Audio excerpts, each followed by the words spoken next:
Vena Melinda makan-makan setelah digugat cerai Ferry Irawan. Vena Melinda gelar acara tasyakuran dengan mengundang anak yatim di kediamannya, Sabtu, tanggal 11 Februari tahun 2023. Ibu Verrel Bramasta itu mengundang 52 anak yatim dari yayasan yang berada di Bogor. Vena mengaku di tengah permasalahan yang ia hadapi mulai dari mendapat tindak KDRT hingga digugat suaminya, Ferry Irawan, doa anak yatim dapat meringankan bebannya. Lebih lanjut, Vena menuturkan bahwa kedepannya banyak yang harus ia perjuangkan seperti mengikuti proses sidang tindak KDRT hingga proses perceraian. Dengan itu, ia membutuhkan doa dari anak-anak yatim.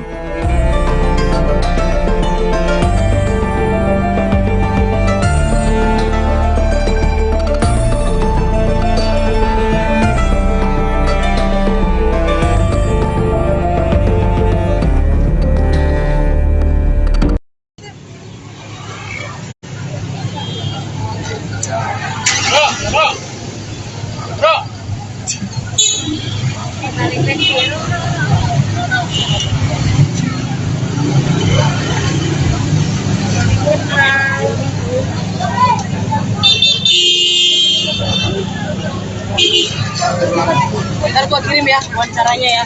Oke. Oke. Garing jawab.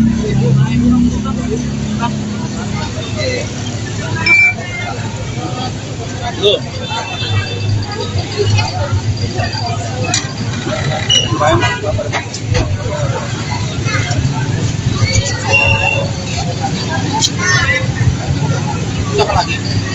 Adalah Farel. Udah sini aja. Minggir ya, minggir. Maaf. Minggir ya. Sedikit aja dong, Kak. Acara syukuran.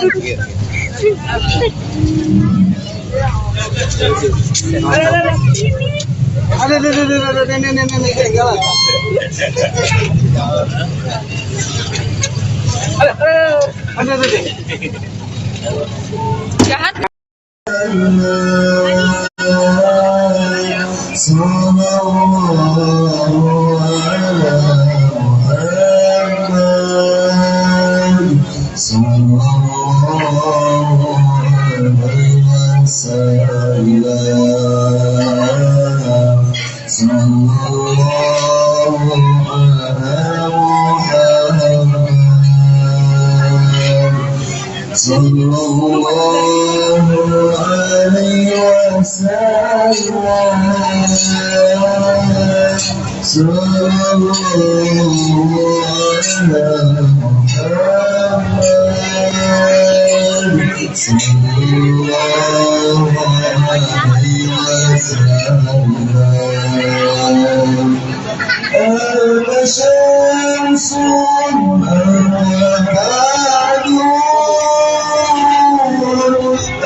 Iya kan? Itu nulis yang nulis itu media itu manajer aku sama si Fikri kata dia gitu. Mbak, Fikri itu anak baru kemarin Mbak. Dia bilang dia naik. Ada yang mau tanya dulu? Mas palanya dong. Oh, Santai mas.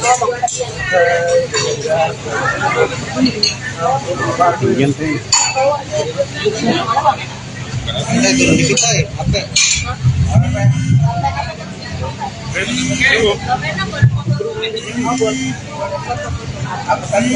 Tolong rapat mbak sayang. Ya, maksudnya mundur. Ya, Bang Nando. Ayo mau fotonya ya. Iya. Apa lagi?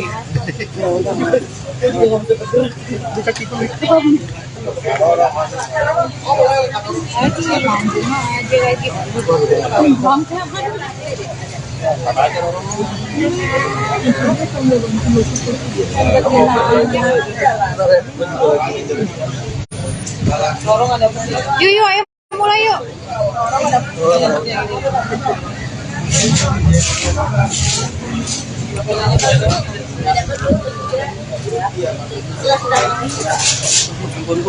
Ya, aman. Sampai. Mbak Vena mungkin hari ini sama anak yatim dalam rangka apa sih kalau mau pakai mic atau Pakai. Ya, alhamdulillah hari ini kami sedang 52 anak yatim dari doa anak yatim Kalsbek dari Bogor. Ini udah tahun ke-10 kami selalu mereka dan semua pasangan. Jadi dari salamnya mengundang mereka lagi. Gak ada salahnya mengundang mereka lagi di rumah Kaso, karena terakhir juga waktu pindah ke sini kan belum ada pengajian sama sekali. Jadi sekalian syukuran di rumah Kaso, dan juga insya Allah pengajian untuk kedepannya masih banyak hal-hal yang harus tetap aku perjuangkan yang butuh doa dari anak-anak. Kalau sendiri baru pertama kali kan ikut pengajian sama mama. Apa? Pertama kali. Tes. Ada suara. Nanti ya. Nanti main. Tes. Enggak udah. Tes. Ini hilang mic. Nggak usah pakai mic. Dengar ya. Jadi dari dulu mama saya ada Indonesia acara pengajian dari aku masih kecil sama kakak, jadi emang hal kayak gini tuh udah rutin.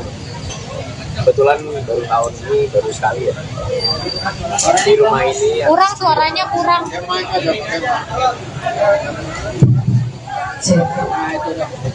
Tes. Iya, yang aku bilang sebenarnya kayak rutinitas warga Iya, dari aku sama kakak masih kecil emang bikin acara pengajian, jadi emang ini bukan hal baru. Untuk tahun ini dan di rumah habis direnovasi ini baru pertama kali sih.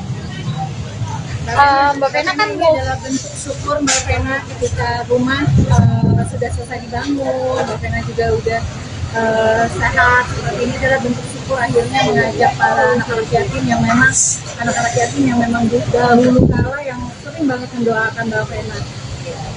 Iya, jadi alhamdulillah kalau yang namanya anak-anak yatim anak itu kan tahu dari awal aku masih belum ada harian, kemudian sekarang di rumah Paso lagi karena rumah ini kan sebenarnya rumah kenangan juga ya. Jadi yang ada salahnya mengundang mereka dan mudah-mudahan kedepannya aku lebih kuat, lebih sabar, lebih percaya diri lagi untuk menghadapi apapun. Jadi doa anak yatim aku yakini insya Allah dijawab sama Allah. Karena kan kita lihat mereka berdoanya luar biasa. Tadi kita baca Yasin begitu semangat dan mereka ini hafal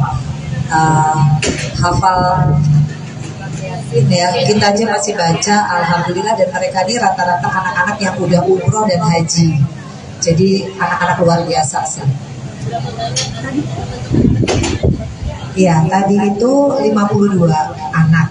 Kenapa 52? Karena usiaku tahun ini 51. Jadi harus ditambah 1.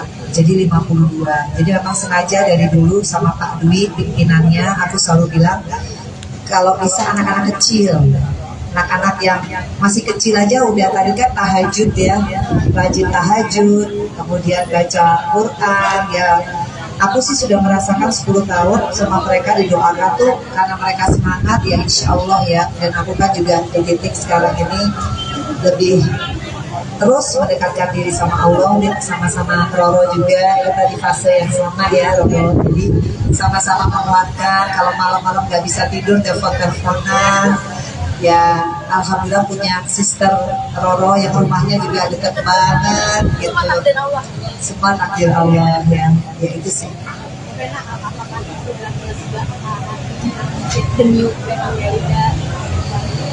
Kalau lega belum. Saya masih di fase kalau waktu itu fasenya masih fase survive ya. Kemudian ada fase shock, ada fase kayak menyalahkan diri sendiri. Kalau sekarang di fase yang menumbuhkan kepercayaan diri lagi bahwa ya ini harus aku lewatin. Jadi besok insya Allah kita terapi ya. Gimana Roro? Ya, alhamdulillah alamin bagus sayang. Jadi kita tetap terus concern untuk kesehatan psikis Mbak Vena Melinda bersama tim psikolognya Ibu Citra, dokter pribadinya Dokter Diki, dan juga besok ada satu lagi konselor yang expert ya namanya Pak Dispa akan langsung menterapi khususnya di bidang hipnoterapi. Jadi insya Allah nanti Mbak sayang bisa relax, bisa pelan-pelan merilis insya Allah seluruh rasa trauma depresi atas kejadian. Karena kita ketahui bersama saya dan juga Mbak Vena Melinda itu belum rilis semuanya sebelumnya.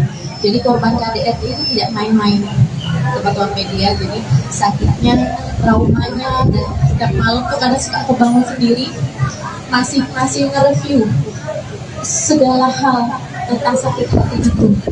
Jadi tetap terus konsentrasi untuk bisa menterapi Mbak Mbak Vena Melinda, dan terima kasih atas amanahnya.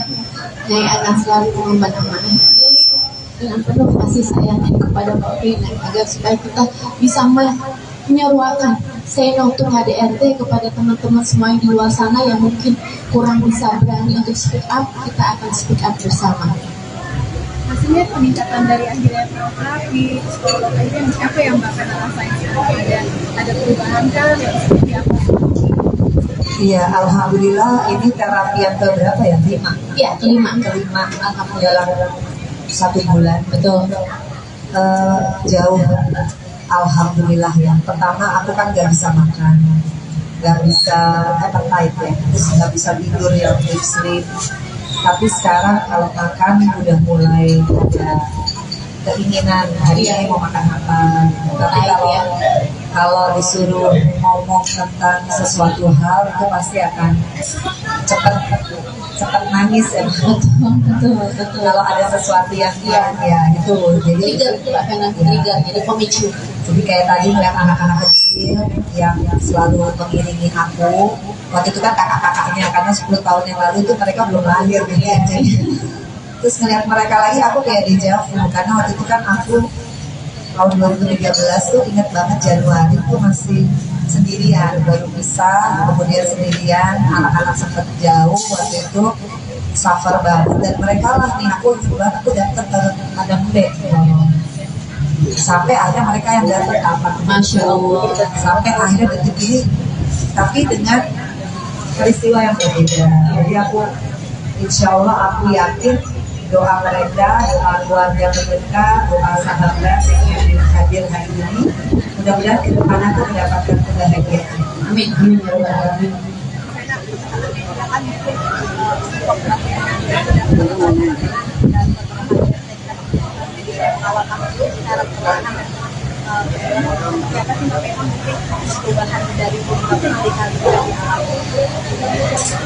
Ya pokoknya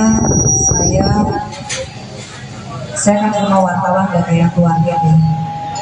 Kalau sampai kemarin saya agak nggak mau wawancara, semata-mata saya ingin semuanya kondusif. Tapi saya juga ingin teman-teman wartawan mengawal kasus ini karena wartawan itu dan media memegang peran yang sangat penting.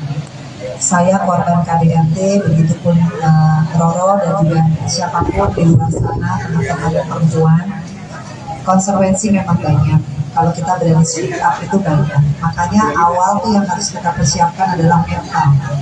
Karena yang namanya pleading victim, namanya fitnah, namanya berbagai macam itu pasti adalah urutannya.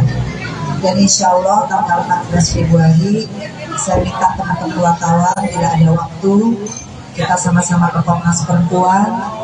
Saya mohon doa dan juga supportnya teman-teman untuk sama-sama kita menginformasikan bahwa KDRT itu bukan aib.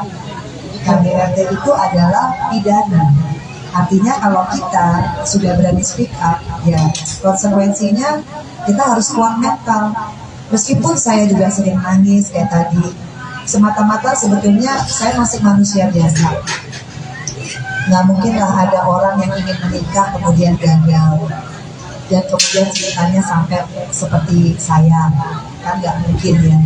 Tapi kalau itu pun terjadi, ya itu sudah satu konsekuensi. Makanya saya bersyukur punya anak-anak yang luar biasa. Kebetulan Feral nggak bisa hadir ya, karena ada acara di Amerika, tapi sudah mensupport. Atala juga datang. Dia selalu ada di saat saya bilang yang sibuk-sibuk ya deh, sibuk cari uang, sibuk macam-macam ya. Tapi Atala selalu ada. Ya itu sih yang menguatkan saya, dan Atala sama Feral tuh nggak pernah menyalahkan mamanya dengan apa yang sudah terjadi, dan dia dewasa, dia tidak emosional. Saya selalu lihat ya bagaimana tata cara Atala dan Feral bicara di depan kalian, dia tidak terpancing, fokus kepada ibunya, luar biasa. Ya itu yang membuat saya jadi kadang kalau saya drop, saya ngeliat anak-anak saya aja, karena nggak mungkin saya dikasih Allah anugerah ini, peristiwa ini kalau saya nggak mampu. Tapi kadang kalau saya drop, yaitu manusiawi ya, nolong, karena saya sebetulnya belum sembuh secara Iya, secara psikologi, psikoterapi dan juga konselor itu amat sangat masih butuh proses. Jadi itu manusiawi, naluri, dan juga tergantung dengan trigger. Jadi seperti mana yang sudah sampaikan tempo hari, mohon doanya teman-teman media semuanya, dan semoga bisa memberitakan berita yang lebih proporsional. Jadi kalau misalnya ada isu-isu dan lain-lain itu yang merupakan trigger dari Mbak Fena, mohon jangan diberitakan, karena Mbak Fena sangat serius sekali.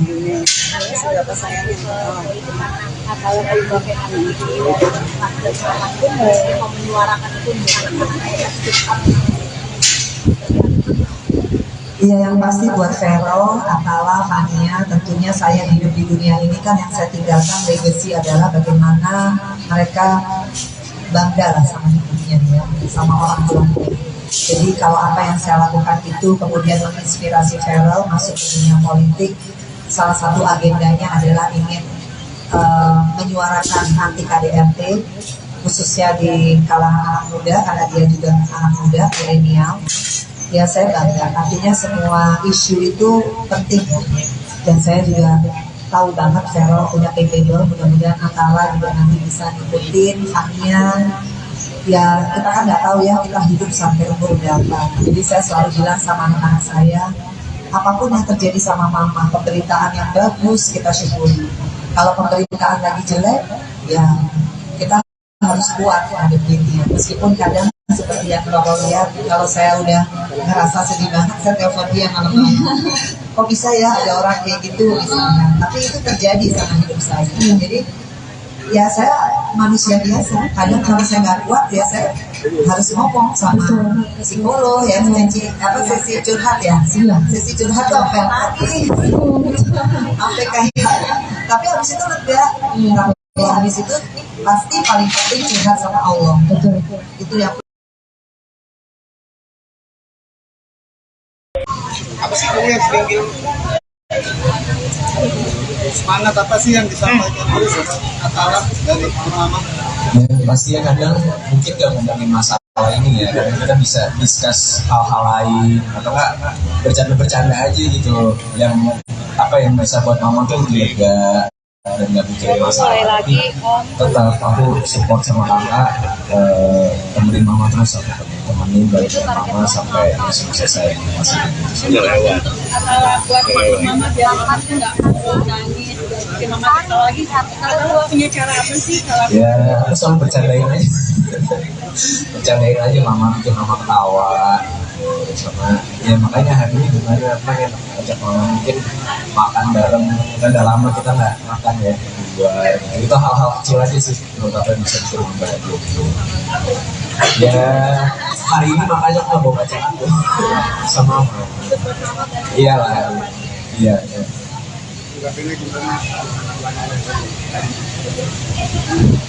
ya pokoknya saya juga terima kasih ya sama teman-teman wartawan. Kalian luar biasa lah, meskipun kita nggak keluarga gitu, tapi saya ngerasain banget gitu ya, pemberitaan kalian itu tetap berimbang. Ya apa ya, kalau soal Atala, Vero, Hania itu udah gift gitu, dari Allah.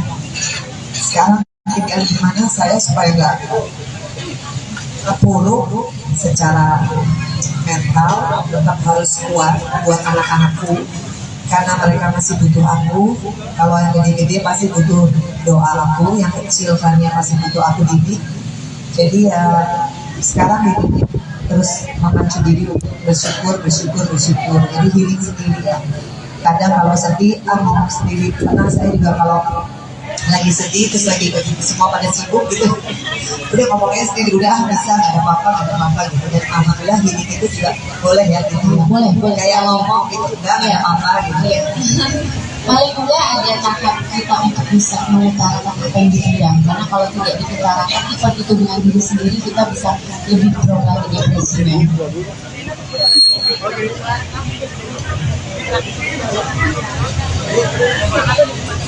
Ya yang jelas saya belum bisa beraktivitas untuk cari uang ya.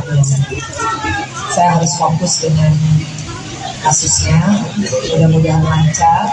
Tapi saya memang alhamdulillah jadi banyak sholat sunnah sih. Kemudian saya udah bilang sama Roro, insya Allah kita ikut pengajian ya. Dan kalau yang lain-lainnya saya memang belum bisa mengajar juga. Ya karena masih belum bingung ya mau terima jobnya gimana, masih hatinya masih kadang suka sedih aja masih.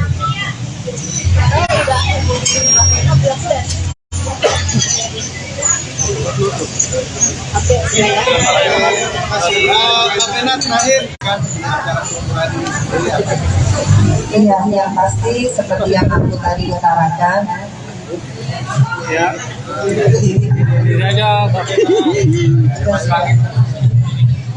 doanya mudah-mudahan semua yang hadir pada hari ini, baik itu keluarga, sahabat, anak, teman-teman wartawan, tetangga. Karena kalau kita berdoa yang baik, insya Allah semuanya kembali baik pada diri kita. Dan yang paling penting saya mohon banget doanya dari semuanya, doa yang tulus tentunya. Khususnya dari teman-teman wartawan, saya rasa kalian punya hati nurani, kalian tahu banget kok. Justru kalian lebih tahu ya bagaimana peristiwanya, prosesnya, kemudian ke depannya.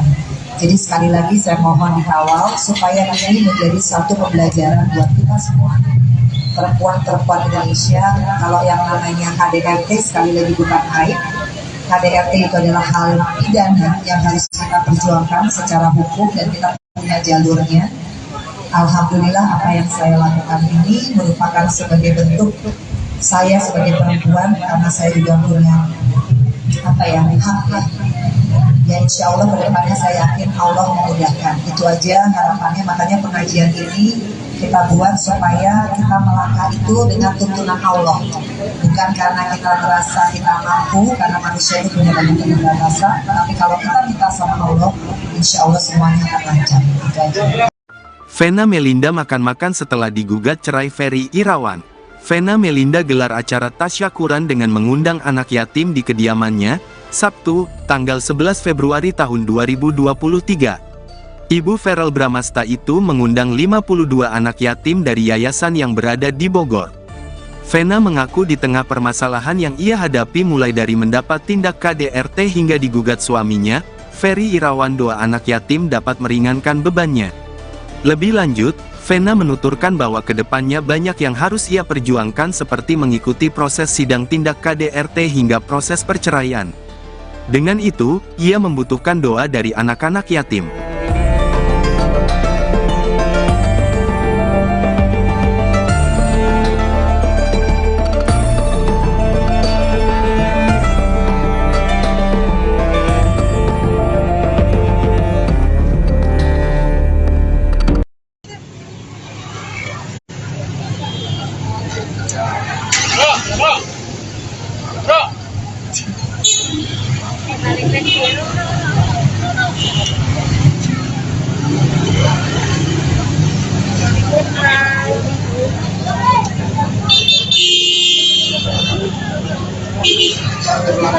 Ntar gua kirim ya wawancaranya ya.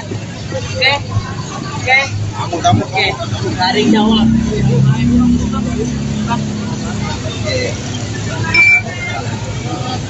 Tuh.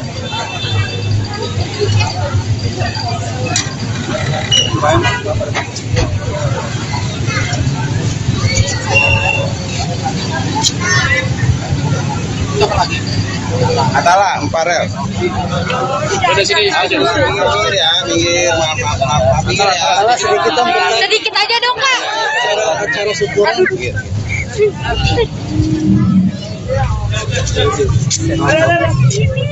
Ada, nenek jalan.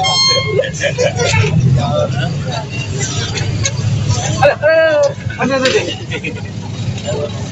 Jahat. Sallallahu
Iya kan?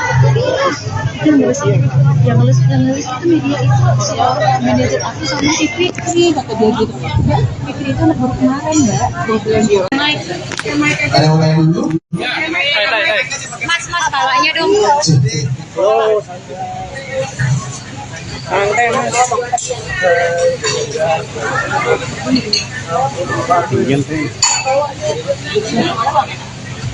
dikit aja, pakai.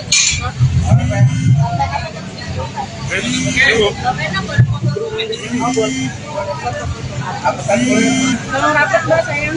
Ya, pakai mundur. Jadi Bang Nando aku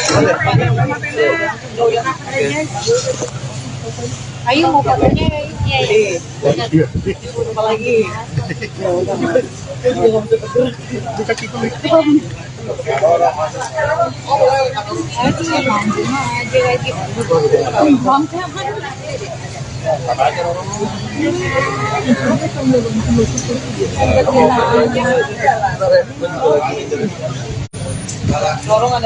Yuk, ayo mulai yuk.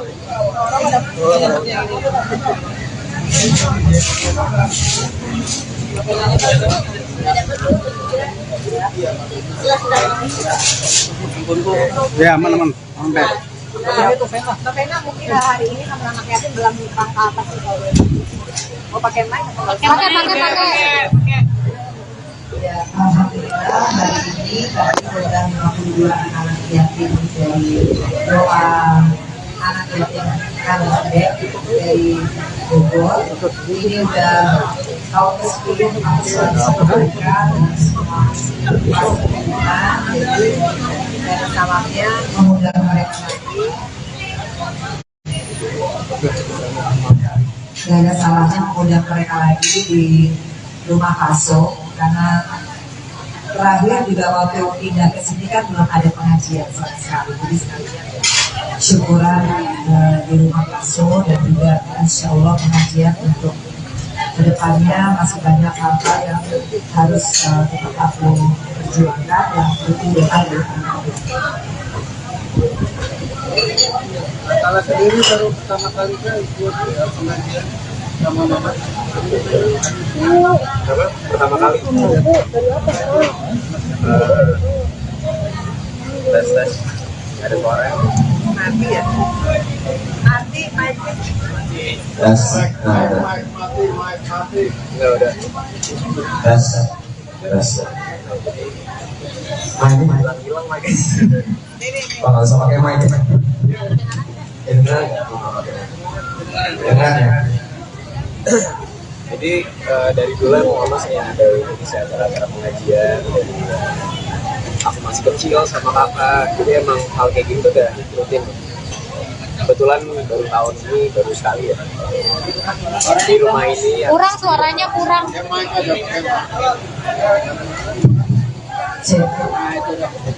Tes. Iya yang dia aku bilang sebenarnya kayak rutinitas warga. Iya dari aku sama kakak masih kecil bikin acara pengajian. Jadi emang ini bukan hal yang baru. Untuk tahun ini Dan di rumah habis direnovasi ini baru pertama kali sih. Mbak Vena kan adalah bentuk syukur Mbak Vena ketika rumah sudah selesai dibangun, Mbak Vena juga udah sehat. Seperti ini adalah bentuk syukur akhirnya mengajak para anak-anak yatim yang memang dahulu kala yang sering banget mendoakan Mbak Vena. Iya, jadi alhamdulillah kalau yang namanya anak-anak yatim, anak-anak itu kan tahu dari awal aku masih belum ada hadiah, kemudian sekarang di rumah Paso lagi, karena rumah ini kan sebenarnya rumah anak-anak juga ya. Jadi yang ada salahnya mengundang mereka dan mudah-mudahan kedepannya aku lebih kuat, lebih sabar, lebih percaya diri lagi untuk menghadapi apapun. Jadi doa anak yatim aku yakini insya Allah dijaga sama Allah. Karena kan kita lihat mereka berdoanya luar biasa. Tadi kita baca Yasin begitu semangat dan mereka ini hafal Yasin ya. Kita aja masih baca alhamdulillah dan mereka ini rata-rata anak-anak yang udah umroh dan haji. Jadi anak-anak luar biasa sih.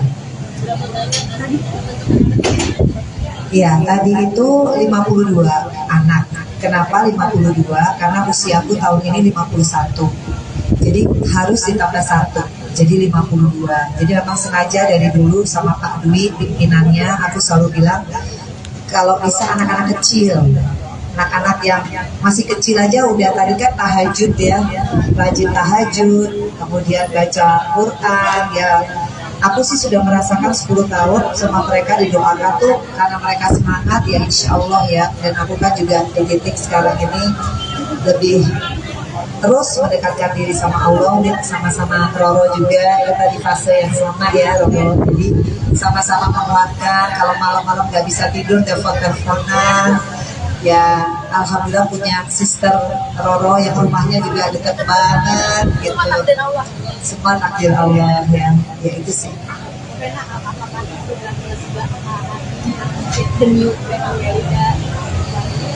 Kalau lega belum. Saya masih di fase kalau waktu itu fasenya masih fase survive ya. Kemudian ada fase shock, ada fase kayak menyalahkan diri sendiri. Kalau sekarang di fase yang menumbuhkan kepercayaan diri lagi bahwa ya ini harus aku lewatin. Jadi besok insya Allah kita terapi ya. Gimana Roro? Ya, alhamdulillah bagus sayang. Jadi kita tetap terus concern untuk kesehatan psikis Mbak Vena Melinda bersama tim psikolognya Ibu Citra, dokter pribadinya Dokter Ricky, dan juga besok ada satu lagi konselor yang expert ya namanya Pak Dispa akan langsung menterapi khususnya di bidang hipnoterapi. Jadi insya Allah nanti Mbak sayang bisa relax, bisa pelan-pelan merilis insya Allah seluruh rasa trauma depresi atas kehadiran. Karena kita ketahui bersama saya dan juga Mbak Vena Melinda itu belum rilis semuanya sepenuhnya. Jadi korban KDRT itu tidak main-main teman-teman media. Jadi sakitnya, traumanya, dan setiap malam tuh kadang suka aku bangun sendiri masih nge-review segala hal tentang sakit hati itu gitu. Jadi tetap terus konsentrasi untuk bisa menterapi Mbak Vena Melinda dan terima kasih atas amanahnya. Saya akan selalu mengemban amanah dengan penuh kasih sayangnya kepada Mbak Vena agar supaya kita bisa menyeruakan say no to HDRT kepada teman-teman semua yang di luar sana yang mungkin kurang bisa berani untuk speak up. Kita akan speak up bersama. Maksudnya peningkatan dari akhirnya terapi, psikolog akhirnya apa yang Mbak Vena rasain? Ada perubahan kan yang seperti apa? Iya, alhamdulillah ini terapi yang keberapa ya? 5? Iya, kelima. Alhamdulillah 1 bulan. Betul. Jauh. Alhamdulillah yang pertama aku kan gak bisa makan, gak bisa appetite ya, terus gak bisa tidur ya, deep sleep. Tapi sekarang kalau makan udah mulai ada keinginan hari ini mau makan apa. Tapi kalau kalau disuruh ngomong tentang sesuatu hal itu pasti akan cepat nangis ya. Betul. Kalau ada sesuatu yang ya itu jadi Trigger itu Mbak Vena, trigger, jadi pemicu. jadi kayak tadi ngeliat anak-anak kecil yang selalu mengiringi aku. Waktu itu kan kakak-kakaknya, karena 10 tahun yang lalu itu mereka belum lahir gitu ya. Terus ngeliat mereka lagi aku kayak dejavu, karena waktu itu kan aku tahun 2013 tuh ingat banget Januari tuh masih sendirian, baru pisah, kemudian sendirian, anak-anak sempat jauh waktu itu, suffer banget, dan mereka lah nih aku ingat aku datang ke Padang B sampai ada mereka yang datang apa, Masya Allah. sampai akhirnya detik ini, tapi dengan peristiwa yang berbeda. Jadi aku insya Allah aku yakin doa mereka, doa keluarga mereka, doa sahabat yang hadir hari ini, mudah-mudahan ke depan aku mendapatkan kebahagiaan. Amin. Amin. Ya Rabbal Alamin.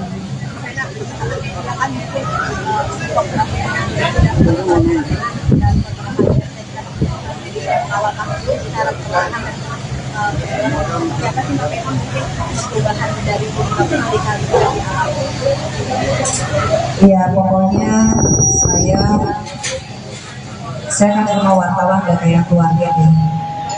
Kalau sampai kemarin saya agak nggak mau wawancara, semata-mata saya ingin semuanya kondusif. Tapi saya juga ingin teman-teman wartawan mengawal kasus ini karena wartawan itu dan media memegang peran yang sangat penting. Saya korban KDRT, begitupun Roro dan juga siapapun di luar sana, teman-teman perempuan. Konsekuensi memang banyak. Kalau kita berani speak up itu banyak. Makanya awal tuh yang harus kita persiapkan adalah mental. Karena yang namanya playing victim, namanya fitnah, namanya berbagai macam itu pasti adalah urutannya. Dan insya Allah tanggal 14 Februari saya minta teman-teman wartawan tidak ada waktu, kita sama-sama ke Komnas Perempuan. Saya mohon doa dan juga supportnya teman-teman untuk sama-sama kita menginformasikan bahwa KDRT itu bukan aib. KDRT itu adalah pidana. Artinya kalau kita sudah berani speak up, ya konsekuensinya kita harus kuat mental. Meskipun saya juga sering nangis kayak tadi, semata-mata sebetulnya saya masih manusia biasa. Nggak mungkin lah ada orang yang ingin menikah kemudian gagal dan kemudian ceritanya sampai seperti saya, kan nggak mungkin ya. Tapi kalau itu pun terjadi, ya itu sudah satu konsekuensi. Makanya saya bersyukur punya anak-anak yang luar biasa. Kebetulan Feral nggak bisa hadir ya karena ada acara di Amerika, tapi sudah mensupport. Atala juga datang. Dia selalu ada di saat saya bilang yang sibuk-sibuk ya deh, sibuk cari uang, sibuk macam-macam ya. Tapi Atala selalu ada. Ya itu sih yang menguatkan saya, dan Atala sama Vero tuh nggak pernah menyalahkan mamanya dengan apa yang sudah terjadi, dan dia dewasa, dia tidak emosional. Saya selalu lihat ya bagaimana tata cara Atala dan Vero bicara di depan kalian, dia tidak terpancing, fokus kepada ibunya, luar biasa. Ya itu yang membuat saya jadi kadang kalau saya drop, saya ngeliat anak-anak saya aja, karena nggak mungkin saya dikasih Allah anugerah ini, peristiwa ini kalau saya nggak mampu. Tapi kadang kalau saya drop, yaitu manusiawi ya, tolong, karena saya sebetulnya belum sembuh secara psikologi, psikoterapi dan juga konselor itu amat sangat masih butuh proses. Jadi itu manusiawi, naluri, dan juga tergantung dari trigger. Jadi seperti mana yang sudah sampaikan tempo hari, mohon doanya teman-teman media semuanya, dan semoga bisa memberitakan berita yang lebih proporsional. Jadi kalau misalnya ada isu-isu dan lain-lain itu yang merupakan trigger dari Mbak Vena, mohon jangan diberitakan karena Mbak Vena sangat serius sekali. Seberapa sayangnya kalau Mbak Vena ini mau menyuarakan itu Iya, yang pasti buat Vero, Atala, Fania, tentunya saya hidup di dunia ini kan yang saya tinggalkan legacy adalah bagaimana mereka bangga lah sama hidupnya ya, sama orang tuanya. Jadi kalau apa yang saya lakukan itu kemudian menginspirasi Feral masuk ke dunia politik, salah satu agendanya adalah ingin menyuarakan anti KDRT, khususnya di kalangan anak muda, karena dia juga anak muda, milenial. Ya saya bangga, artinya semua isu itu penting. Dan saya juga tahu banget Feral punya capable, mudah-mudahan Atala juga nanti bisa ngikutin haknya. Ya kita kan nggak tahu ya kita hidup sampai umur berapa. Jadi saya selalu bilang sama anak-anak saya, apapun yang terjadi sama mama, pemberitaan yang bagus kita syukuri. Kalau pemberitaan lagi jelek, ya kita harus kuat menghadapinya. Meskipun kadang seperti yang Bapak lihat, kalau saya udah ngerasa sedih banget, saya telepon dia malam-malam. Kok bisa ya ada orang kayak gitu misalnya. Tapi itu terjadi sama hidup saya. Jadi ya saya manusia biasa. Kadang kalau saya nggak kuat ya saya harus ngomong sama psikolog ya, sesi curhat ya. Sesi curhat tuh sampai lagi, sampai kayak. Tapi habis itu lega. Ya, habis itu pasti paling penting curhat sama Allah. Betul. Itu yang apa sih kamu yang sering bilang semangat apa sih yang disampaikan oleh Atala dari mama? Ya, pasti ya kadang mungkin gak ngomongin masalah ini ya, kadang kita bisa discuss hal-hal lain atau enggak bercanda-bercanda aja gitu, yang apa yang bisa buat mama tuh lega dan gak mikirin masalah. Tapi tetap aku support sama kakak, temenin mama terus, aku temenin balik mama sampai selesai masih Buat mama biar mama tuh nggak nangis, bikin mama ketawa lagi. Kalau punya cara apa sih? ya aku selalu bercandain aja mama, bikin mama ketawa sama ya. Makanya hari ini gimana pengen ajak mama mungkin makan bareng, kan udah lama kita nggak makan ya luar. Itu hal-hal kecil aja sih menurut aku yang bisa bikin membantu ya. Hari ini makanya aku bawa baca aku sama mama. Iyalah, iya.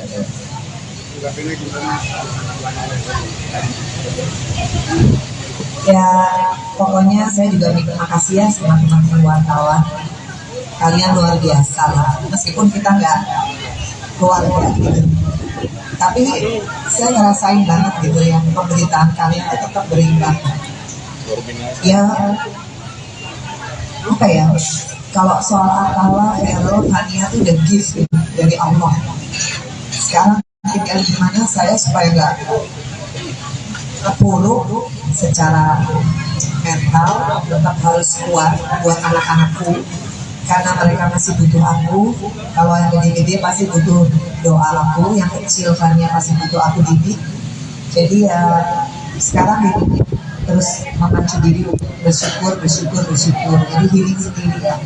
Kadang kalau sedih, ngomong sendiri. Karena saya juga kalau lagi sedih terus lagi semua pada sibuk gitu, udah ngomongnya sendiri, udah bisa, nggak ada apa-apa gitu. Dan alhamdulillah healing itu juga boleh ya gitu. Boleh kayak ngomong gitu, udah nggak ada apa-apa gitu ya. Paling enggak ada tahap kita untuk bisa mengutarakan apa yang dipendam, karena kalau tidak diutarakan effort itu dengan diri sendiri, kita bisa lebih drop lagi depresinya.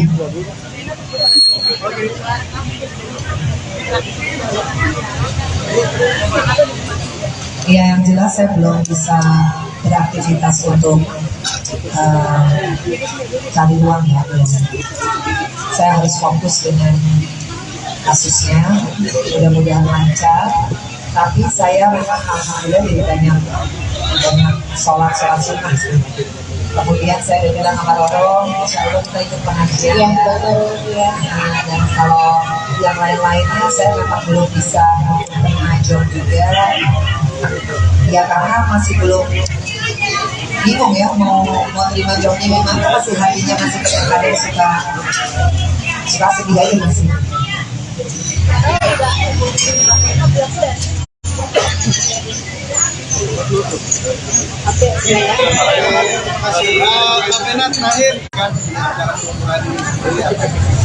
Iya, yang pasti seperti yang aku tadi utarakan.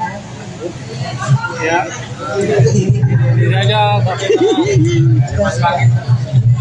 Ya doanya mudah-mudahan semua semua yang hadir pada hari ini, baik itu keluarga, sahabat, anak, teman-teman wartawan, tetangga. Karena kalau kita berdoa yang baik, insya Allah semuanya kembali baik pada diri kita. Dan yang paling penting saya mohon banget doanya dari semuanya, doa yang tulus tentunya. Khususnya dari teman-teman wartawan, saya rasa kalian punya hati nurani, kalian tahu banget kok. Justru kalian lebih tahu ya, bagaimana peristiwanya, prosesnya, kemudian ke depannya. Jadi sekali lagi saya mohon dikawal supaya ini menjadi satu pembelajaran buat kita semua. Perempuan-perempuan Indonesia, kalau yang namanya KDRT sekali lagi bukan aib. KDRT itu adalah hal pidana yang harus kita perjuangkan secara hukum dan kita punya jalurnya.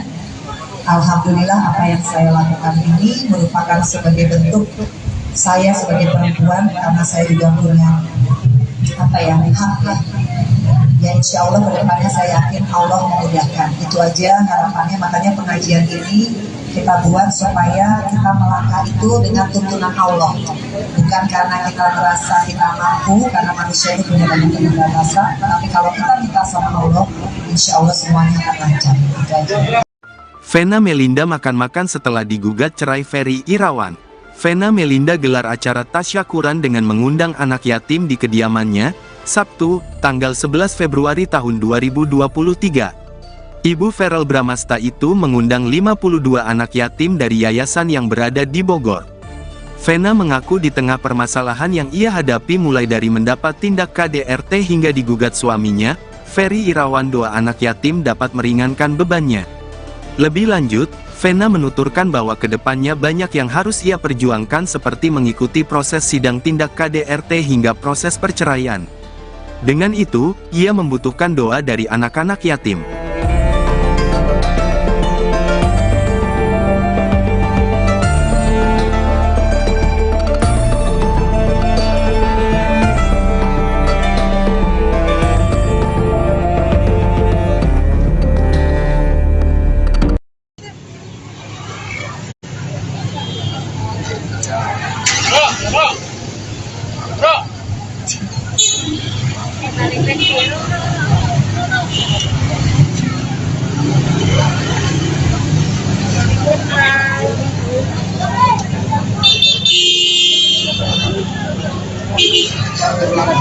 Ntar gua kirim ya wawancaranya ya.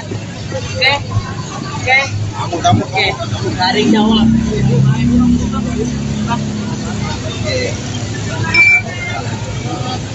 Loh.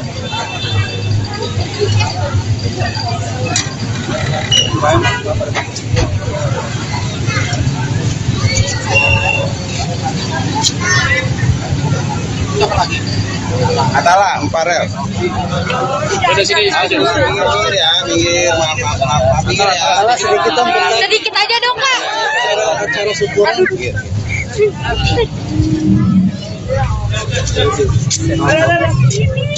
Ada nenek ketinggalan.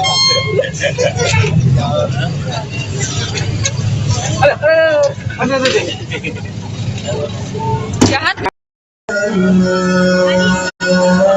Ada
Ya Habibi ya Muhammad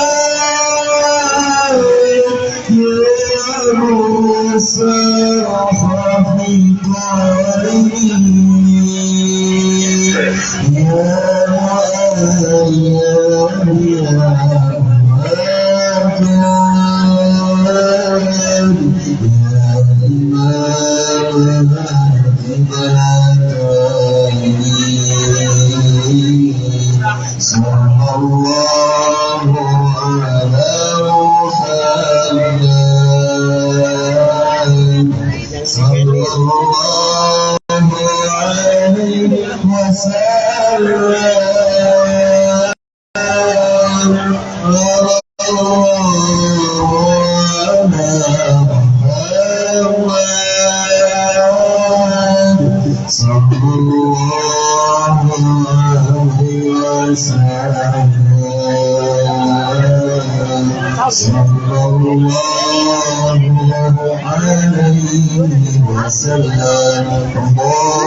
ya yang nulis itu media itu si manajer aku sama si Fikri, kata dia gitu. Mbak, Fikri itu anak baru kemarin, Mbak. Dia bilang dia naik. Ada yang mau main dulu? Mas, palanya dong. Oh, santai mas.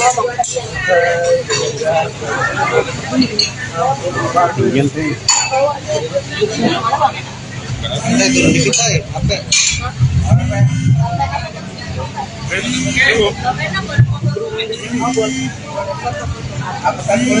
Tolong rapat, Mbak, sayang. Ya, makanya mundur.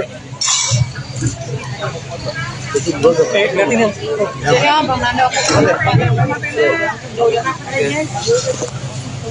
Ayo mau fotonya ya. Iya. Apa lagi?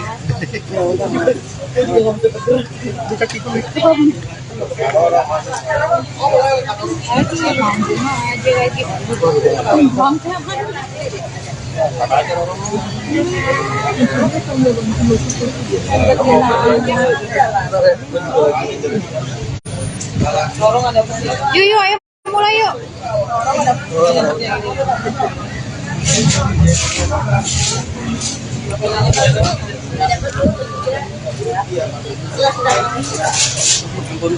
Ya, aman. Sampai. Mbak Vena mungkin hari ini sama anak yatim belum langkah apa sih kalau mau pakai mic? Pakai. Ya, alhamdulillah hari ini kami sudah 52 anak yatim dari doa anak yatim Kalibek dari Bogor. Ini udah tahun ke-10 kami selalu mereka dengan semua fasilitas dan salamnya mengundang mereka lagi. Gak ada salahnya mengundang mereka lagi di rumah Kaso karena terakhir juga waktu pindah ke sini kan belum ada pengajian sama sekali. Jadi sekalian syukuran di rumah Kaso dan juga insya Allah pengajian untuk kedepannya masih banyak hal-hal yang harus tetap aku perjuangkan dan itu doa dari anak-anak. Kalau sendiri baru pertama kali kan ikut pengajian sama mama. Apa? Pertama kali. Tes. Ada suara. Mati ya. Mati. Tes. Nah, Enggak udah. tes. Tes. Nah, ini Hilang lagi. oh, nggak usah pakai mic. Dengar ya. Jadi dari dulu emang mama saya ada ini sih acara-acara pengajian dari aku masih kecil sama kakak. Jadi emang hal kayak gini tuh udah rutin. Kebetulan baru tahun ini baru sekali ya di rumah ini ya. Kurang suaranya kurang.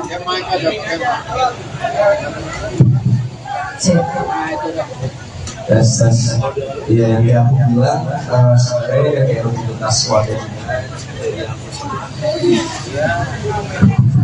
Iya, dari aku sama kakak masih kecil emang bikin acara pengajian, jadi emang ini bukan hal yang baru. Tapi untuk tahun ini Dan di rumah habis direnovasi ini baru pertama kali sih.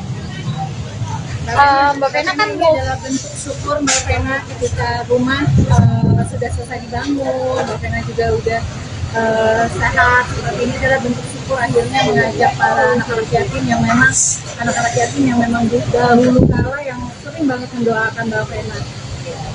Iya, jadi alhamdulillah kalau yang namanya anak-anak yatim itu kan tahu dari awal aku masih belum ada hadiah, kemudian sekarang di rumah Paso lagi karena rumah ini kan sebenarnya rumah kenangan juga ya. Jadi yang ada salahnya mengundang mereka dan mudah-mudahan kedepannya aku lebih kuat, lebih sabar, lebih percaya diri lagi untuk menghadapi apapun. Jadi doa anak yatim aku yakini insya Allah dijaga sama Allah. Karena kan kita lihat mereka berdoanya luar biasa. Tadi kita baca Yasin begitu semangat dan mereka ini hafal Yasin ya. Kita aja masih baca, alhamdulillah. Dan mereka ini rata-rata anak-anak yang udah umroh dan haji. Jadi anak-anak luar biasa sih. Iya, tadi itu 52 anak. Kenapa 52? Karena usiaku tahun ini 51. Jadi harus ditambah 1. Jadi 52. Jadi memang sengaja dari dulu sama Pak Dwi pimpinannya aku selalu bilang kalau bisa anak-anak kecil, anak-anak yang masih kecil aja udah tadi kan tahajud ya, rajin tahajud, kemudian baca Quran ya. Aku sih sudah merasakan 10 tahun sama mereka didoakan tuh karena mereka semangat ya insya Allah ya. Dan aku kan juga di titik sekarang ini lebih terus mendekatkan diri sama Allah dan sama-sama Roro juga kita di fase yang sama ya Roro. Jadi sama-sama menguatkan kalau malam-malam nggak bisa tidur telepon-teleponan. Ya alhamdulillah punya sister Roro yang rumahnya juga dekat banget gitu. Semua takdir Allah ya itu sih.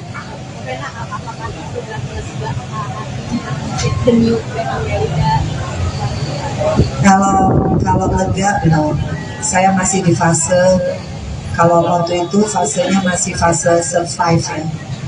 Kemudian ada fase shock, ada fase kayak menyalahkan diri sendiri. Kalau sekarang di fase yang menumbuhkan kepercayaan diri lagi bahwa ya ini harus aku lewatin. Jadi besok insya Allah kita terapi ya. Gimana Roro? Ya, alhamdulillah alamin bagus sayang. Jadi kita tetap terus concern untuk kesehatan psikis Mbak Vena Melinda bersama tim psikolognya Ibu Citra, dokter pribadinya Dokter Diki, dan juga besok ada satu lagi konselor yang expert ya namanya Pak Dispa akan langsung menterapi khususnya di bidang hipnoterapi. Jadi insya Allah nanti Mbak sayang bisa relax, bisa pelan-pelan merilis insya Allah seluruh rasa trauma depresi atas kehadiran. Karena kita ketahui bersama saya dan juga Mbak Vena Melinda itu belum rilis semuanya sepenuhnya. Jadi korban KDRT itu tidak main-main teman-teman media. Jadi sakitnya, traumanya, dan setiap malam tuh kadang suka kebangun sendiri masih nge-review segala hal tentang sakit hati itu gitu. Jadi tetap terus konsentrasi untuk bisa menterapi Mbak Vena Melinda, dan terima kasih atas amanahnya. Nyai akan selalu mengemban amanah ini dengan penuh kasih sayang kepada Mbak Vena agar supaya kita bisa menyeruakan say no to KDRT kepada teman-teman semua yang di luar sana yang mungkin kurang bisa berani untuk speak up. Kita akan speak up bersama. maksudnya peningkatan dari akhirnya terapi, psikolog akhirnya apa yang Mbak Fena rasain? Ada perubahan kan yang seperti apa? Iya, alhamdulillah ini terapi yang keberapa ya? 5. Iya, kelima. Alhamdulillah dalam 1 bulan. Betul. Jauh, alhamdulillah ya. Pertama aku kan nggak bisa makan, nggak bisa appetite ya, terus nggak bisa tidur ya, deep sleep. Tapi sekarang kalau makan udah mulai ada keinginan hari ini mau makan apa. Tapi kalau disuruh ngomong tentang sesuatu hal itu pasti akan cepat nangis ya. Betul. Kalau ada sesuatu yang ya itu jadi Trigger, jadi pemicu. jadi kayak tadi melihat anak-anak kecil yang selalu mengiringi aku. Waktu itu kan kakak-kakaknya, karena 10 tahun yang lalu itu mereka belum lahir gitu ya. Terus ngeliat mereka lagi aku kayak dejavu, karena waktu itu kan aku tahun 2013 tuh inget banget Januari tuh masih sendirian, baru pisah, kemudian sendirian, anak-anak sempat jauh waktu itu, suffer banget, dan mereka lah nih aku daftar ke Adam Muda sampai akhirnya mereka yang dapat apa, Masya Allah. sampai akhirnya detik ini, tapi dengan peristiwa yang berbeda. Jadi aku insya Allah aku yakin doa mereka, doa keluarga mereka, doa sahabat yang hadir hari ini, mudah-mudahan ke depan aku mendapatkan kebahagiaan. Amin.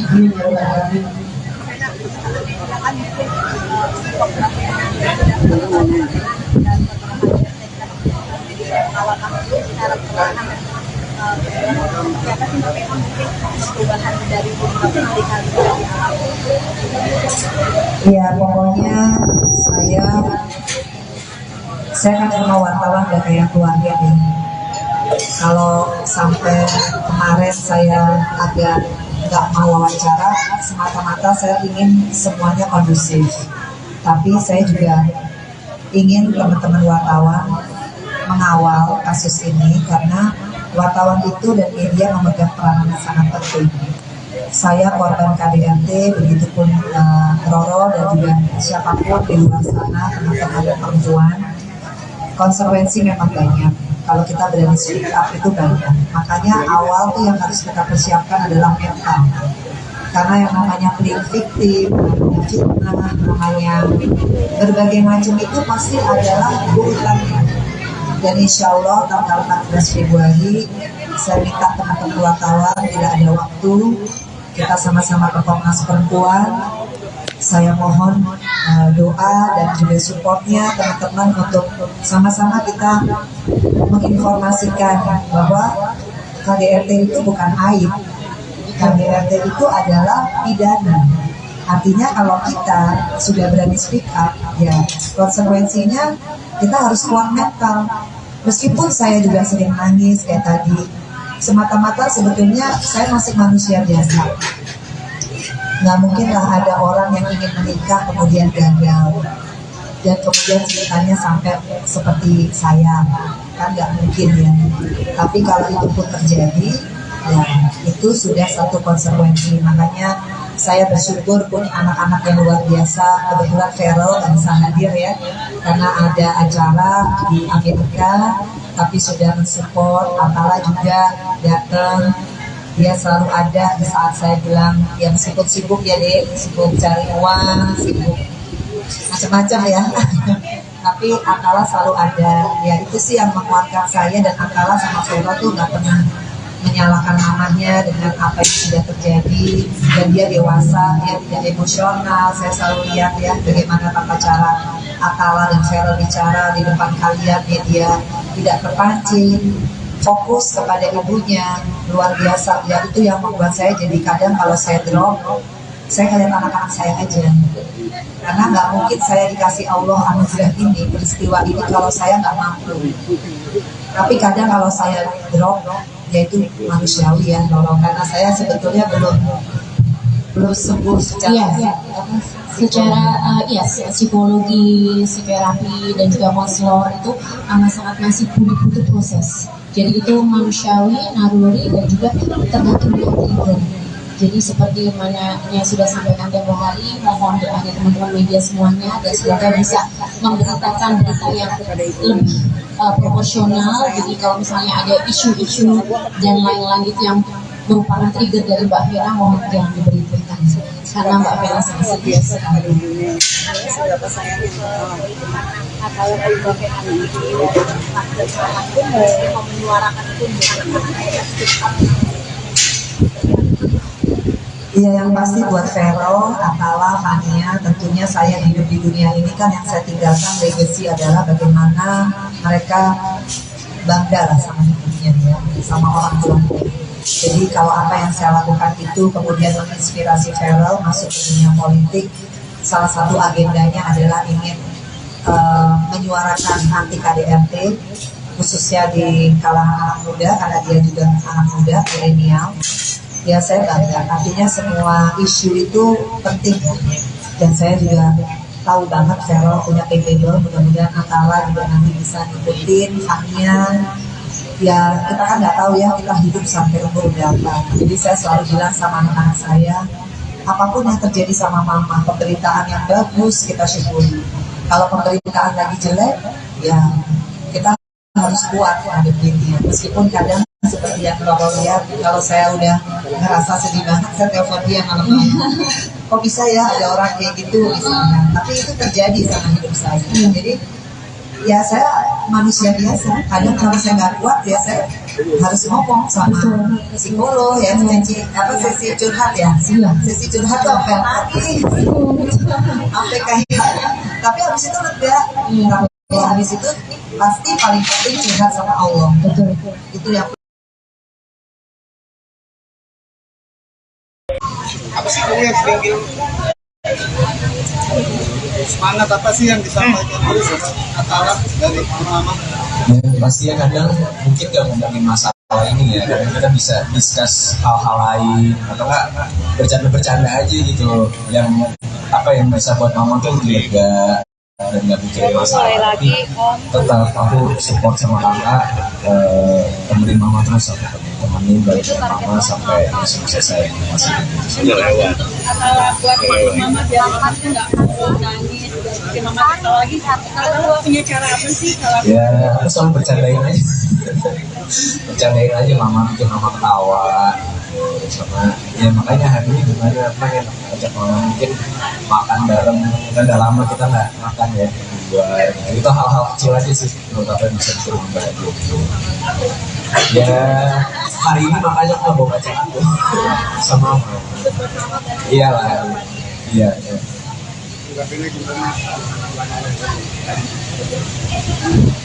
ya pokoknya saya juga berterima kasih ya sama teman-teman wartawan.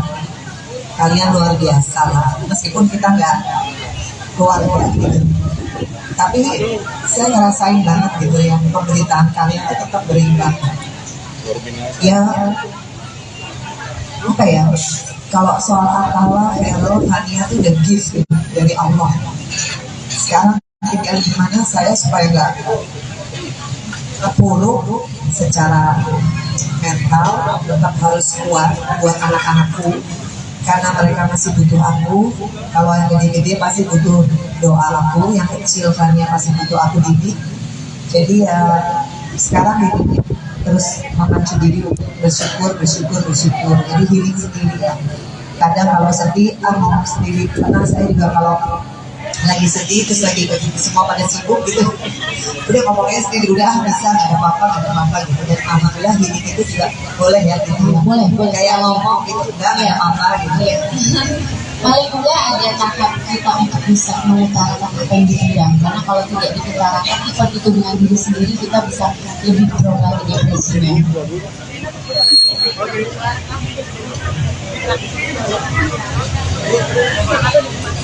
Ya yang jelas saya belum bisa beraktivitas untuk cari uang ya belum. Saya harus fokus dengan kasusnya, mudah-mudahan lancar.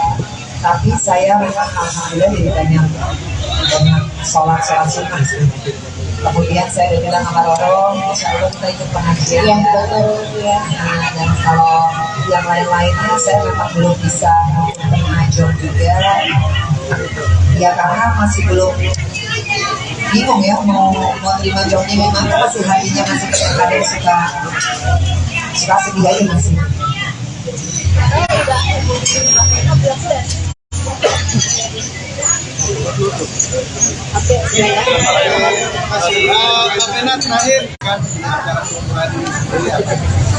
Iya, yang pasti seperti yang aku tadi utarakan.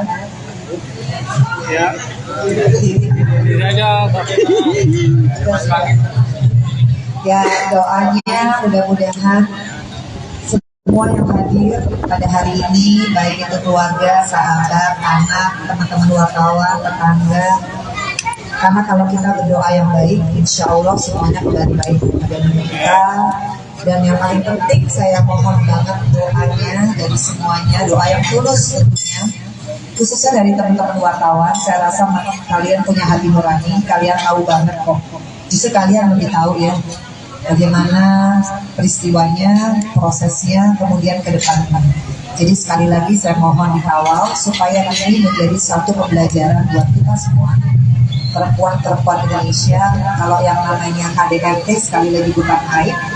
KDRT itu adalah hal pidana yang harus kita perjuangkan secara hukum dan kita punya jalurnya. Alhamdulillah apa yang saya lakukan ini merupakan sebagai bentuk saya sebagai perempuan, karena saya juga punya hak ya insya Allah kedepannya saya yakin Allah memudahkan. Itu aja harapannya, makanya pengajian ini kita buat supaya kita melangkah itu dengan tuntunan Allah, bukan karena kita merasa kita mampu, karena manusia itu punya banyak keterbatasan, tapi kalau kita minta sama Allah, insya Allah semuanya akan lancar. Itu aja. Vena Melinda makan-makan setelah digugat cerai Ferry Irawan. Vena Melinda gelar acara tasyakuran dengan mengundang anak yatim di kediamannya, Sabtu, tanggal 11 Februari tahun 2023. Ibu Verrel Bramasta itu mengundang 52 anak yatim dari yayasan yang berada di Bogor.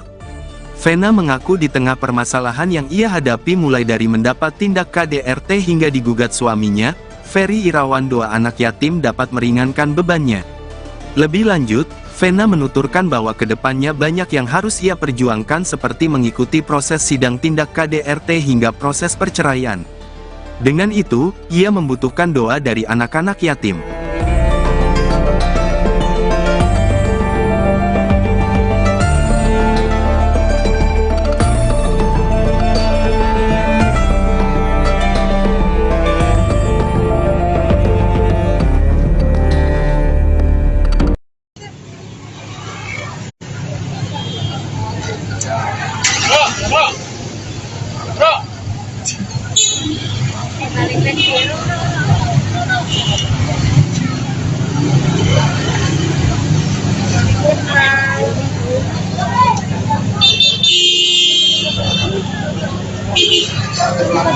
Ntar gua kirim ya wawancaranya ya.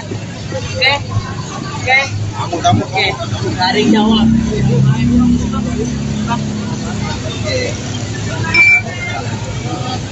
Tuh.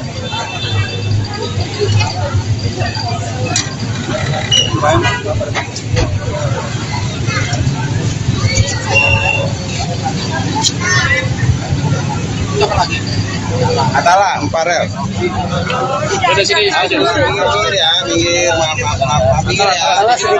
Sedikit aja dong, Kak. Acara syukuran.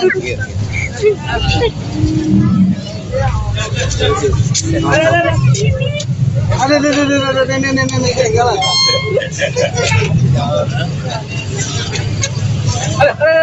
Ada. Jahat. Sallallahu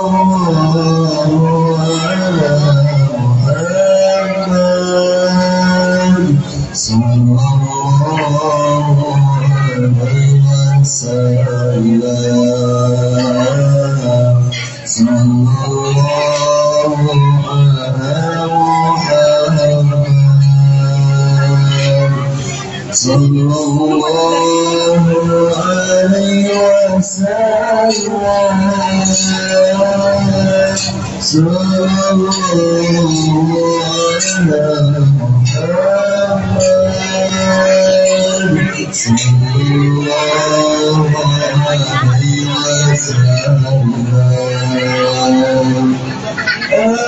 شمس أنت نور أنت نور فضلوني أنت شمس أنت بدر أنت نور فضلوني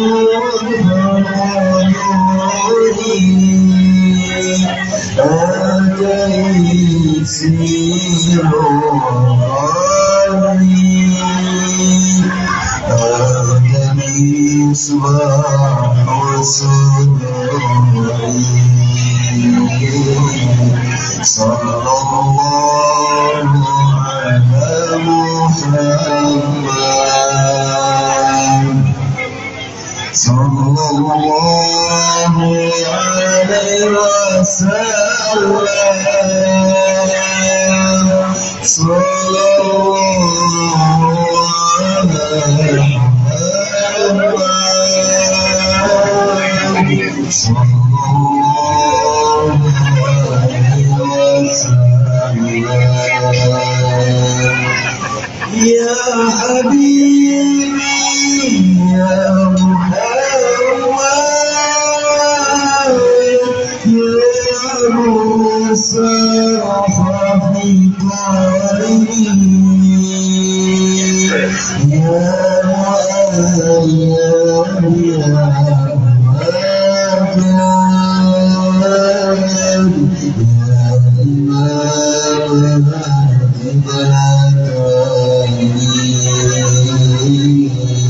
صلى الله على محمد صلى الله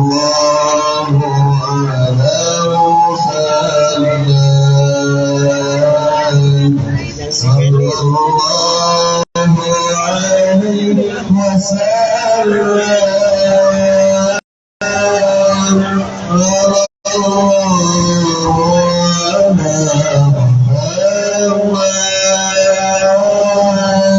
صلى الله عليه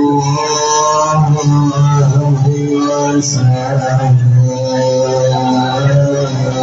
صلى الله عليه وسلم اللهم صل وسلم وبارك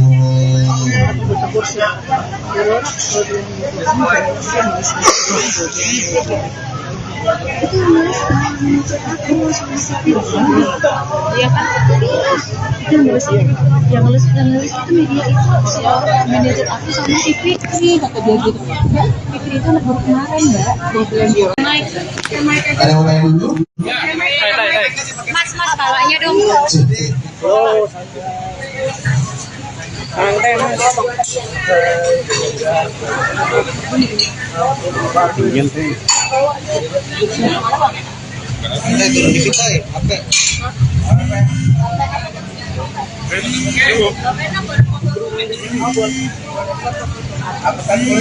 Kalau rapat mbak sayang. Ya, makanya mundur. Lihatin ya. Ya Bang Nando. Ayo mau fotonya ya. Iya. Apa lagi?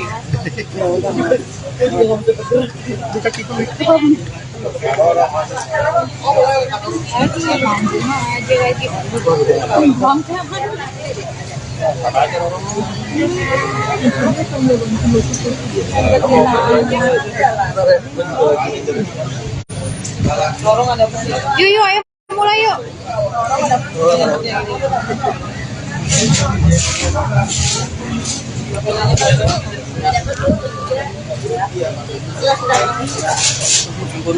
Ya, aman. Sampai. Mbak Vena mungkin hari ini sama anak yatim belum ke atas sih kalau mau pakai mic atau Pakai. Ya, alhamdulillah hari ini kami program 52 anak yatim dari doa anak yatim Kalsbek dari Bogor. Ini udah tahun ke-10 kami sebenarnya dan semua pasangan. Jadi dari salamnya mengundang mereka lagi. Gak ada salahnya mengundang mereka lagi di rumah Kaso karena terakhir juga waktu pindah ke sini kan belum ada pengajian sama sekali. Jadi sekalian syukuran di rumah Kaso dan juga insya Allah pengajian untuk kedepannya masih banyak hal-hal yang harus tetap aku perjuangkan yang itu doa dari anak-anak. Kalau sendiri baru pertama kali ikut pengajian sama mama. Apa? Pertama kali. Tes. Ada suara ya? Nanti ya. Nanti main. Tes. Enggak udah. Tes. Main. Hilang lagi. Oh, nggak usah pakai mic. Dengar ya. Jadi dari dulu emang mama saya ada isi acara-acara pengajian dari aku masih kecil sama kakak, jadi emang hal kayak gitu udah rutin. Kebetulan baru tahun ini baru sekali ya di rumah ini ya. Kurang suaranya kurang.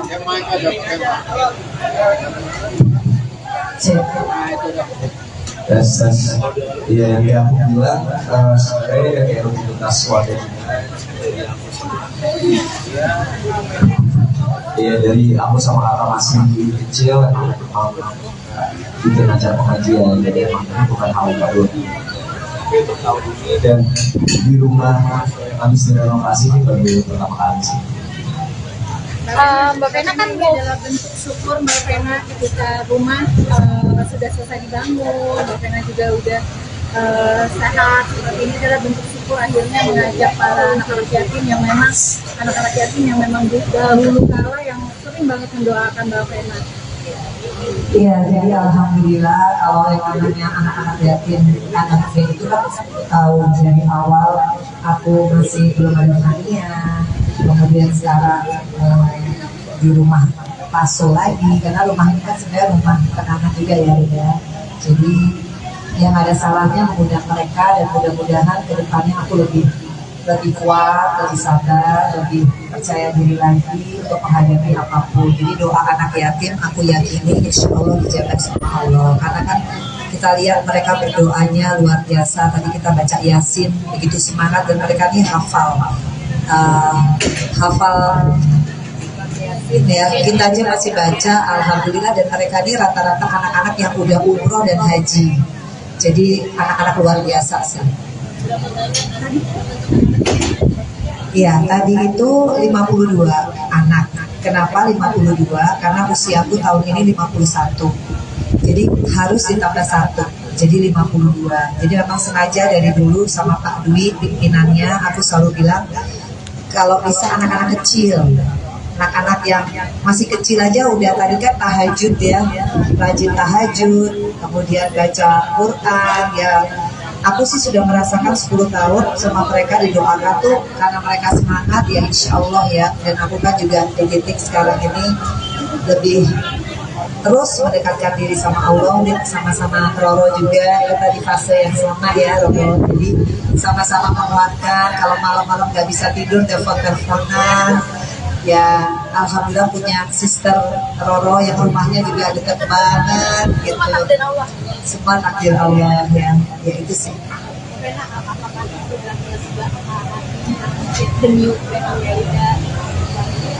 Kalau lega belum. Saya masih di fase kalau waktu itu fasenya masih fase survive ya. Kemudian ada fase shock, ada fase kayak menyalahkan diri sendiri.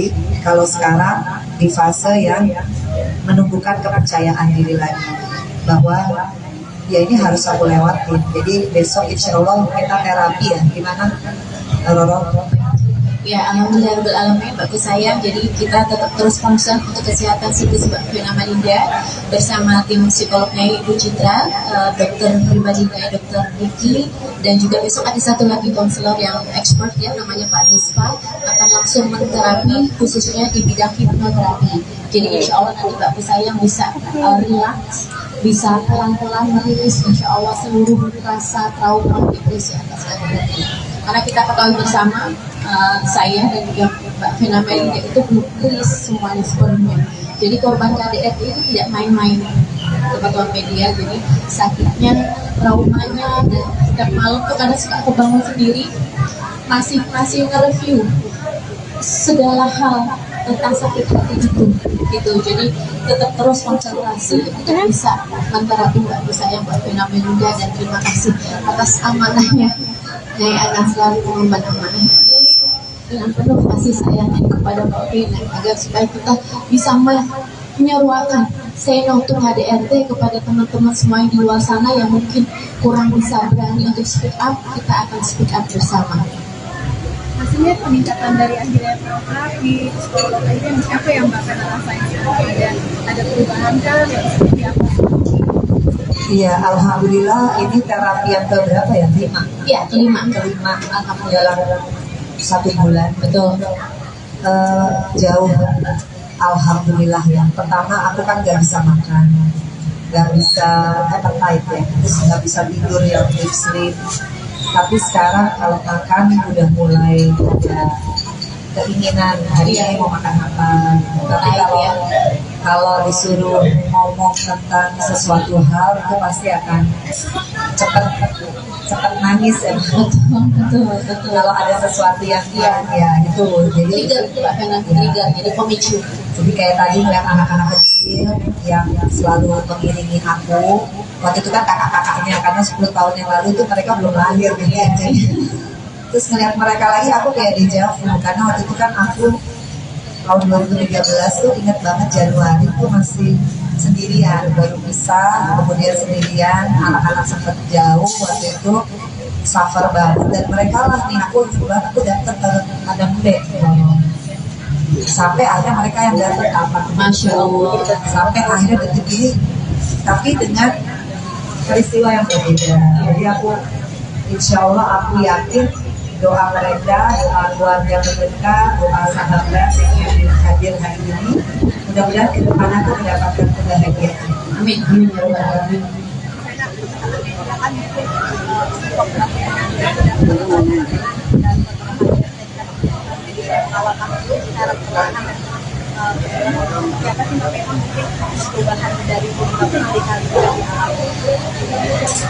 Ya pokoknya saya kan semua wartawan udah kayak keluarga nih.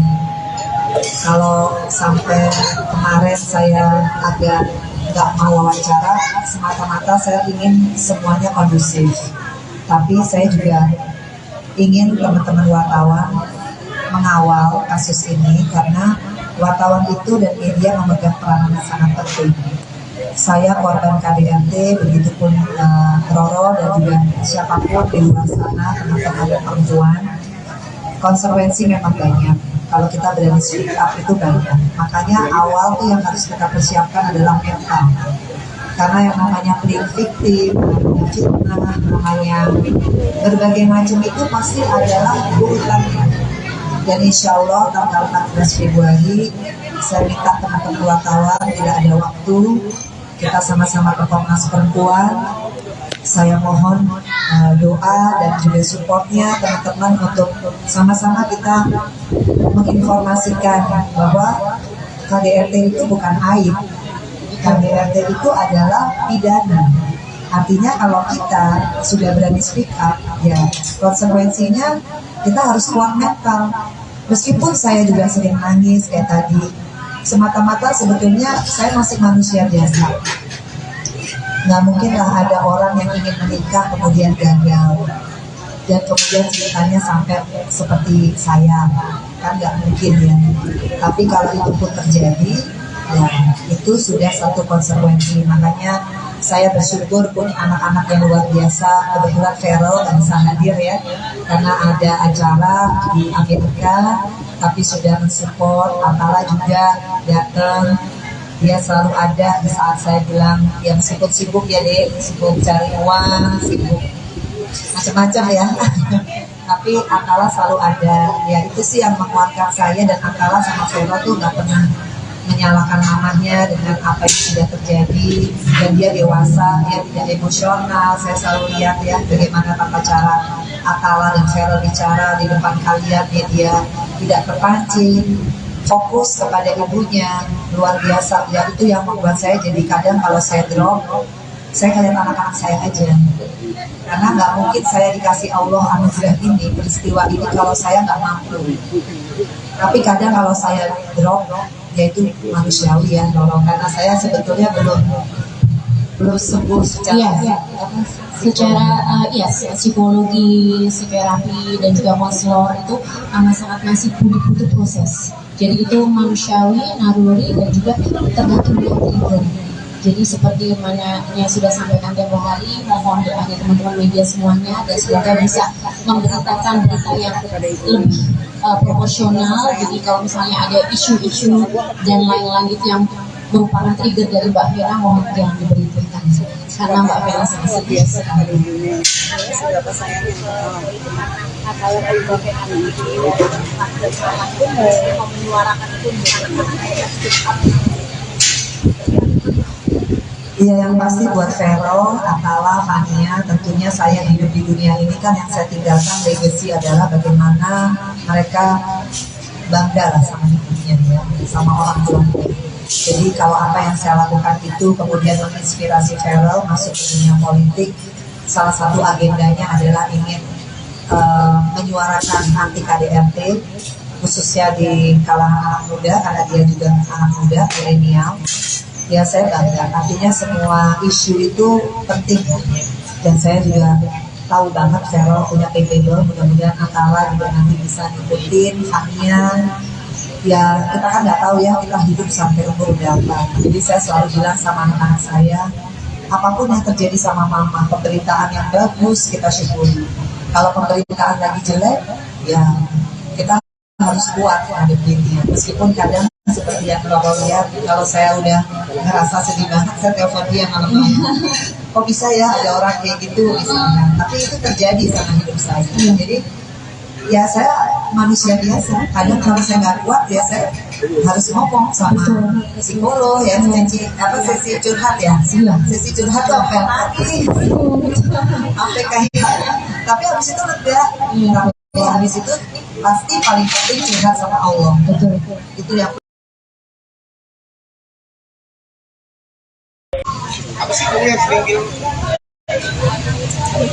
semangat apa sih yang disampaikan oleh Atala dari mama? Ya, pastinya kadang mungkin gak ngomongin masalah ini ya, kadang kita bisa discuss hal-hal lain atau enggak bercanda-bercanda aja gitu, yang apa yang bisa buat mama tuh lega dan gak mikirin masalah. Tapi tetap aku support sama kakak, temenin mama terus, aku temenin balik mama sampai selesai masih lewat. Buat mama biar mama tuh nggak nangis, bikin mama ketawa lagi. Kalau punya cara apa sih? Ya aku selalu bercandain aja mama, bikin mama ketawa. Sama ya makanya hari ini gimana pengen ajak mama mungkin makan bareng, kan udah lama kita nggak makan ya di luar. Itu hal-hal kecil aja sih menurut aku yang bisa bikin mama bahagia gitu. Ya hari ini makanya aku bawa baca aku sama mama. Iyalah, iya.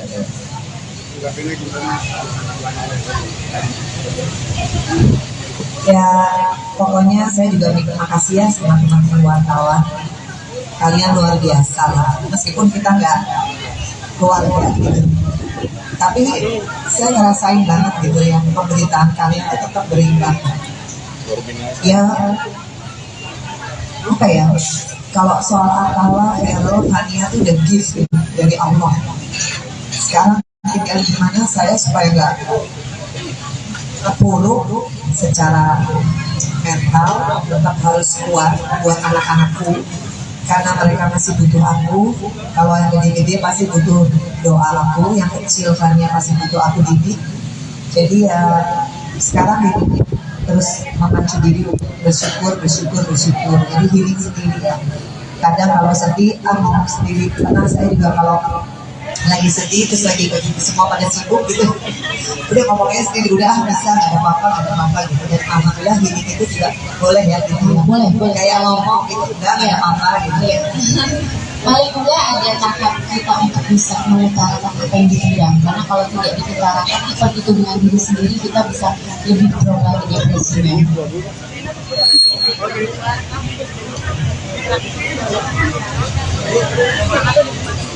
Ya, yang jelas saya belum bisa beraktivitas untuk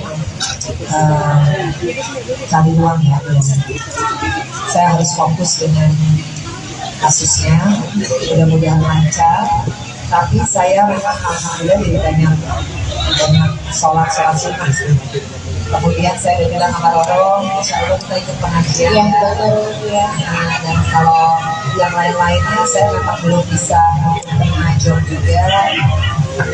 Ya karena masih belum bingung ya mau terima jobnya gimana, masih hatinya masih kadang suka sedih aja masih.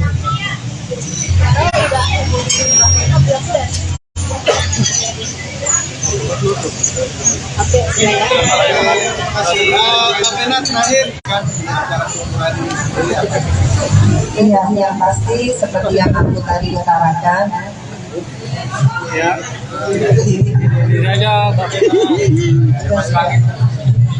Ya, doanya mudah-mudahan semua yang hadir pada hari ini, baik itu keluarga, sahabat, anak, teman-teman wartawan, tetangga. Karena kalau kita berdoa yang baik, insya Allah semuanya kembali baik pada diri kita. Dan yang paling penting saya mohon banget doanya dari semuanya, doa yang tulus tentunya. Khususnya dari teman-teman wartawan, saya rasa kalian punya hati nurani, kalian tahu banget kok. Justru kalian lebih tahu ya, bagaimana peristiwanya, prosesnya, kemudian ke depannya. Jadi sekali lagi saya mohon dikawal supaya ini menjadi satu pembelajaran buat kita semua. Perempuan-perempuan Indonesia, kalau yang namanya KDRT sekali lagi bukan aib. KDRT itu adalah hal pidana yang harus kita perjuangkan secara hukum dan kita punya jalurnya. Alhamdulillah apa yang saya lakukan ini merupakan sebagai bentuk saya sebagai perempuan, karena saya juga punya hak ya insya Allah kedepannya saya yakin Allah memudahkan. Itu aja harapannya, makanya pengajian ini kita buat supaya kita melangkah itu dengan tuntunan Allah, bukan karena kita merasa kita mampu, karena manusia itu punya banyak keterbatasan, tapi kalau kita minta sama Allah insya Allah semuanya akan lancar. Itu aja. Vena Melinda makan-makan setelah digugat cerai Ferry Irawan. Vena Melinda gelar acara tasyakuran dengan mengundang anak yatim di kediamannya, Sabtu, tanggal 11 Februari tahun 2023. Ibu Verrel Bramasta itu mengundang 52 anak yatim dari yayasan yang berada di Bogor.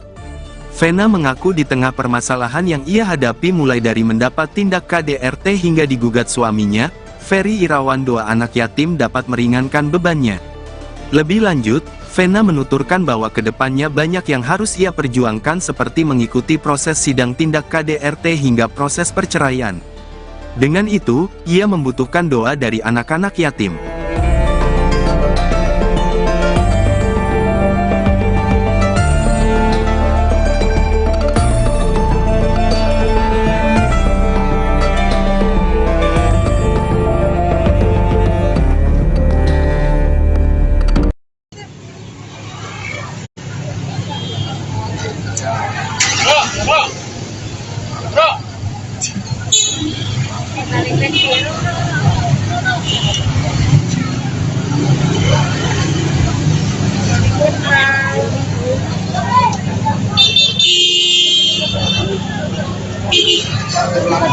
Ntar gua kirim ya wawancaranya ya.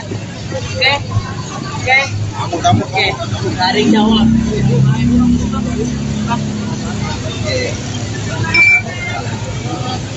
Loh.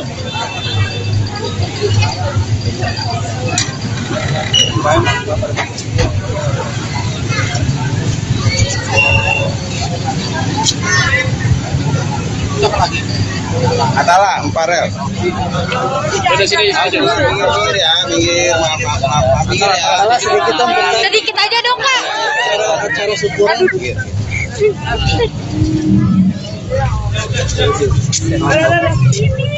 Ada nenek galak.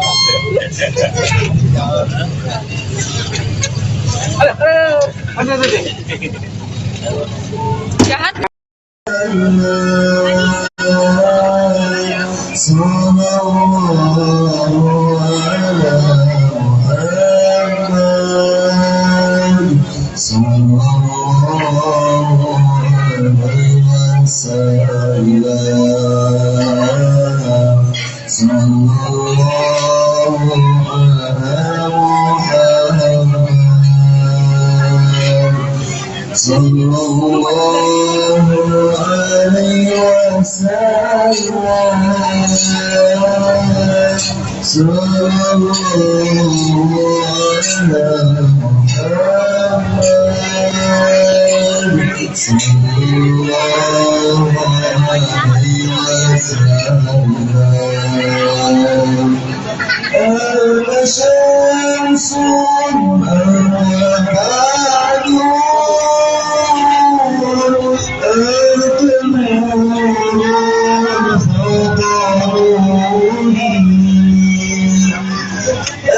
Iya kan?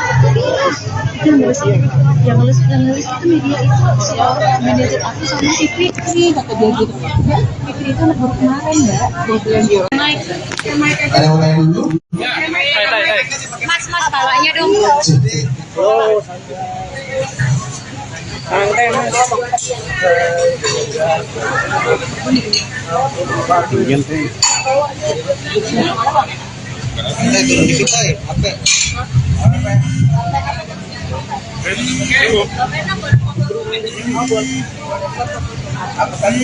Kalau rapat mbak sayang. Ya, makanya mundur. Lihatin ya. Ya Bang Nando. Ayo mau fotonya ya. Iya.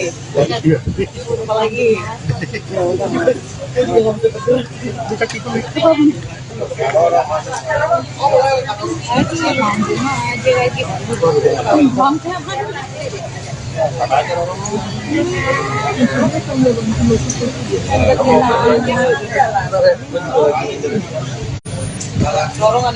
Yuk, ayo mulai yuk.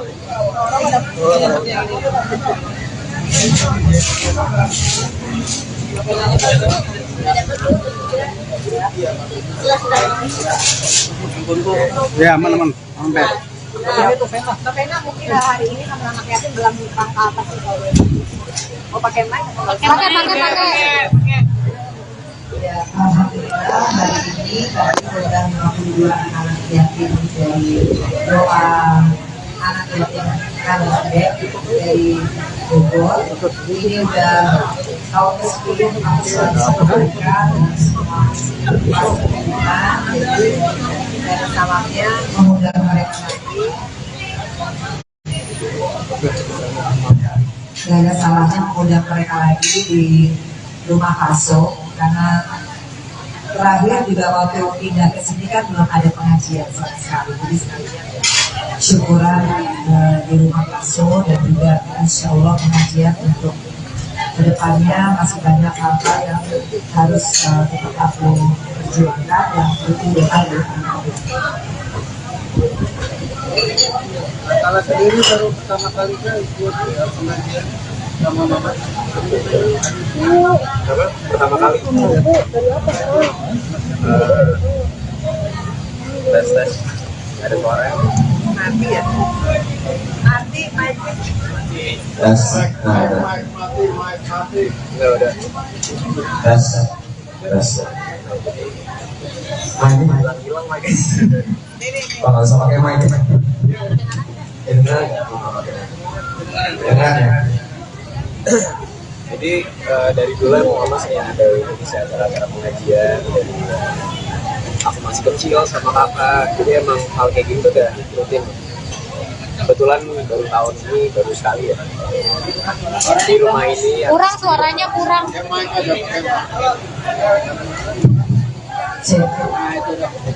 Tes. Iya, yang aku bilang sebenarnya kayak rutinitas keluarga. Iya, dari aku sama kakak masih kecil emang bikin acara pengajian, jadi emang ini bukan hal baru. Untuk tahun ini Dan di rumah habis direnovasi ini baru pertama kali sih. Mbak Vena kan ini adalah bentuk syukur Mbak Vena ketika rumah sudah selesai dibangun, Mbak Vena juga udah sehat.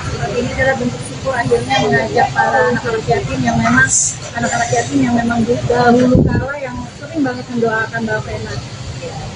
Iya, jadi alhamdulillah kalau yang namanya anak-anak yatim anaknya itu kan tahu dari awal aku masih belum ada hadiah, kemudian sekarang di rumah Paso lagi, karena rumah ini kan sebenarnya rumah anak juga ya.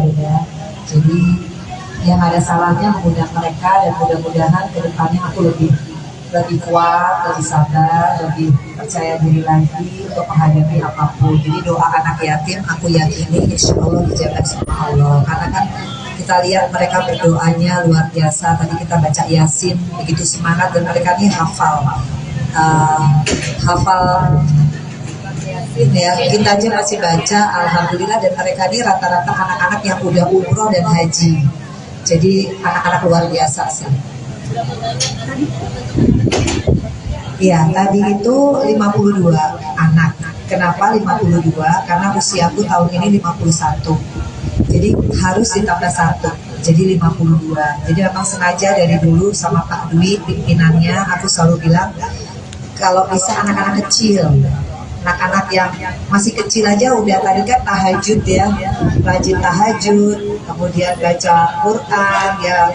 Aku sih sudah merasakan 10 tahun sama mereka didoakan tuh karena mereka semangat ya insya Allah ya. Dan aku kan juga di titik sekarang ini lebih terus mendekatkan diri sama Allah, dan sama-sama Roro juga kita di fase yang sama ya Roro. Jadi sama-sama menguatkan, kalau malam-malam nggak bisa tidur telepon-teleponan.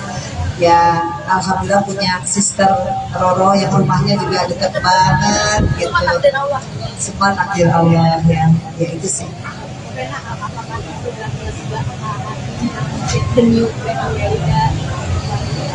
Kalau lega belum. Saya masih di fase, kalau waktu itu fasenya masih fase survive ya. Kemudian ada fase shock, ada fase kayak menyalahkan diri sendiri.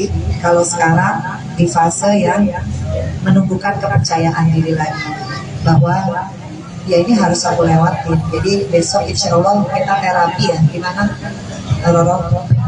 Ya, alhamdulillah bagus sayang. Jadi kita tetap terus concern untuk kesehatan psikis Mbak Vena Melinda bersama tim psikolognya Ibu Citra, dokter pribadinya Dokter Vicky, dan juga besok ada satu lagi konselor yang expert ya, namanya Pak Dispa, akan langsung menterapi khususnya di bidang hipnoterapi. Jadi insya Allah nanti Mbak sayang bisa relax, bisa pelan-pelan merilis insya Allah seluruh rasa trauma depresi atas kehadiran. Karena kita ketahui bersama, saya dan juga Mbak Vena Melinda itu belum rilis semuanya sepenuhnya. Jadi korban KDRT itu tidak main-main, teman-teman media. Jadi sakitnya, traumanya, dan setiap malam tuh kadang suka kebangun sendiri, masih nge-review segala hal tentang sakit hati itu gitu. Jadi tetap terus konsentrasi untuk bisa menterapi Mbak Vena Melinda, dan terima kasih atas amanahnya. Nyai akan selalu mengemban amanah ini dengan penuh kasih sayangnya kepada Mbak Vena, agar supaya kita bisa menyeruakan say no to KDRT kepada teman-teman semua di luar sana yang mungkin kurang bisa berani untuk speak up. Kita akan speak up bersama. Hasilnya peningkatan dari akhirnya terapi, psikolog akhirnya apa yang Mbak Vena rasain? Ada perubahan kan yang seperti apa? Iya, alhamdulillah ini terapi yang keberapa ya? 5? Iya, kelima. Alhamdulillah dalam 1 bulan. Betul.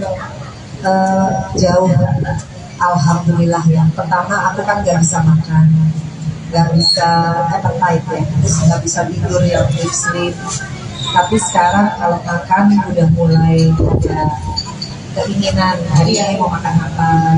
Tapi kalau disuruh ngomong tentang sesuatu hal itu pasti akan cepat nangis ya. Betul. Kalau ada sesuatu yang ya itu jadi trigger jadi pemicu.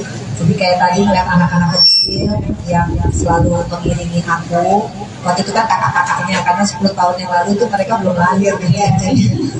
Terus ngeliat mereka lagi aku kayak dejavu, karena waktu itu kan aku tahun 2013 tuh inget banget Januari tuh masih sendirian, baru pisah, kemudian sendirian, anak-anak sempat jauh waktu itu, suffer banget, dan mereka lah nih aku datang ke Padang Mude sampai akhirnya mereka yang datang ke apa, Masya Allah, sampai akhirnya detik ini, tapi dengan peristiwa yang berbeda. Jadi aku insya Allah aku yakin doa mereka, doa keluarga mereka, doa sahabat yang hadir hari ini, mudah-mudahan ke depan aku mendapatkan kebahagiaan.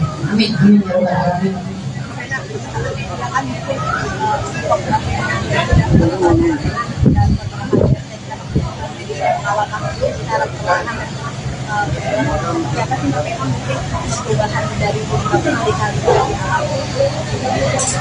Iya, pokoknya saya kan semua wartawan dan kayak keluarga nih. Kalau sampai kemarin saya agak nggak mau wawancara, semata-mata saya ingin semuanya kondusif. Tapi saya juga ingin teman-teman wartawan mengawal kasus ini, karena wartawan itu dan media memegang peran yang sangat penting. Saya korban KDRT, begitupun Roro dan juga siapapun di luar sana, teman-teman perempuan. Konsekuensi memang banyak. Kalau kita berani speak up itu banyak. Makanya awal tuh yang harus kita persiapkan adalah mental. Karena yang namanya playing victim, namanya fitnah, namanya berbagai macam itu pasti adalah urutannya. Dan insya Allah tanggal 14 Februari saya minta teman-teman wartawan tidak ada waktu, kita sama-sama ke Komnas Perempuan. Saya mohon doa dan juga supportnya teman-teman untuk sama-sama kita menginformasikan bahwa KDRT itu bukan aib.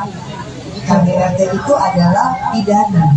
Artinya kalau kita sudah berani speak up, ya konsekuensinya kita harus keluar mental. Meskipun saya juga sering nangis kayak tadi, semata-mata sebetulnya saya masih manusia biasa. Nggak mungkin lah ada orang yang ingin menikah kemudian gagal dan kemudian ceritanya sampai seperti saya, kan nggak mungkin ya.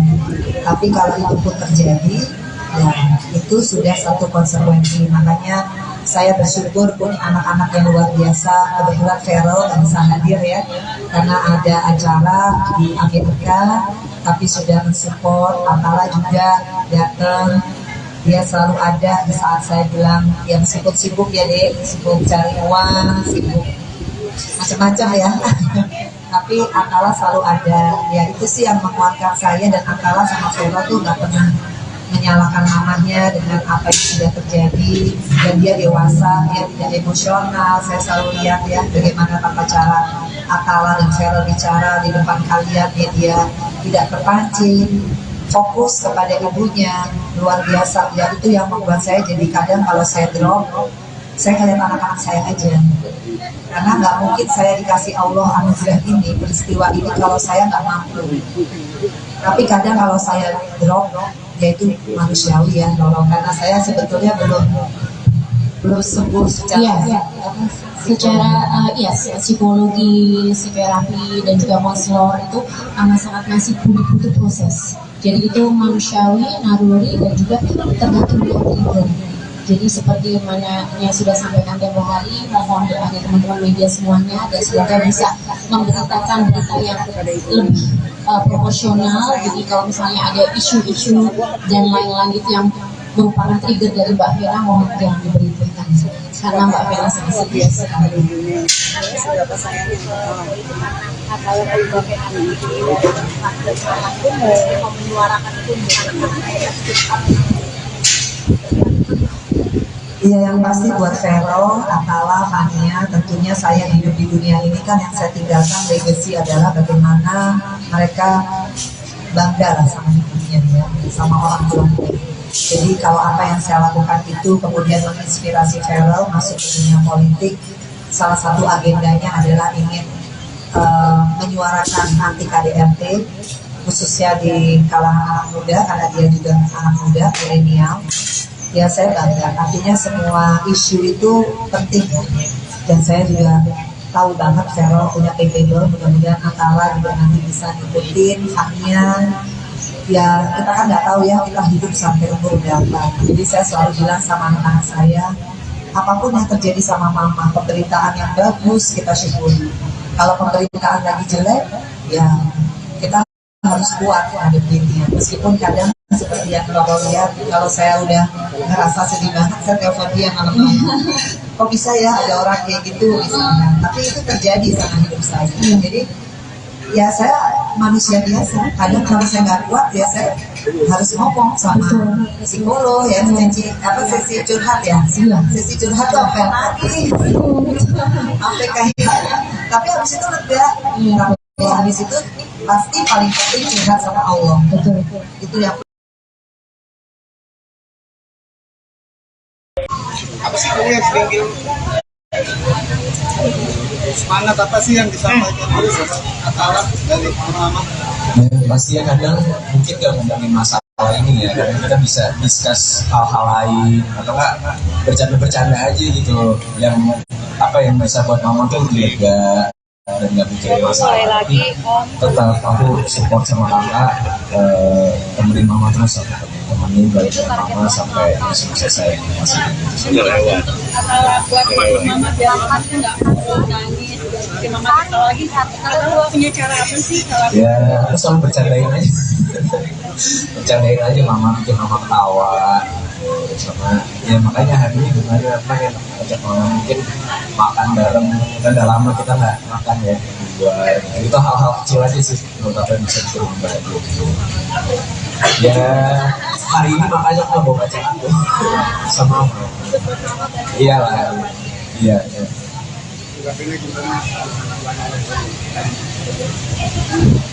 ya pokoknya saya juga berterima kasih ya sama teman-teman wartawan. Kalian luar biasa lah, meskipun kita nggak keluarga gitu. Tapi saya ngerasain banget gitu ya, pemberitaan kalian itu tetap berimbang. Ya, apa ya, kalau soal Atala, Vero, Fania itu udah gift gitu, dari Allah. Sekarang tinggal gimana saya supaya nggak terpuruk secara mental, tetap harus kuat buat anak-anakku. karena mereka masih butuh aku. Kalau yang gede-gede pasti butuh doa aku, yang kecil kan ya masih butuh aku didik. Jadi ya sekarang ini terus memacu diri bersyukur. Jadi healing sendiri ya. Kadang kalau sedih ngomong sendiri, karena saya juga kalau lagi sedih terus lagi semua pada sibuk gitu, udah ngomongnya sendiri, udah bisa, nggak ada apa-apa gitu. Dan alhamdulillah healing itu juga boleh ya gitu. Boleh. Kayak ngomong gitu, nggak ada apa-apa gitu. Paling enggak ada tahap kita untuk bisa mengutarakan apa yang dipendam, karena kalau tidak diutarakan effort itu dengan diri sendiri, kita bisa lebih drop lagi depresinya.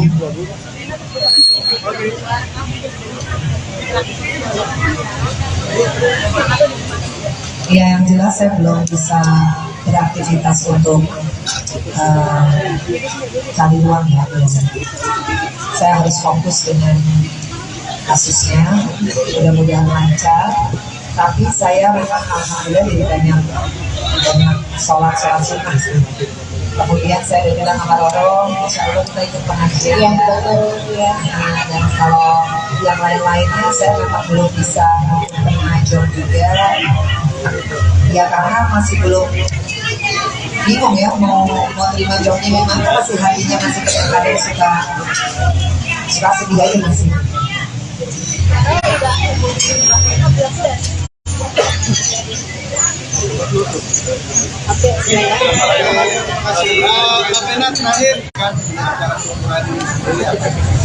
Iya, yang pasti seperti yang aku tadi utarakan. Ya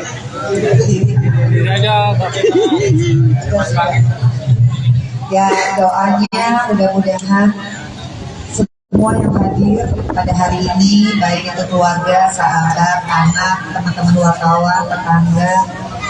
Karena kalau kita berdoa yang baik, insya Allah semuanya kembali baik pada diri kita. Dan yang paling penting saya mohon banget doanya dari semuanya, doa yang tulus tentunya, khususnya dari teman-teman wartawan. Saya rasa kalian punya hati nurani, kalian tahu banget kok. Justru kalian lebih tahu ya bagaimana peristiwanya, prosesnya, kemudian ke depannya. Jadi sekali lagi saya mohon dikawal supaya ini menjadi satu pembelajaran buat kita semua. Perempuan-perempuan Indonesia, kalau yang namanya KDRT sekali lagi bukan aib. KDRT itu adalah hal pidana yang harus kita perjuangkan secara hukum dan kita punya jalurnya. Alhamdulillah apa yang saya lakukan ini merupakan sebagai bentuk saya sebagai perempuan, karena saya juga punya hak ya insya Allah kedepannya saya yakin Allah memudahkan. Itu aja harapannya, makanya pengajian ini kita buat supaya kita melangkah itu dengan tuntunan Allah, bukan karena kita merasa kita mampu, karena manusia itu punya banyak keterbatasan, tapi kalau kita minta sama Allah, insya Allah semuanya akan lancar. Itu aja. Vena Melinda makan-makan setelah digugat cerai Ferry Irawan. Vena Melinda gelar acara tasyakuran dengan mengundang anak yatim di kediamannya, Sabtu, tanggal 11 Februari tahun 2023. Ibu Verrel Bramasta itu mengundang 52 anak yatim dari yayasan yang berada di Bogor. Vena mengaku di tengah permasalahan yang ia hadapi mulai dari mendapat tindak KDRT hingga digugat suaminya, Ferry Irawan, doa anak yatim dapat meringankan bebannya. Lebih lanjut, Vena menuturkan bahwa kedepannya banyak yang harus ia perjuangkan seperti mengikuti proses sidang tindak KDRT hingga proses perceraian. Dengan itu, ia membutuhkan doa dari anak-anak yatim.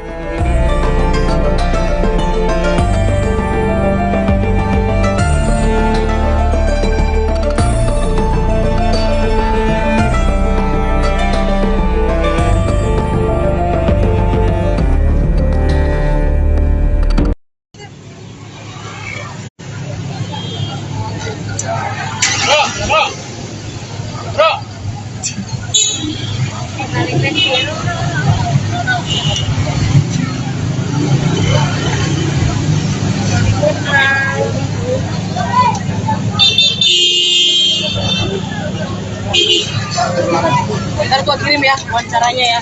Oke. Oke. Garing jawab.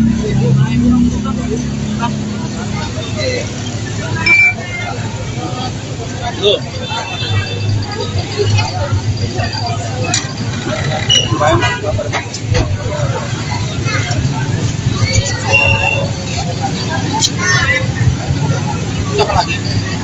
Atala, Emparel. Udah sini aja. Minggir ya, minggir. Maaf. Minggir ya. Sedikit aja dong, Kak. Acara syukuran.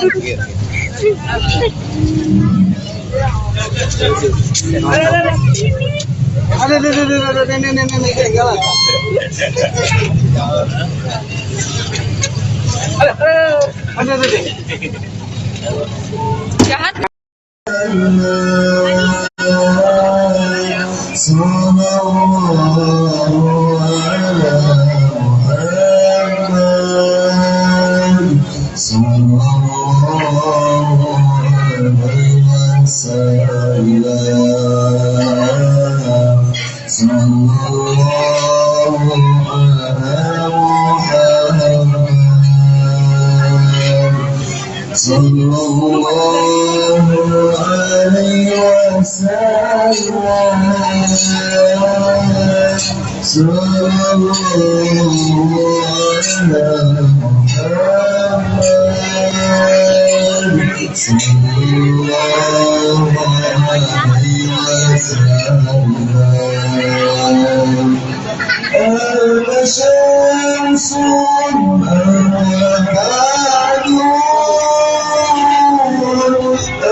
Iya kan? Itu yang nulis itu media itu manajer aku sama si Fikri, kata dia gitu. Mbak, Fikri itu anak baru kemarin, Mbak. Dia bilang gitu. Naik. Ada yang mau tanya dulu? Mas, palanya dong. Oh, santai mas.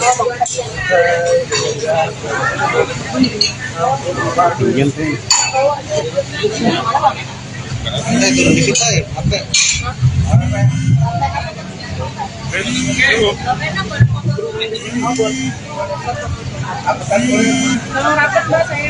Ya, maksudnya mundur.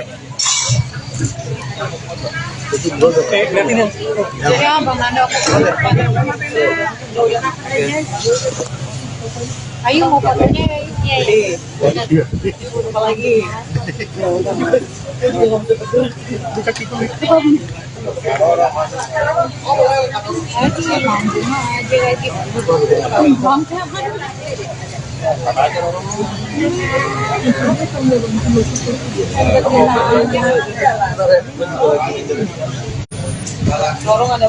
Yuk, yuk, ayo mulai yuk.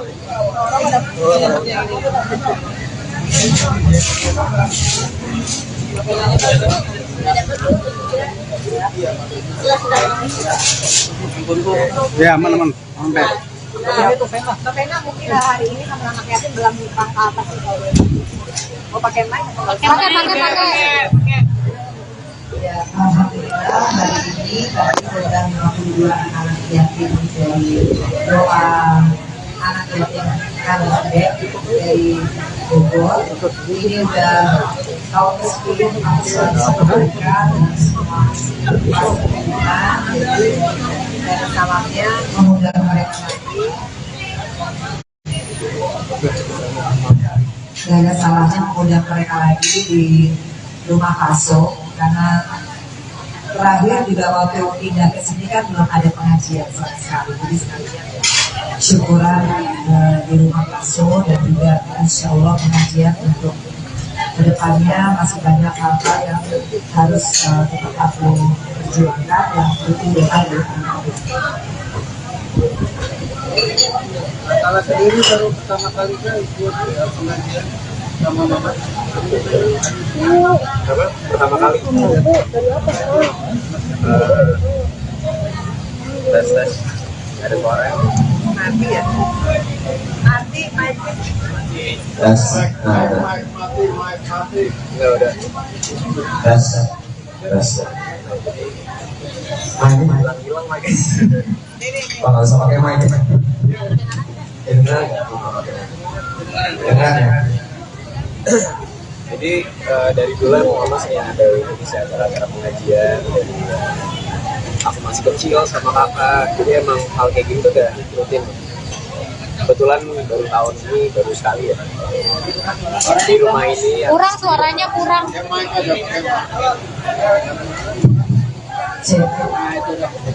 Tes. Iya, yang aku bilang sebenarnya kayak rutinitas warga.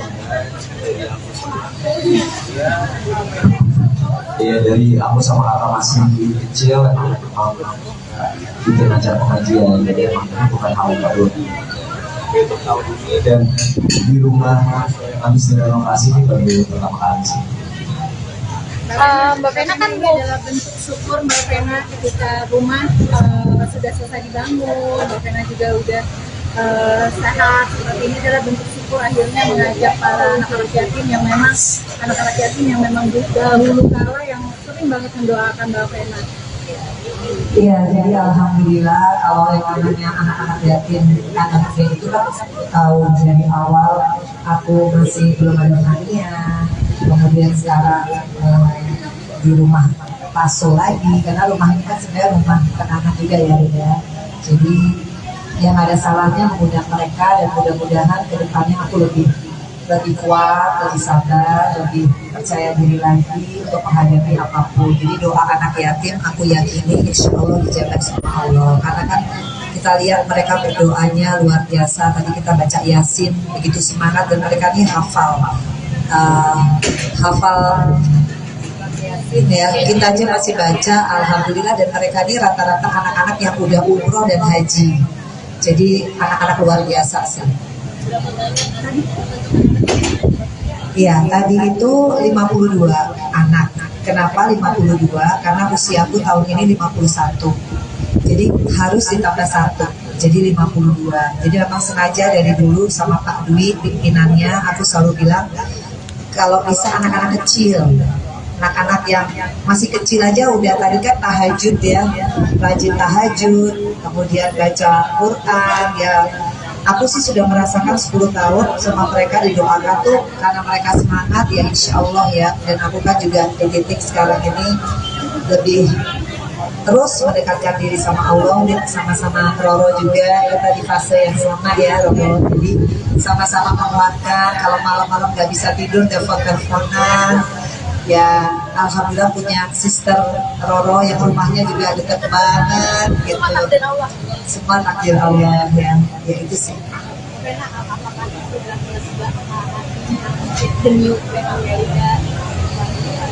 Kalau lega belum.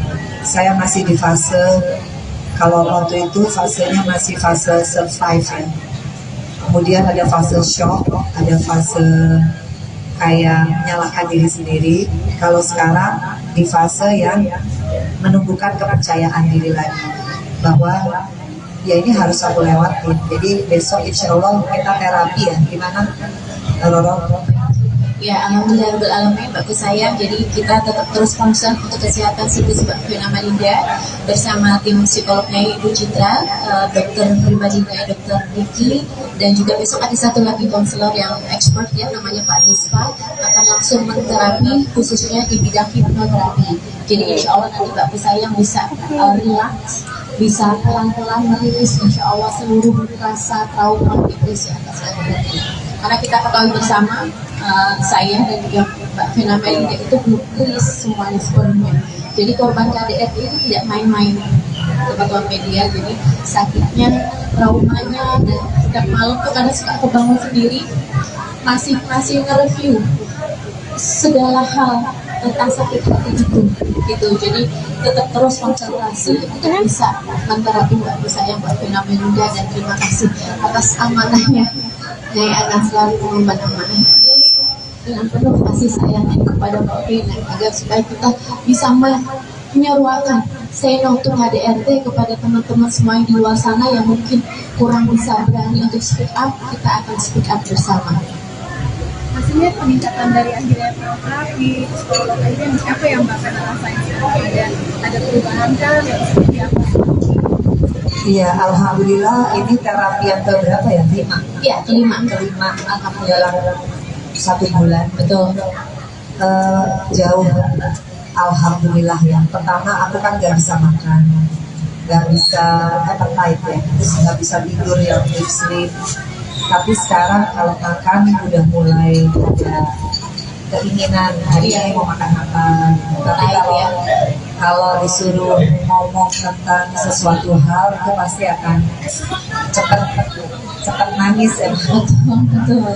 Kalau ada sesuatu yang ya itu jadi trigger, jadi pemicu. Jadi kayak tadi ngeliat anak-anak kecil yang selalu mengiringi aku. Waktu itu kan kakak-kakaknya, karena 10 tahun yang lalu itu mereka belum lahir gitu ya.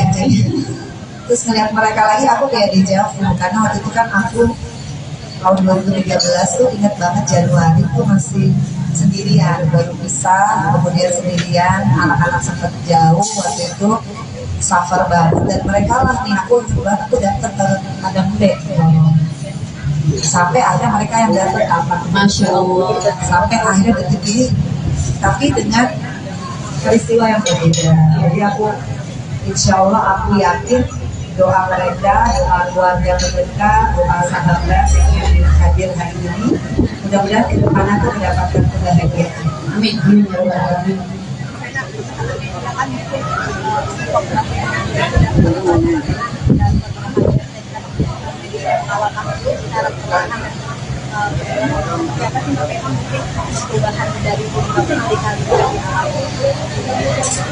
Ya pokoknya saya kan cuma wartawan, gak kayak keluarga ya. Kalau sampai kemarin saya agak nggak mau wawancara, semata-mata saya ingin semuanya kondusif. Tapi saya juga ingin teman-teman wartawan mengawal kasus ini, karena wartawan itu dan media memegang peranan sangat penting. Saya korban KDRT, begitupun Roro dan juga siapapun di luar sana, teman-teman perempuan. Konsekuensi memang banyak. Kalau kita berani speak up itu banyak. Makanya awal tuh yang harus kita persiapkan adalah mental. Karena yang namanya playing victim, namanya fitnah, namanya berbagai macam itu pasti adalah urutannya. Dan insya Allah tanggal 14 Februari saya minta teman-teman wartawan tidak ada waktu, kita sama-sama ke Komnas Perempuan. Saya mohon doa dan juga supportnya teman-teman untuk sama-sama kita menginformasikan bahwa KDRT itu bukan aib. KDRT itu adalah pidana. Artinya kalau kita sudah berani speak up, ya konsekuensinya kita harus kuat mental. Meskipun saya juga sering nangis kayak tadi, semata-mata sebetulnya saya masih manusia biasa. Nggak mungkinlah ada orang yang ingin menikah kemudian gagal dan kemudian ceritanya sampai seperti saya, kan nggak mungkin ya. Tapi kalau itu pun terjadi, ya itu sudah satu konsekuensi. Makanya saya bersyukur punya anak-anak yang luar biasa. Kebetulan Feral nggak bisa hadir ya, karena ada acara di Amerika, tapi sudah mensupport. Atala juga datang. Dia selalu ada di saat saya bilang, ya meskipun sibuk ya dek, sibuk cari uang, sibuk macam-macam ya.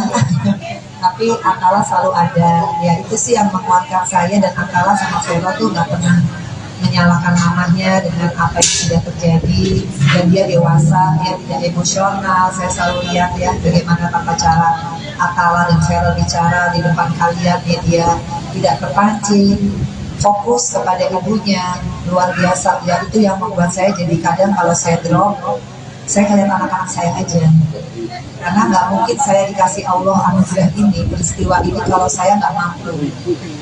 Tapi kadang kalau saya drop, yaitu manusiawi ya, tolong, karena saya sebetulnya belum sembuh secara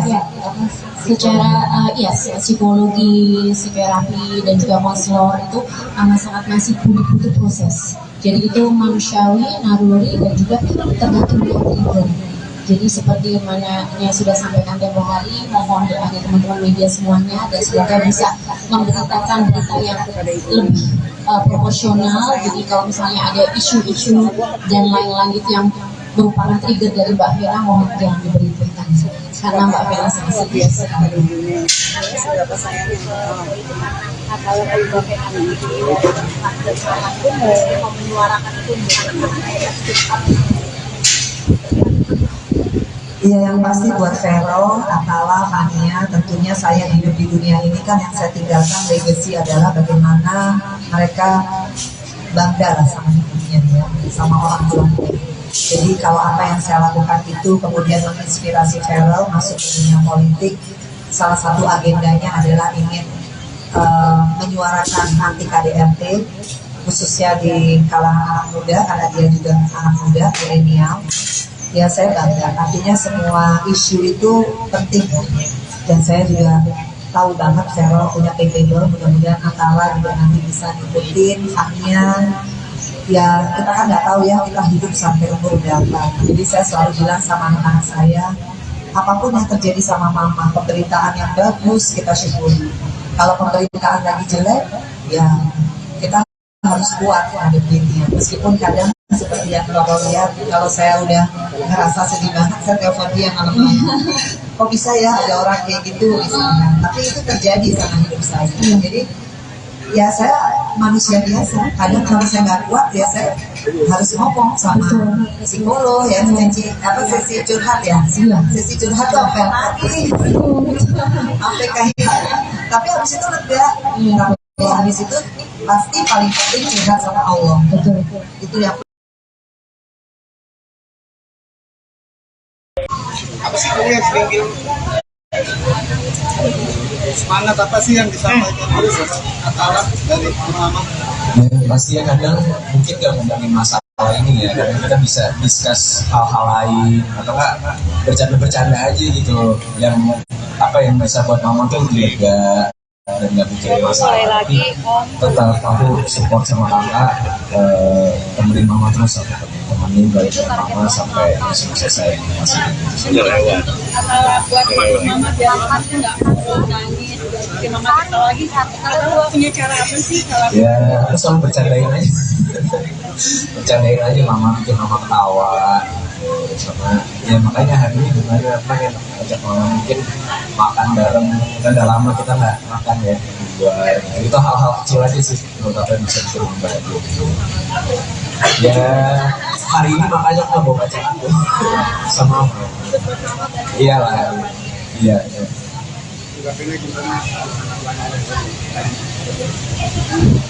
Ya, pokoknya saya juga terima kasih ya sama teman-teman wartawan. Kalian luar biasa lah, meskipun kita nggak keluarga gitu. Tapi saya ngerasain banget gitu ya, pemberitaan kalian itu tetap berimbang. Ya,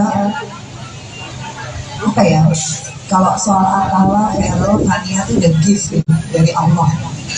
Sekarang tinggal gimana saya supaya nggak terpuruk secara mental, tetap harus kuat buat anak-anakku karena mereka masih butuh aku. Kalau yang gede-gede pasti butuh doa aku, yang kecil kan ya pasti butuh aku didik. Jadi ya sekarang ini terus memacu diri bersyukur. Jadi healing sendiri ya.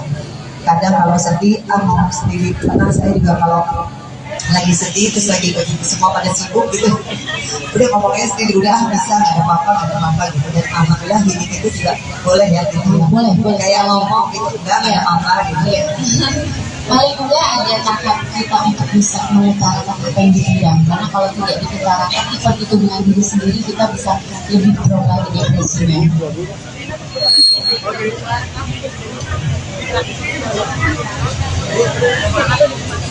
Ya yang jelas saya belum bisa beraktivitas untuk cari uang ya. Saya harus fokus dengan kasusnya, mudah-mudahan lancar. Tapi saya memang alhamdulillah jadi banyak sholat sunnah. Kemudian saya udah bilang sama Roro, insya Allah kita ikut pengajian. Yang betul ya. Dan kalau yang lain-lainnya saya memang belum bisa mengajar juga. Ya karena masih belum bingung ya mau terima jobnya gimana, masih hatinya masih kadang suka sedih aja masih.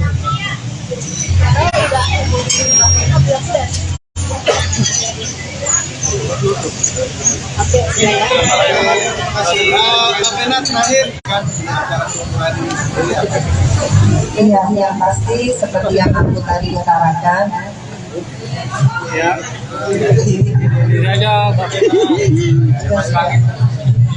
Ya doanya mudah-mudahan semua yang hadir pada hari ini, baik itu keluarga, sahabat, anak, teman-teman wartawan, tetangga. Karena kalau kita berdoa yang baik, insya Allah semuanya kembali baik pada diri kita. Dan yang paling penting saya mohon banget doanya dari semuanya, doa yang tulus tentunya.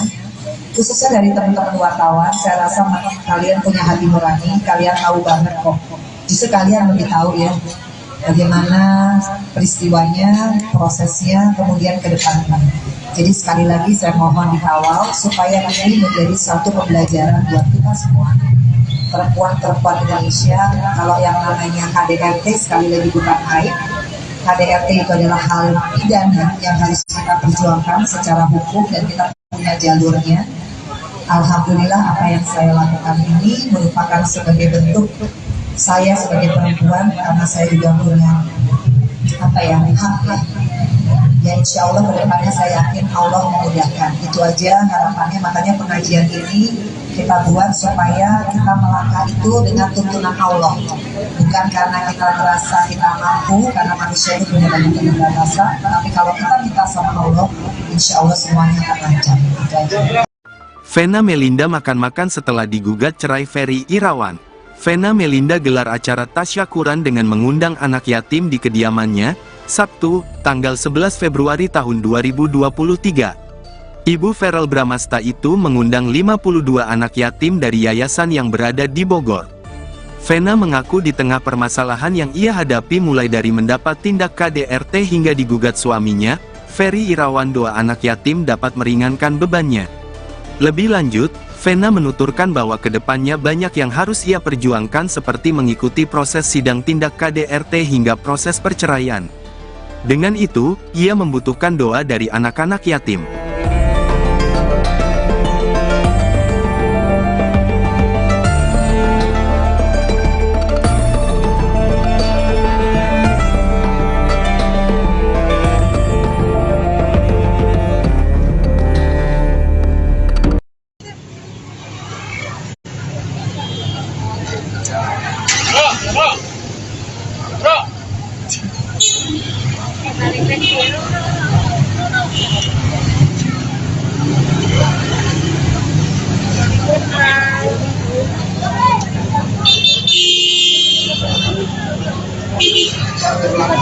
Ntar gua kirim ya wawancaranya ya. Oke. Oke. Dari Jawa.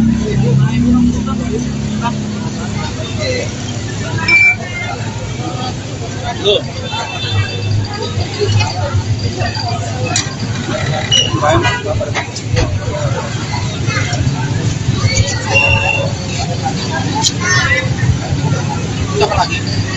Atala, Emparel.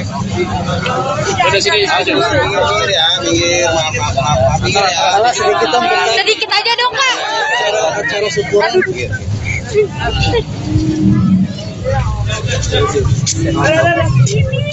Ada nenek jalan.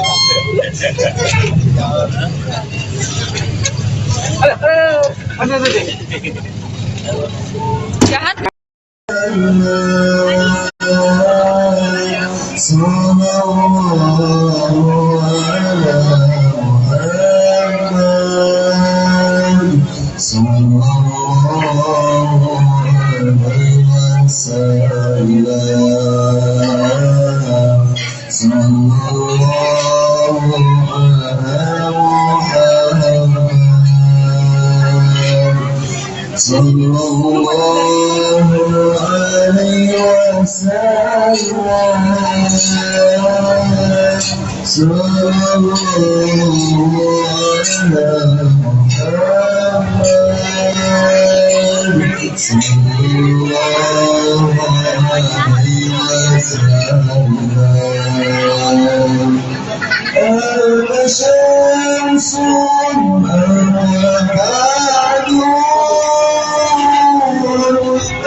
itu nulis manajer aku sama si Pipi.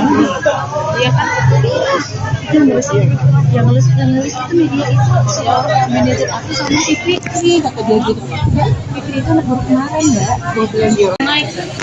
Ada yang mau tanya dulu? Mas balanya dong.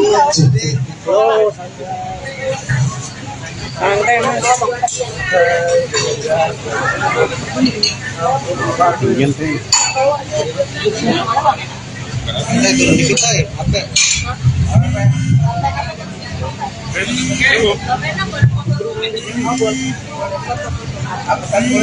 Kalau rapat mbak sayang. Ya, makanya mundur. Lihatin ya. Jadi Bang Nando aku. Ayo mau fotonya ya. Iya. Apa lagi?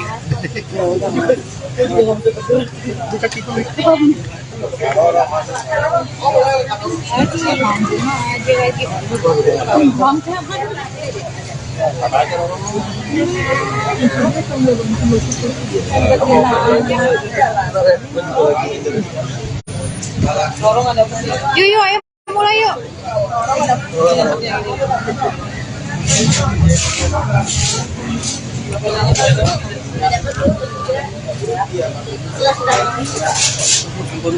Ya, aman. Sampai. Mbak Vena mungkin hari ini sama anak yatim dalam rangka apa sih kalau mau pakai mic? Pakai. Ya, alhamdulillah hari ini kami program 52 anak yatim dari doa anak yatim Kalibek dari Bogor. Ini udah tahun ke-10 kami selalu sama mereka dan semua pasangan. Jadi dari salamnya mengundang mereka lagi.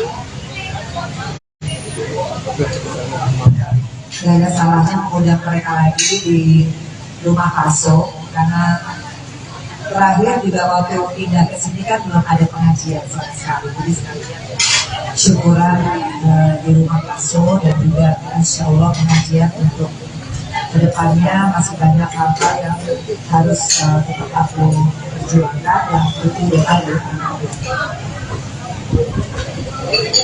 Kalau sendiri baru pertama kali ikut ya, pengajian sama mama. Apa? Pertama kali. Tes. Ada suara. Mati ya? Mati. Tes. Enggak udah. Tes. Ini Hilang lagi. Pak, nggak usah pakai mic. Dengar ya. Jadi dari dulu mama saya ada Indonesia acara-acara pengajian dari aku masih kecil sama kakak, jadi emang hal kayak gitu udah rutin. Kebetulan baru tahun ini baru sekali ya di rumah ini ya. Kurang suaranya kurang.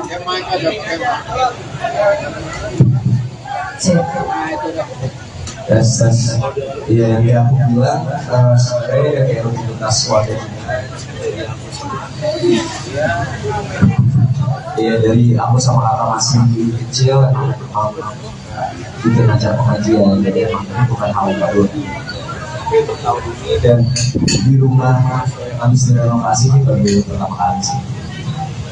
Mbak Vena kan Ini adalah bentuk syukur Mbak Vena ketika rumah sudah selesai dibangun, Mbak Vena juga udah sehat seperti ini adalah bentuk syukur akhirnya mengajak para anak-anak yatim yang memang dahulu kala yang sering banget mendoakan Mbak Vena.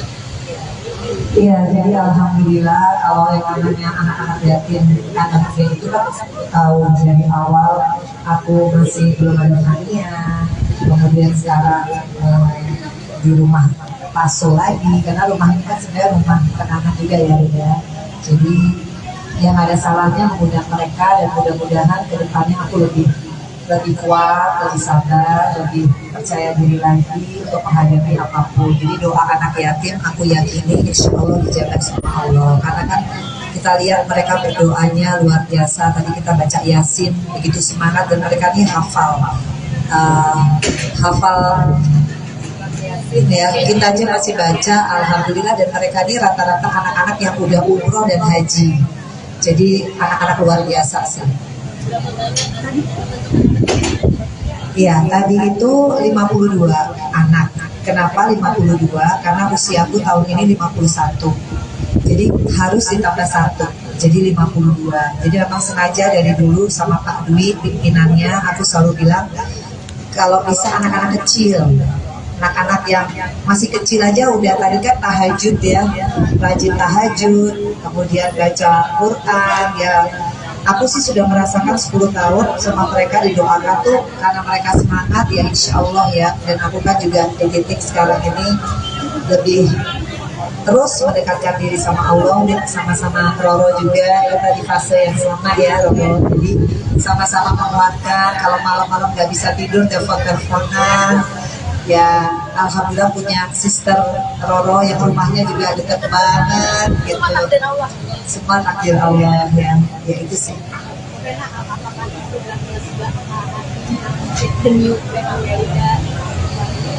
Kalau lega belum. Saya masih di fase, kalau waktu itu fasenya masih fase survive ya. Kemudian ada fase shock, ada fase kayak menyalahkan diri sendiri. Kalau sekarang di fase yang menumbuhkan kepercayaan diri lagi, bahwa ya ini harus aku lewatin. Jadi besok insya Allah kita terapi ya. Gimana Roro?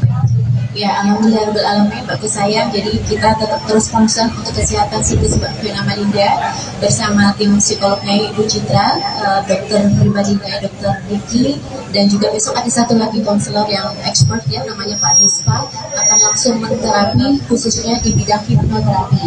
Jadi insya Allah nanti Mbak sayang bisa relax, bisa pelan-pelan merilis insya Allah seluruh rasa trauma depresi atas kehadirannya. Karena kita ketahui bersama, saya dan juga Mbak Vena Melinda itu belum rilis semuanya sepenuhnya. Jadi korban KDRT itu tidak main-main, teman-teman media. Jadi sakitnya, traumanya, dan setiap malam tuh kadang suka kebangun sendiri, masih nge-review segala hal tentang sakit hati itu gitu. Jadi tetap terus konsentrasi untuk bisa menterapi Mbak saya, Mbak Vena Melinda, dan terima kasih atas amanahnya. Saya akan selalu mengemban amanah ini dengan penuh kasih sayangnya kepada Mbak Vena, agar supaya kita bisa menyeruakan say no to KDRT kepada teman-teman semua yang di luar sana yang mungkin kurang bisa berani untuk speak up. Kita akan speak up bersama. Maksudnya peningkatan dari akhirnya terapi, psikolog akhirnya apa yang Mbak Vena rasain sekarang? Ada perubahan kan yang seperti apa? Iya, alhamdulillah ini terapi yang keberapa ya? 5? Iya, kelima. Alhamdulillah 1 bulan. Betul. Jauh, alhamdulillah ya. Pertama aku kan gak bisa makan, gak bisa appetite ya, terus gak bisa tidur yang deep sleep. Tapi sekarang kalau makan udah mulai ada keinginan hari ini mau makan apa. Tapi kalau disuruh ngomong tentang sesuatu hal itu pasti akan cepat nangis ya. Betul. Kalau ada sesuatu yang ya itu jadi trigger, jadi pemicu. Jadi kayak tadi ngeliat anak-anak kecil yang selalu mengiringi aku. Waktu itu kan kakak-kakaknya, karena 10 tahun yang lalu tuh mereka belum lahir gitu ya. Terus ngeliat mereka lagi aku kayak dejavu, karena waktu itu kan aku tahun 2013 tuh inget banget Januari tuh masih sendirian, baru pisah, kemudian sendirian, anak-anak sempat jauh waktu itu, suffer banget, dan mereka lah nih, aku ingat aku datang ke Madang B, sampai akhirnya mereka yang datang apa? Masya Allah. Sampai akhirnya detik ini, tapi dengan peristiwa yang berbeda. Jadi aku, insya Allah aku yakin doa mereka, doa keluarga mereka, doa sahabat yang hadir hari ini, mudah-mudahan ke depan aku mendapatkan kebahagiaan. Amin.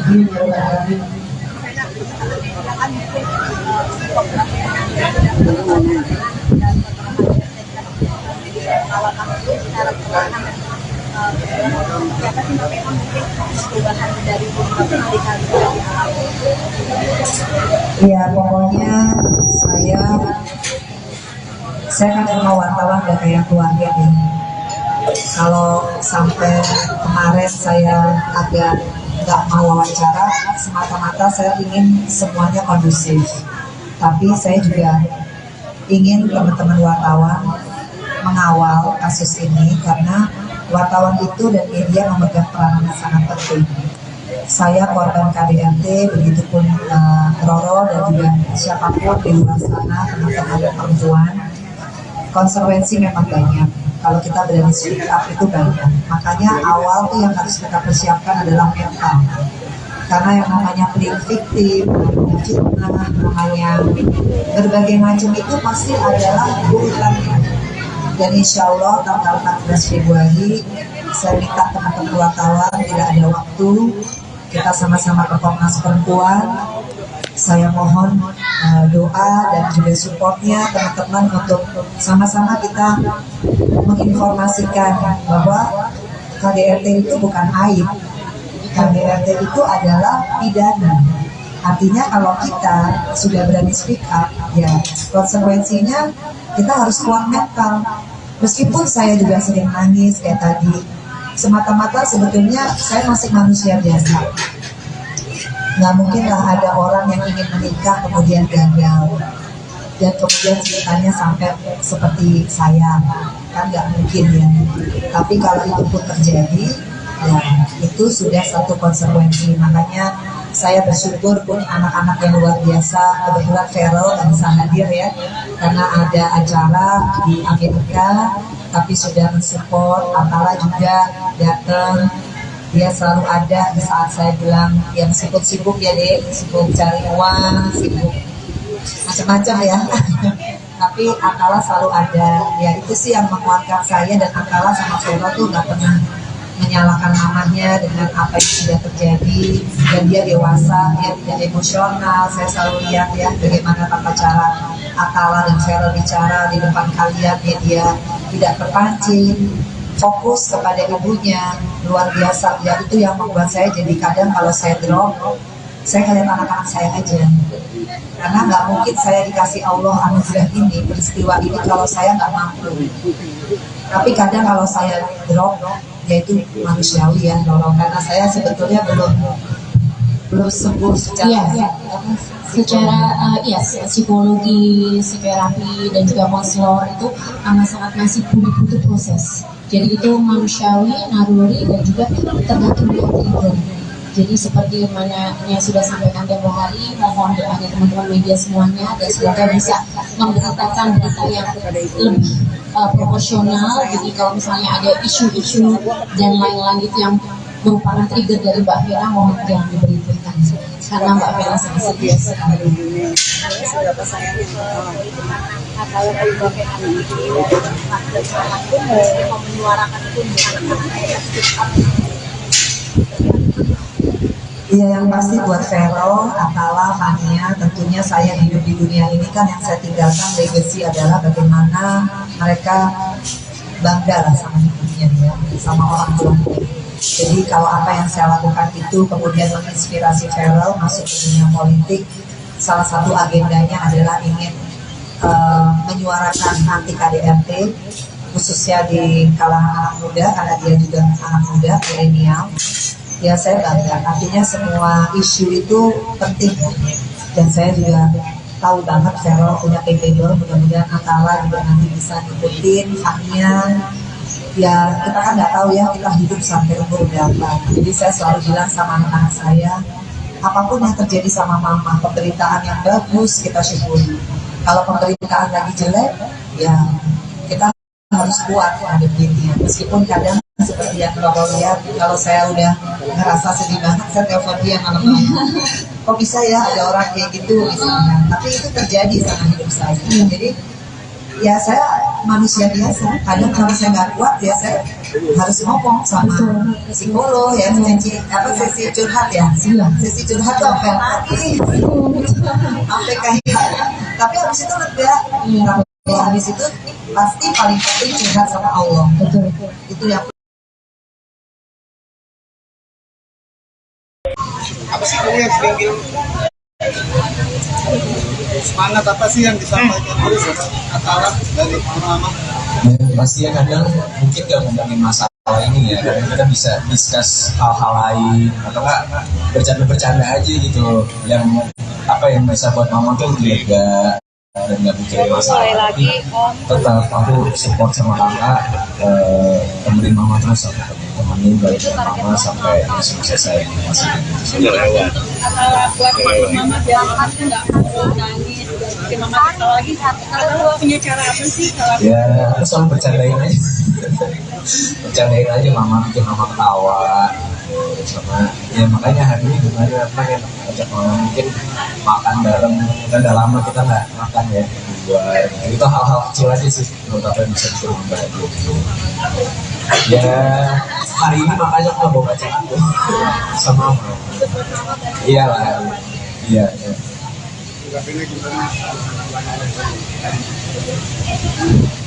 Ya pokoknya saya juga terima kasih ya sama teman-teman wartawan, kalian luar biasa lah, meskipun kita nggak keluarga gitu, tapi saya ngerasain banget gitu ya, pemberitaan kalian itu tetap berimbang ya. Apa ya, kalau soal akala, hero, hania itu udah gift gitu, dari Allah. Sekarang tinggal gimana saya supaya nggak kepuruk secara mental, tetap harus kuat buat anak-anakku karena mereka masih butuh aku. Kalau yang gede-gede pasti butuh doa aku, yang kecil kan ya pasti butuh aku didik. Jadi ya sekarang ini terus memacu diri bersyukur. Jadi healing sendiri ya.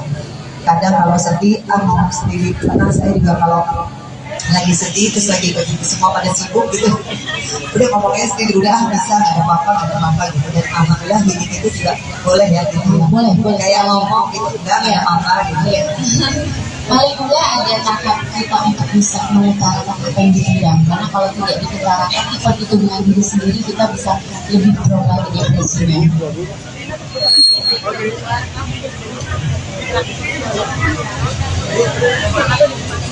Ya yang jelas saya belum bisa beraktivitas untuk cari uang ya. Saya harus fokus dengan kasusnya, mudah-mudahan lancar. Tapi saya memang alhamdulillah jadi banyak sholat sunnah sih. Kemudian saya udah bilang sama Roro, insya Allah kita ikut pengajian ya. Dan kalau yang lain-lainnya saya memang belum bisa mengajar juga ya, karena masih belum bingung ya mau terima jobnya memang, masih hatinya masih kadang-kadang suka sedih aja masih.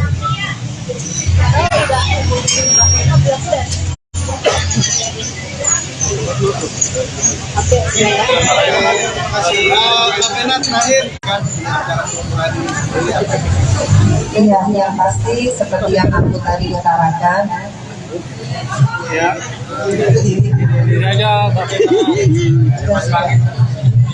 Ya doanya mudah-mudahan semua yang hadir pada hari ini, baik itu keluarga, sahabat, anak, teman-teman wartawan, tetangga. Karena kalau kita berdoa yang baik, insya Allah semuanya kembali baik pada diri kita. Dan yang paling penting saya mohon banget doanya dari semuanya, doa yang tulus tentunya, khususnya dari teman-teman wartawan. Saya rasa kalian punya hati nurani, kalian tahu banget kok. Justru kalian lebih tahu ya bagaimana peristiwanya, prosesnya, kemudian ke depannya. Jadi sekali lagi saya mohon dikawal supaya ini menjadi satu pembelajaran buat kita semua. Perempuan-perempuan Indonesia, kalau yang namanya KDRT sekali lagi bukan aib. KDRT itu adalah hal pidana yang harus kita perjuangkan secara hukum dan kita punya jalurnya. Alhamdulillah apa yang saya lakukan ini merupakan sebagai bentuk saya sebagai perempuan, karena saya juga punya hak ya. Insya Allah kedepannya saya yakin Allah memudahkan. Itu aja harapannya. Makanya pengajian ini kita buat supaya kita melangkah itu dengan tuntunan Allah, bukan karena kita merasa kita mampu, karena manusia itu punya banyak keterbatasan. Tapi kalau kita minta sama Allah, insya Allah semuanya akan lancar. Itu aja. Vena Melinda makan-makan setelah digugat cerai Ferry Irawan. Vena Melinda gelar acara tasyakuran dengan mengundang anak yatim di kediamannya, Sabtu, tanggal 11 Februari tahun 2023. Ibu Verel Bramasta itu mengundang 52 anak yatim dari yayasan yang berada di Bogor. Vena mengaku di tengah permasalahan yang ia hadapi mulai dari mendapat tindak KDRT hingga digugat suaminya, Ferry Irawan, doa anak yatim dapat meringankan bebannya. Lebih lanjut, Vena menuturkan bahwa kedepannya banyak yang harus ia perjuangkan seperti mengikuti proses sidang tindak KDRT hingga proses perceraian. Dengan itu, ia membutuhkan doa dari anak-anak yatim.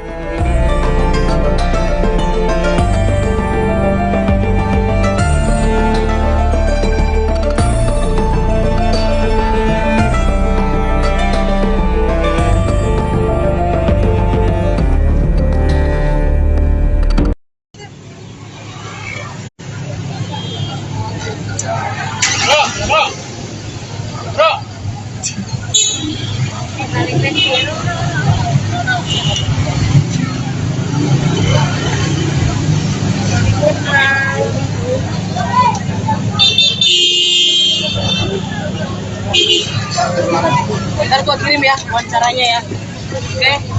Oke. Oke. Garing jawab.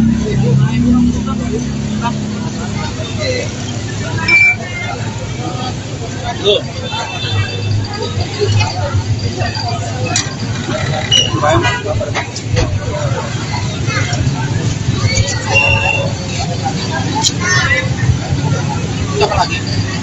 Adalah Farel. Udah sini aja. Minggir ya, minggir. Maaf. Minggir ya. Sedikit aja dong, Kak. Acara syukuran.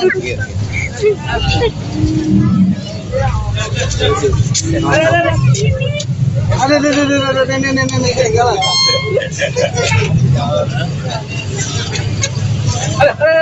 Ada. Jahat.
Iya kan?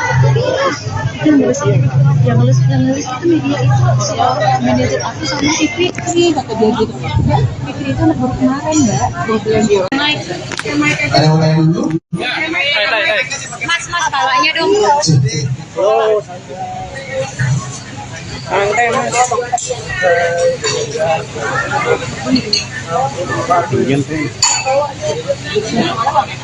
Kita turun di kita ya, apa?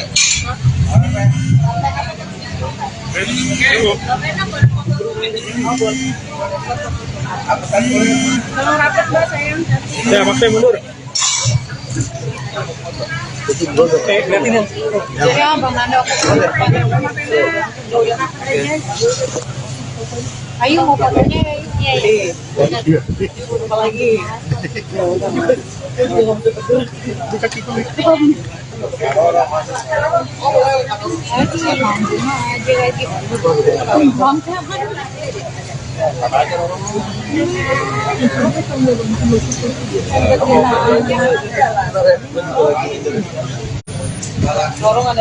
Yuk, ayo mulai yuk.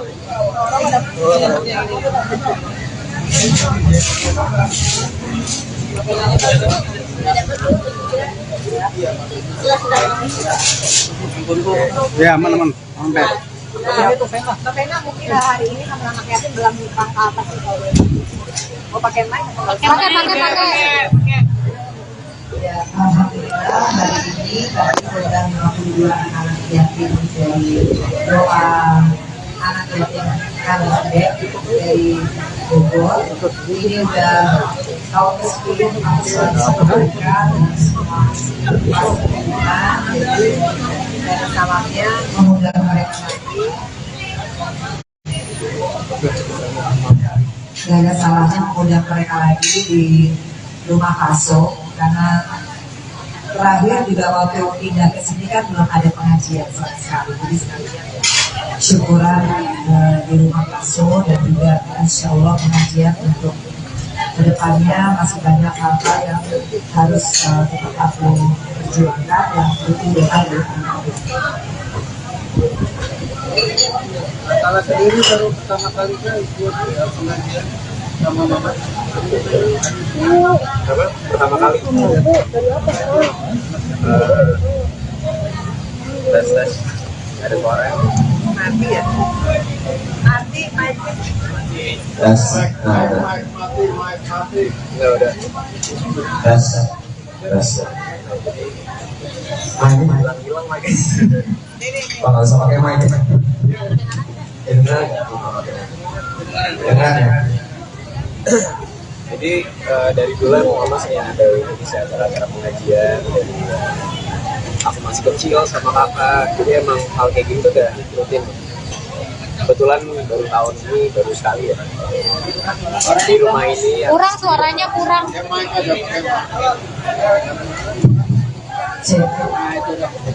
Tes.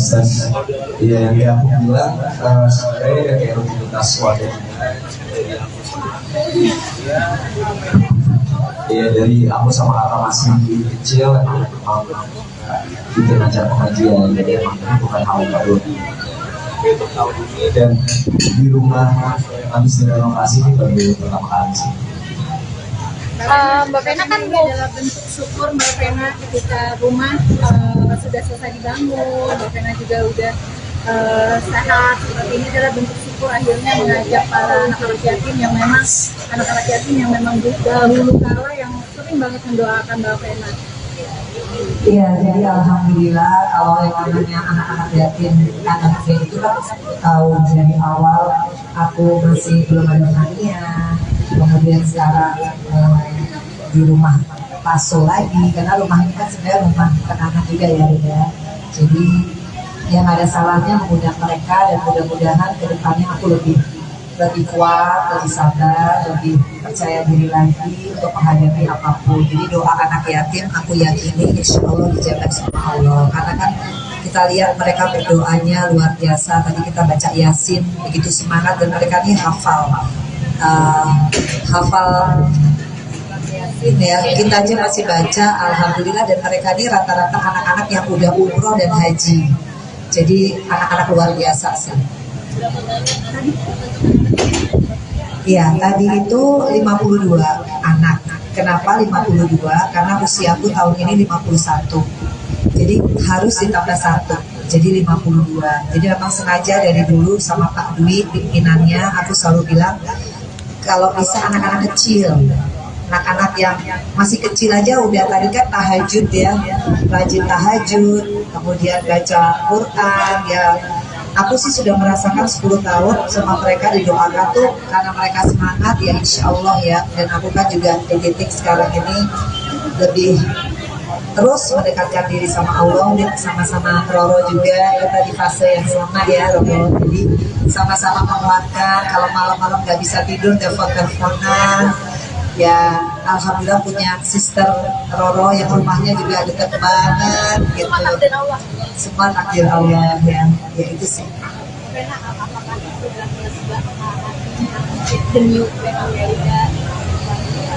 Kalau lega belum. Saya masih di fase kalau waktu itu fasenya masih fase survive ya. Kemudian ada fase shock, ada fase kayak menyalahkan diri sendiri. Kalau sekarang di fase yang menumbuhkan kepercayaan diri lagi bahwa ya ini harus aku lewatin. Jadi besok insya Allah kita terapi ya. Gimana Roro? Ya, alhamdulillah bagus sayang. Jadi kita tetap terus concern untuk kesehatan psikis Mbak Vena Malinda bersama tim psikolognya Ibu Citra, dokter pribadinya Dokter Ricky, dan juga besok ada satu lagi konselor yang expert ya namanya Pak Dispa akan langsung menterapi khususnya di bidang hipnoterapi. Jadi insya Allah nanti Mbak sayang bisa relax, bisa pelan-pelan merilis insya Allah seluruh rasa trauma depresi atas kehadiran. Karena kita ketahui bersama saya dan juga Mbak Vena Malinda itu belum tulis semuanya sepenuhnya. Jadi korban KDRT itu tidak main-main teman-teman media. Jadi sakitnya, traumanya, dan setiap malam tuh karena suka kebangun sendiri masih nge-review segala hal tentang sakit hati itu gitu. Jadi tetap terus konsentrasi untuk bisa menterapi Mbak Vena Malinda dan terima kasih atas amanahnya. Nyai akan selalu mengemban amanah ini dengan penuh kasih sayang kepada Mbak Vena agar supaya kita bisa menyeruakan say no to KDRT kepada teman-teman semua yang di luar sana yang mungkin kurang bisa berani untuk speak up. Kita akan speak up bersama. Maksudnya peningkatan dari akhirnya terapi, psikolog aja apa yang Mbak Vena rasain? Ada perubahan kan? Seperti apa? Iya, alhamdulillah ini terapi yang keberapa ya? 5? Iya, kelima. Alhamdulillah 1 bulan. Betul. Jauh. Alhamdulillah ya. Pertama aku kan nggak bisa makan, nggak bisa appetite ya, terus nggak bisa tidur ya, deep sleep. Tapi sekarang kalau makan udah mulai ada keinginan hari ini mau makan apa. Tapi kalau disuruh ngomong tentang sesuatu hal itu pasti akan cepat nangis ya. Betul. Kalau ada sesuatu yang ya itu jadi trigger jadi pemicu. Jadi kayak tadi ngeliat anak-anak kecil yang selalu mengiringi aku. Waktu itu kan kakak-kakaknya karena 10 tahun yang lalu itu mereka belum lahir gitu. Jadi terus ngeliat mereka lagi aku kayak dejavu karena waktu itu kan aku tahun 2013 tuh inget banget Januari tuh masih sendirian, baru pisah, kemudian sendirian, anak-anak sempat jauh waktu itu suffer banget dan mereka lah nih aku dapet ke Padang B sampai ada mereka yang datang kapan, Masya Allah, sampai akhirnya detik ini, tapi dengan peristiwa yang berbeda. Jadi aku, insya Allah aku yakin doa mereka, doa keluarga mereka, doa sahabat yang hadir hari ini, mudah-mudahan ke depan aku mendapatkan kebahagiaan. amin, amin, ya Allah, amin.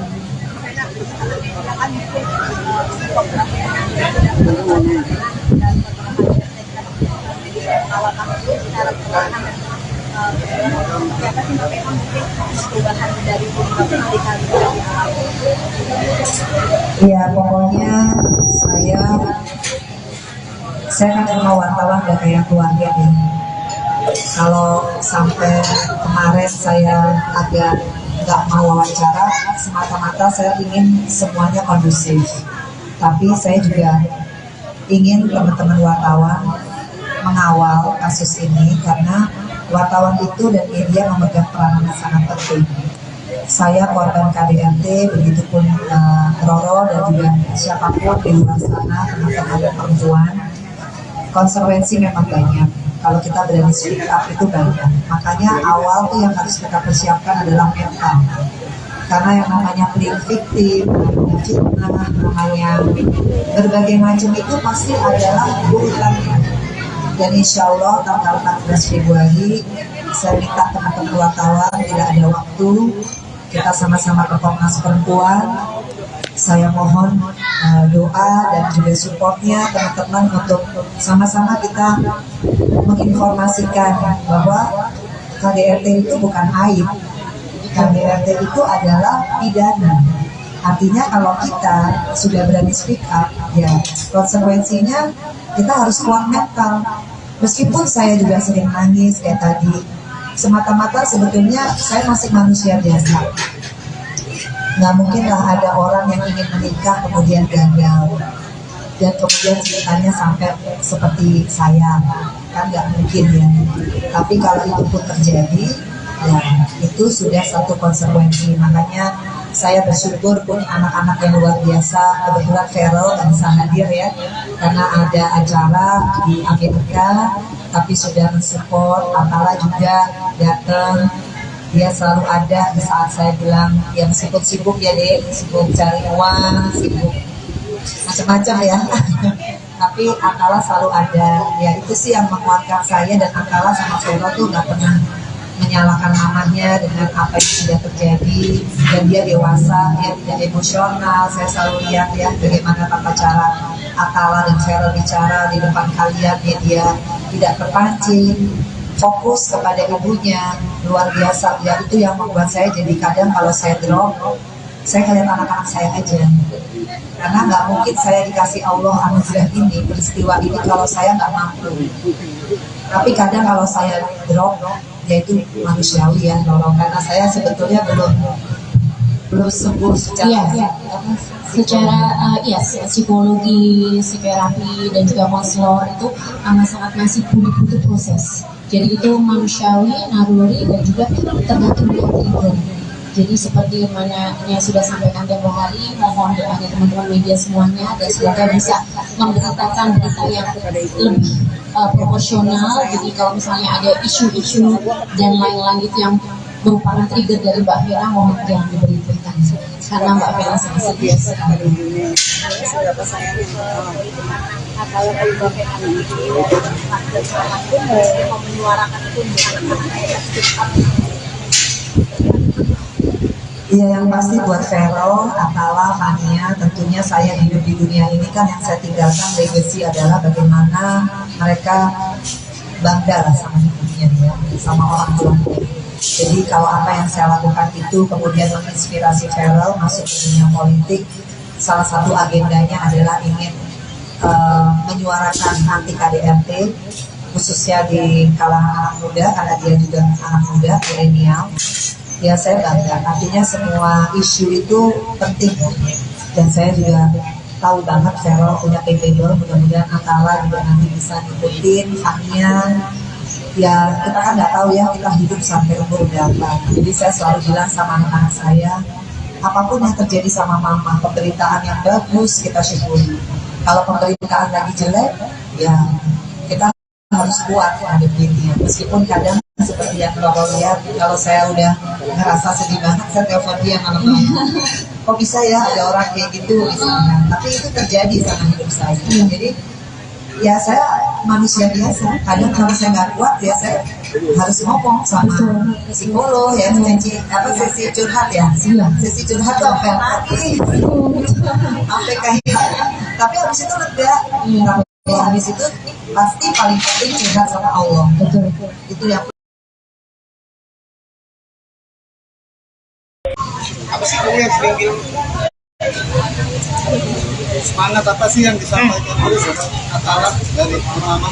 Ya, pasti ya kadang mungkin gak ngomongin masalah ini ya, kadang kita bisa discuss hal-hal lain atau enggak bercanda-bercanda aja gitu, yang apa yang bisa buat mama tuh lega dan nggak mikirin masalah. Tapi tetap aku support sama kakak, temenin mama terus, aku temenin dari mama sampai selesai masih Atala buat mama biar mama tuh nggak nangis, bikin mama ketawa lagi. Atala punya cara apa sih kalau ya aku selalu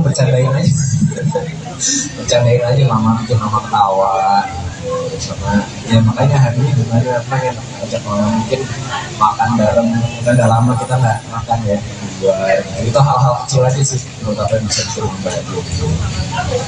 Ya hari ini makanya aku bawa pacar aku sama mama. Iyalah, iya.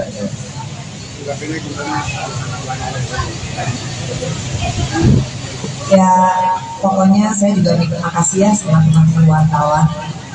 Kalian luar biasa lah, meskipun kita nggak keluarga gitu. Tapi saya ngerasain banget gitu ya, pemberitaan kalian itu tetap berimbang. Ya, apa ya, kalau soal Atala, Vero, Hania itu udah gift gitu, dari Allah. Sekarang tinggal gimana saya supaya nggak terpuruk secara mental, tetap harus kuat buat anak-anakku. Karena mereka masih butuh aku. Kalau yang gede-gede pasti butuh doa aku, yang kecil kan ya pasti butuh aku didik. Jadi ya sekarang gitu terus memacu diri, bersyukur. Jadi healing sendiri ya. Kadang kalau sedih ngomong sendiri, karena saya juga kalau lagi sedih terus lagi semua pada sibuk gitu, udah ngomongnya sendiri, udah bisa nggak ada apa-apa gitu. Dan alhamdulillah healing itu juga boleh ya gitu ya. Boleh kayak ngomong gitu, enggak ada apa-apa gitu ya. Paling enggak ada tahap kita untuk bisa mengutarakan apa yang dipendam, karena kalau tidak diutarakan kita itu dengan diri sendiri, kita bisa lebih prone lagi depresinya.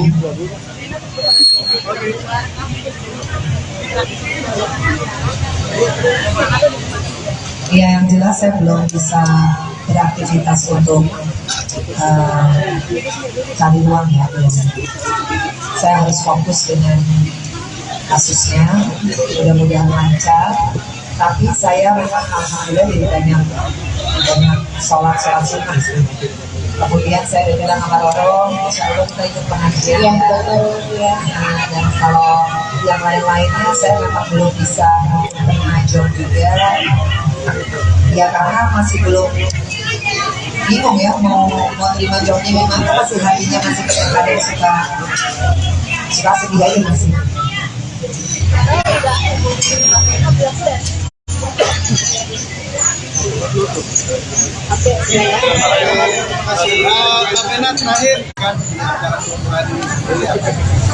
Iya, yang pasti seperti yang aku tadi utarakan.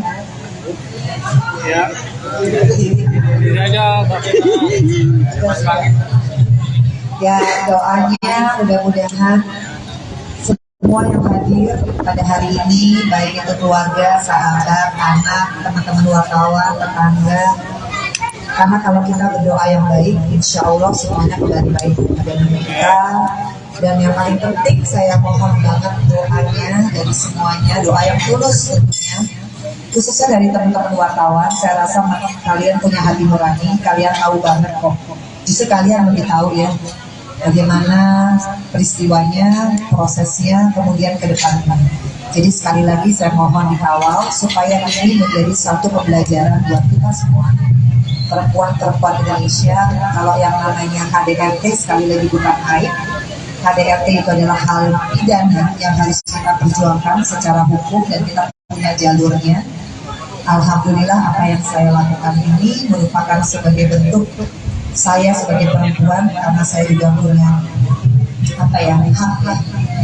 Ya insya Allah kedepannya saya yakin Allah memudahkan. Itu aja harapannya, makanya pengajian ini kita buat supaya kita melangkah itu dengan tuntunan Allah, bukan karena kita merasa kita mampu, karena manusia itu punya banyak keterbatasan, tapi kalau kita minta sama Allah, insya Allah semuanya akan lancar. Itu aja. Vena Melinda makan-makan setelah digugat cerai Ferry Irawan. Vena Melinda gelar acara tasyakuran dengan mengundang anak yatim di kediamannya, Sabtu, tanggal 11 Februari tahun 2023. Ibu Verrel Bramasta itu mengundang 52 anak yatim dari yayasan yang berada di Bogor. Vena mengaku di tengah permasalahan yang ia hadapi mulai dari mendapat tindak KDRT hingga digugat suaminya, Ferry Irawan, doa anak yatim dapat meringankan bebannya. Lebih lanjut, Vena menuturkan bahwa kedepannya banyak yang harus ia perjuangkan seperti mengikuti proses sidang tindak KDRT hingga proses perceraian. Dengan itu, ia membutuhkan doa dari anak-anak yatim.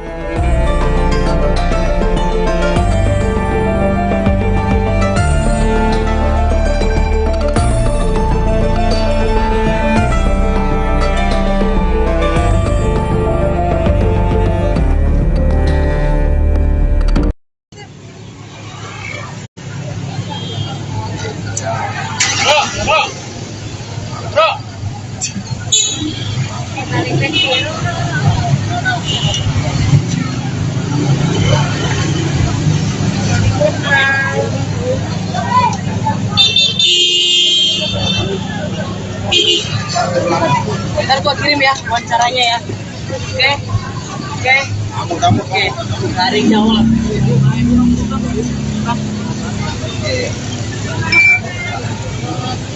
Loh.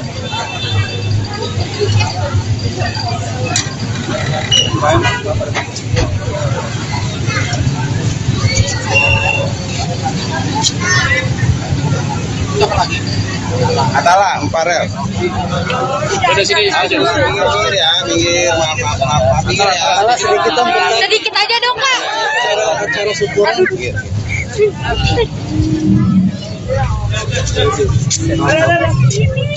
Ada nenek enggak lah.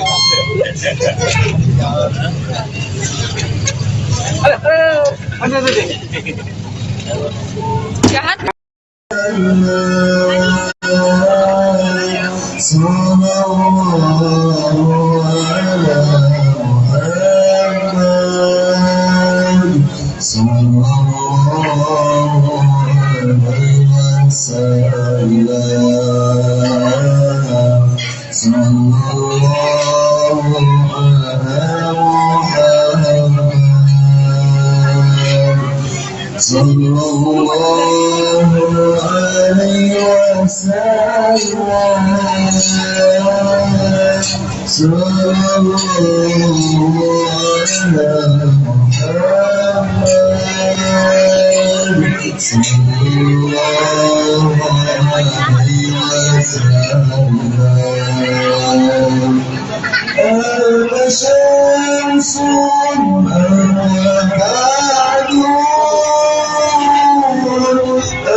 Ya Habibi ya Muhammad ya Musa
Iya kan?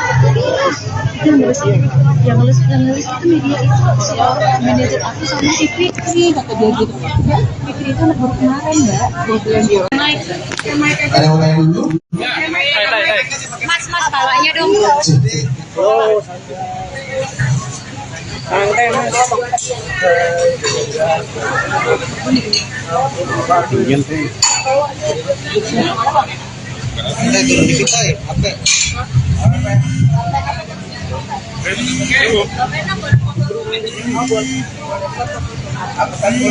Kalau rapat mbak sayang. Ya, makanya mundur. Lihatin ya. Jadi Bang Nando. Ayo mau fotonya ya. Iya. Apa lagi?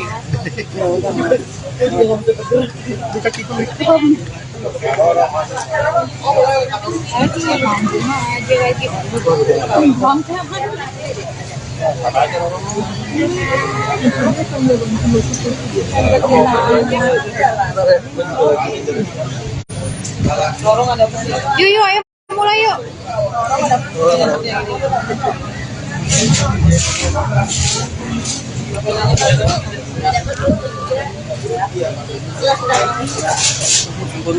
Ya, aman. Sampai. Mbak Vena mungkin hari ini sama anak yatim belum ke atas sih kalau mau pakai mic atau pakai.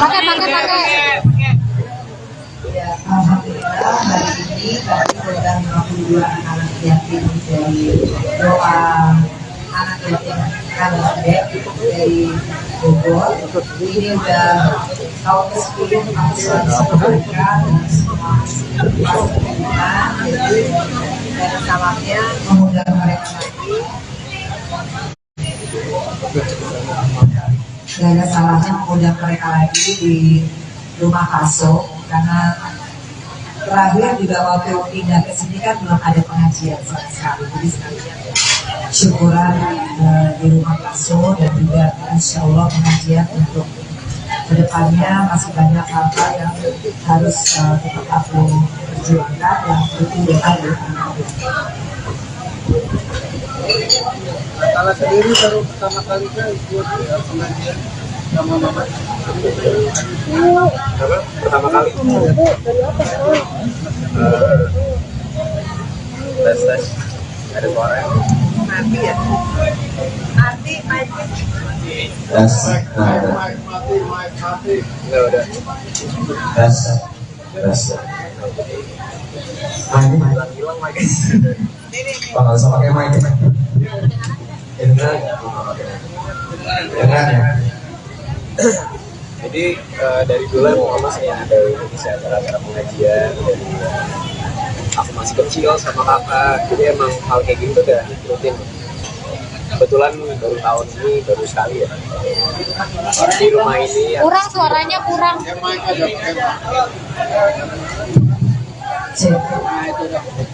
Tes. Iya, yang dia aku bilang sebenarnya kayak rutinitas warga kita. Iya, dari aku sama kakak masih kecil emang bikin acara pengajian, jadi emang ini bukan hal yang baru. Untuk tahun ini Dan di rumah habis direnovasi ini baru pertama kali sih.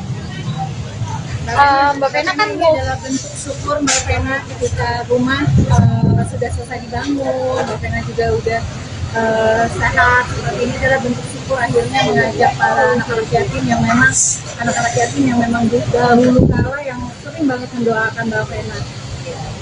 Iya, jadi alhamdulillah kalau yang namanya anak-anak yatim, anak-anak itu kan tahu dari awal aku masih belum ada harian, kemudian sekarang di rumah Paso lagi, karena rumah ini kan sebenarnya rumah anak-anak juga ya. Jadi yang ada salahnya mengundang mereka, dan mudah-mudahan ke depannya aku lebih kuat, lebih sabar, lebih percaya diri lagi untuk menghadapi apapun. Jadi doa anak yatim aku yakini insya Allah dijaga sama Allah, karena kan kita lihat mereka berdoanya luar biasa. Tadi kita baca Yasin begitu semangat, dan mereka ini hafal Yasin ya, kita aja masih baca alhamdulillah. Dan mereka ini rata-rata anak-anak yang udah umroh dan haji, jadi anak-anak luar biasa sih. Iya, tadi itu 52 anak. Kenapa 52? Karena usiaku tahun ini 51. Jadi harus ditambah 1. Jadi 52. Jadi memang sengaja dari dulu sama Pak Dwi pimpinannya aku selalu bilang kalau bisa anak-anak kecil. Anak-anak yang masih kecil aja udah tadi kan tahajud ya, rajin tahajud, kemudian baca Quran ya. Aku sih sudah merasakan 10 tahun sama mereka didoakan tuh karena mereka semangat ya insya Allah ya. Dan aku kan juga di titik sekarang ini lebih terus mendekatkan diri sama Allah, dan sama-sama Roro juga kita di fase yang sama ya Roro. Jadi sama-sama menguatkan, kalau malam-malam gak bisa tidur telepon-teleponan. Ya alhamdulillah punya sister Roro yang rumahnya juga dekat banget gitu. Semua takdir Allah ya itu sih.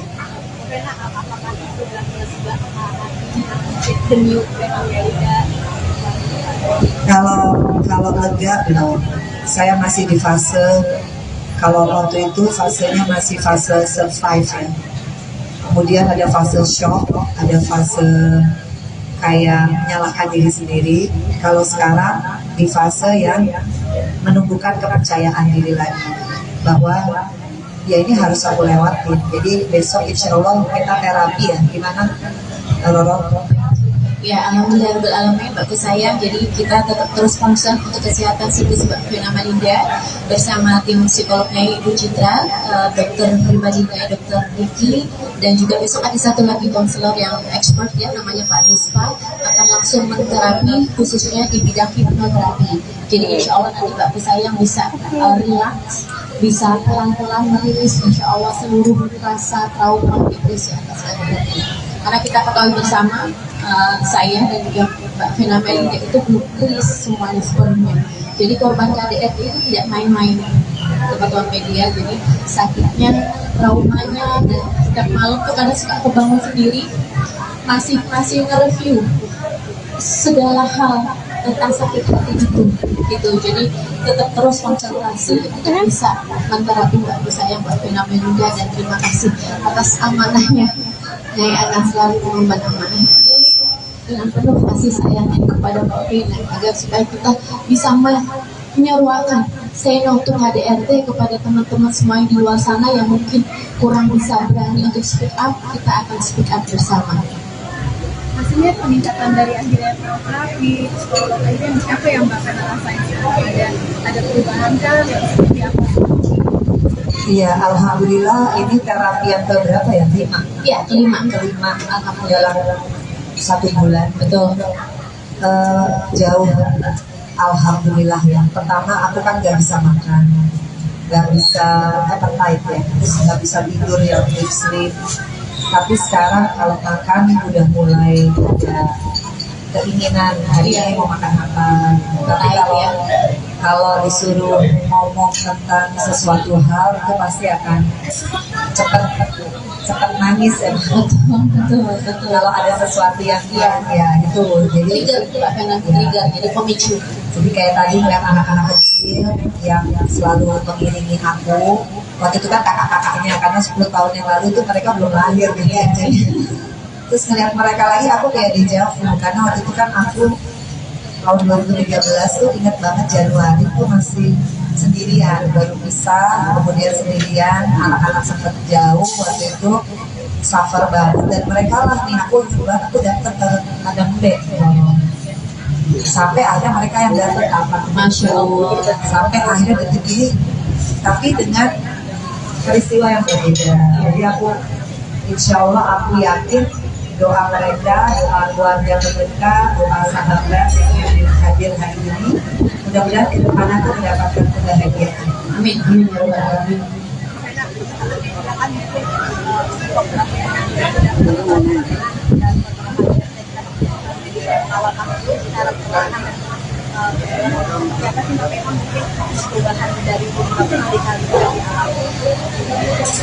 Ya pokoknya saya kan cuma wartawan gak kayak keluarga nih. Kalau sampai kemarin saya agak nggak mau wawancara, semata-mata saya ingin semuanya kondusif. Tapi saya juga ingin teman-teman wartawan mengawal kasus ini karena wartawan itu dan media memegang peran yang sangat penting. Saya korban KDRT, begitupun Roro dan juga siapapun di luar sana, teman-teman perempuan. Konsekuensi memang banyak. Kalau kita berani speak up itu banyak. Makanya awal tuh yang harus kita persiapkan adalah mental.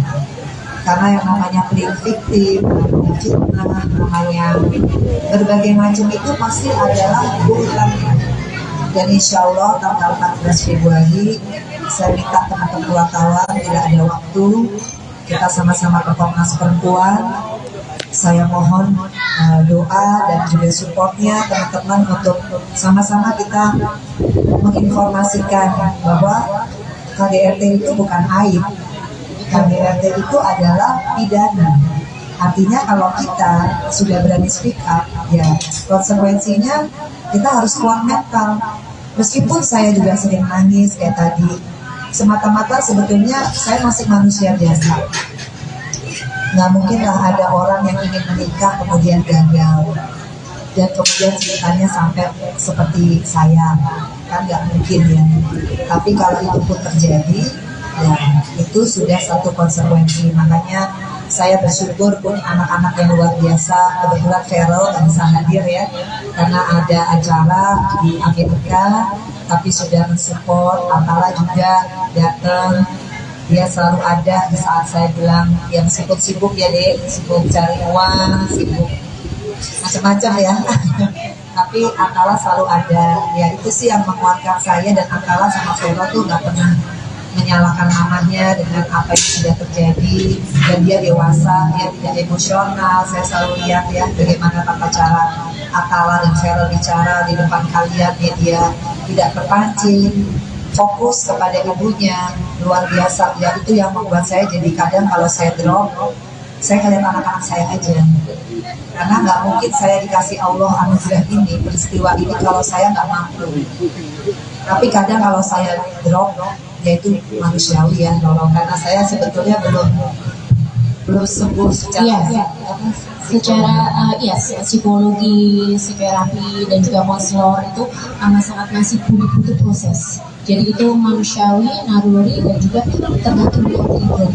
Jadi seperti mana yang sudah sampaikan tempo hari, mohon doanya teman-teman media semuanya, dan semoga bisa memberitakan berita yang lebih proporsional. Jadi kalau misalnya ada isu-isu dan lain-lain itu yang merupakan trigger dari Mbak Fena, mohon jangan diberitakan karena Mbak Fena sangat serius sekali. Seberapa sayangnya kalau Mbak Fena ini mau menyuarakan itu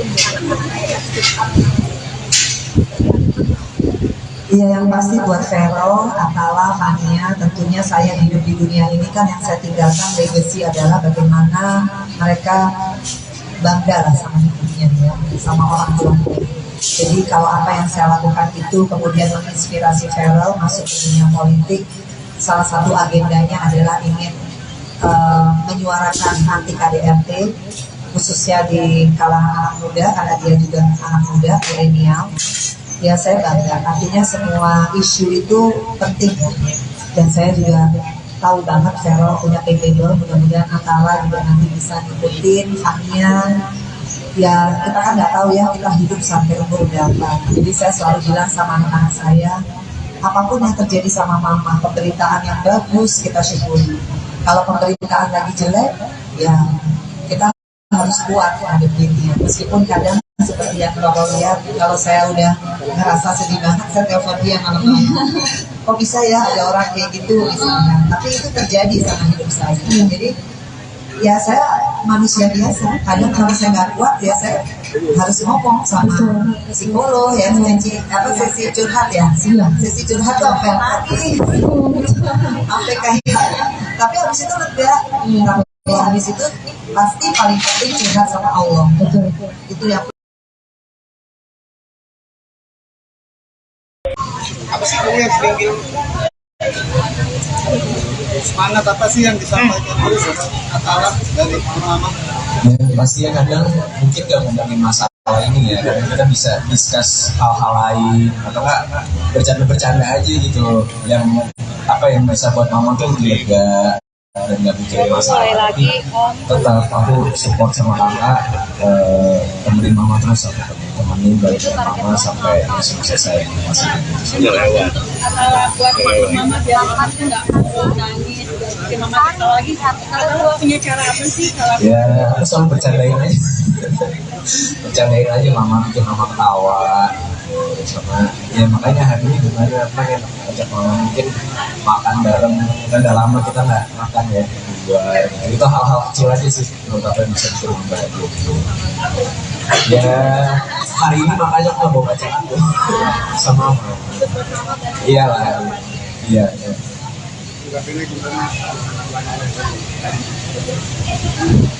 ya pokoknya saya juga terima kasih ya sama teman-teman wartawan. Kalian luar biasa lah, meskipun kita nggak keluarga gitu, tapi saya ngerasain banget gitu ya, pemberitaan kalian itu tetap berimbang. Ya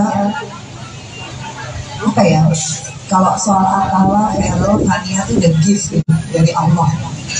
Sekarang tinggal gimana saya supaya nggak terpuruk secara mental, tetap harus kuat buat anak-anakku, karena mereka masih butuh aku. Kalau yang gede-gede pasti butuh doa aku, yang kecil kan ya pasti butuh aku didik. Jadi ya sekarang ini terus memacu diri bersyukur. Jadi healing sendiri ya. Kadang kalau sedih, ngomong sendiri. Karena saya juga kalau lagi sedih terus lagi semua pada sibuk gitu, udah ngomongnya sendiri, udah bisa, nggak ada apa-apa gitu. Dan alhamdulillah healing itu juga boleh ya gitu. Boleh kayak ngomong gitu, udah nggak ada apa-apa gitu ya. Paling enggak ada tahap kita untuk bisa mengutarakan apa yang dipendam, karena kalau tidak diutarakan kita itu dengan diri sendiri, kita bisa lebih drop lagi depresinya.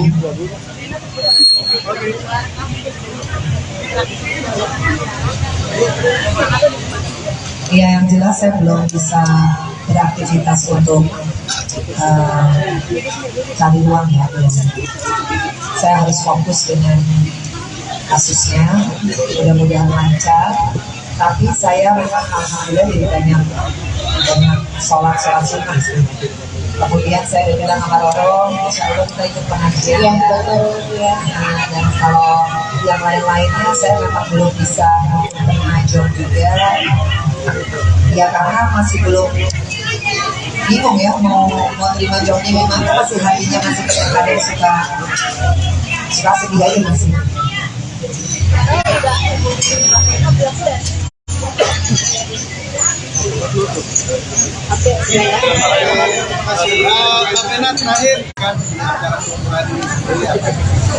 Iya, yang pasti seperti yang aku tadi utarakan. Ya.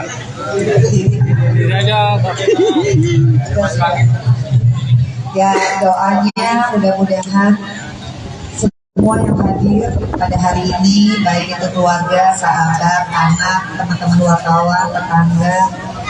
Karena kalau kita berdoa yang baik, insya Allah semuanya kembali baik pada diri kita. Dan yang paling penting saya mohon banget doanya dari semuanya, doa yang tulus tentunya. Khususnya dari teman-teman wartawan, saya rasa kalian punya hati nurani, kalian tahu banget kok. Justru kalian lebih tahu ya, bagaimana peristiwanya, prosesnya, kemudian ke depannya. Jadi sekali lagi saya mohon dikawal supaya ini menjadi satu pembelajaran buat kita semua. Perempuan-perempuan Indonesia, kalau yang namanya KDRT sekali lagi bukan aib. KDRT itu adalah hal pidana yang harus kita perjuangkan secara hukum dan kita punya jalurnya.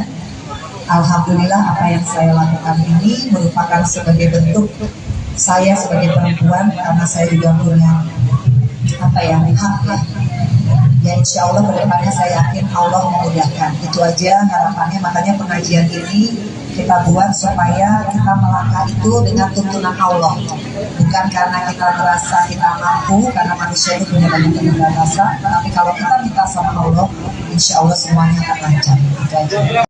Vena Melinda makan-makan setelah digugat cerai Ferry Irawan.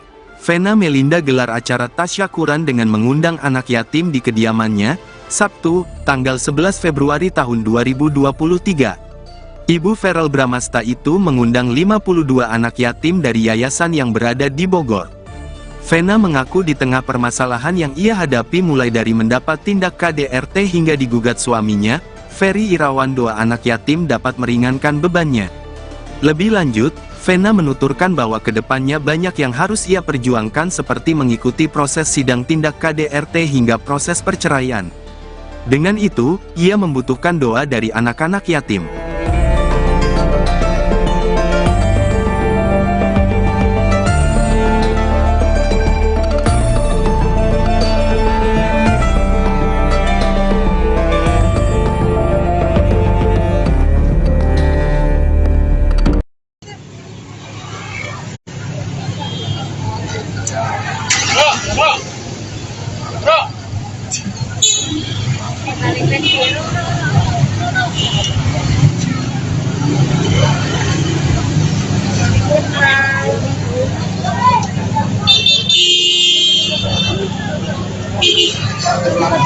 Ntar gua kirim ya wawancaranya ya. Oke. Oke. Dari Jawa.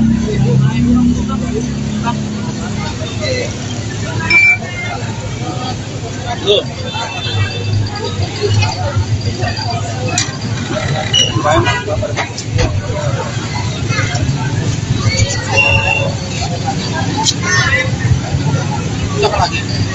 Atala, Emparel. Udah sini aja. Minggir ya, minggir. Maaf, minggir ya. Sedikit aja dong, Kak. Cara syukuran minggir.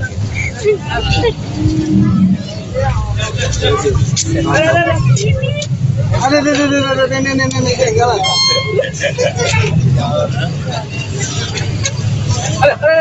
Ada. Jahat.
Okay.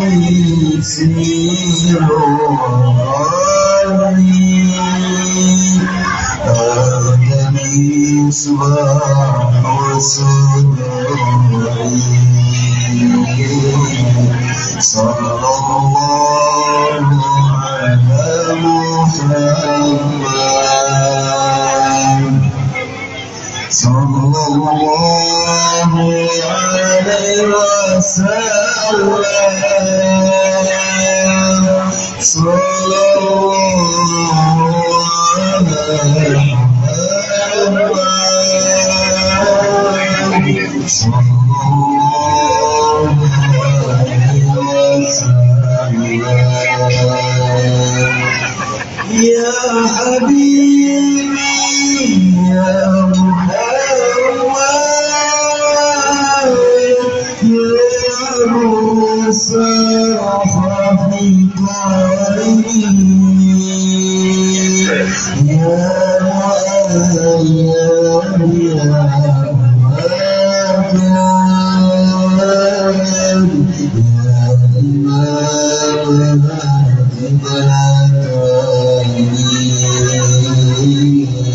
صلى الله على محمد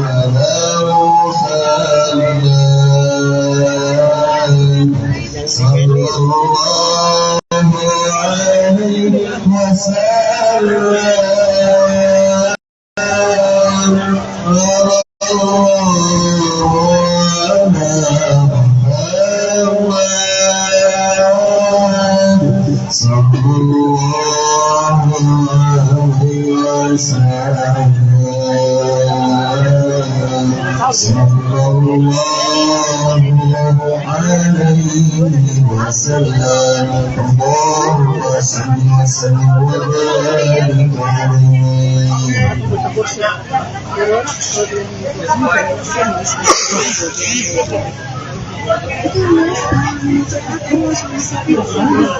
Iya kan? Itu yang nulis itu media itu si manajer aku sama si Fikri kata dia gitu. Mbak, Fikri itu anak baru kemarin mbak. Dia bilang dia naik. Ada yang main dulu? Mas bawanya dong. Oh, santai mas.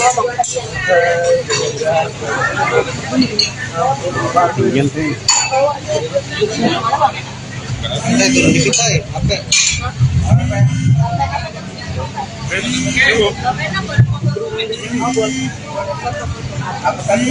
Kalau rapat mbak sayang. Ya, makanya mundur. Lihatin ya. Ya bang Nando. Ayo mau fotonya ya. Iya. Apalagi.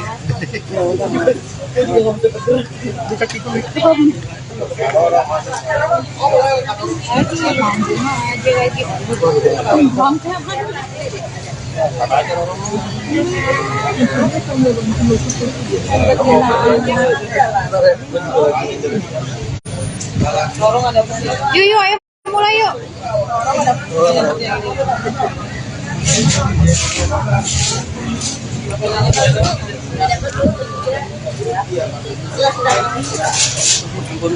Ya, aman. Sampai.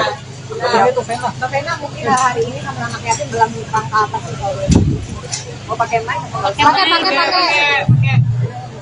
Ya, alhamdulillah hari ini kami mengundang 52 anak yatim dari doa anak yatim kami dari Bogor. Ini udah tahun ke-10 kami selalu mereka dengan semua fasilitas dan salamnya mengundang mereka lagi. Gak ada salahnya mengundang mereka lagi di rumah Kaso karena terakhir juga waktu pindah ke sini kan belum ada pengajian sama sekali, jadi sekalian syukuran di rumah Kaso dan juga insya Allah pengajian untuk kedepannya masih banyak hal-hal yang harus tetap aku perjuangkan dan itu ada. Kalau sendiri baru pertama kali ikut pengajian sama mama. Apa? Pertama kali. Tes. Ada suara. Nanti ya. Nanti magic. Tes.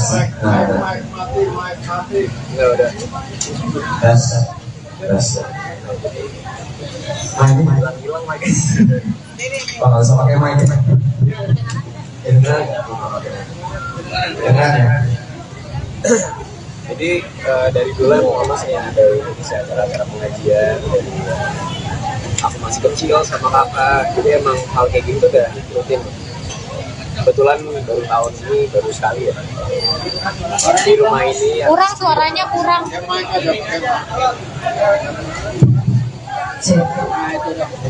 Tes. Iya, yang aku bilang sebenarnya kayak rutinitas keluarga kita. Iya, dari aku sama kakak masih kecil emang bikin acara pengajian, jadi emang ini bukan hal baru. Untuk tahun ini Dan di rumah habis direnovasi ini baru pertama kali sih.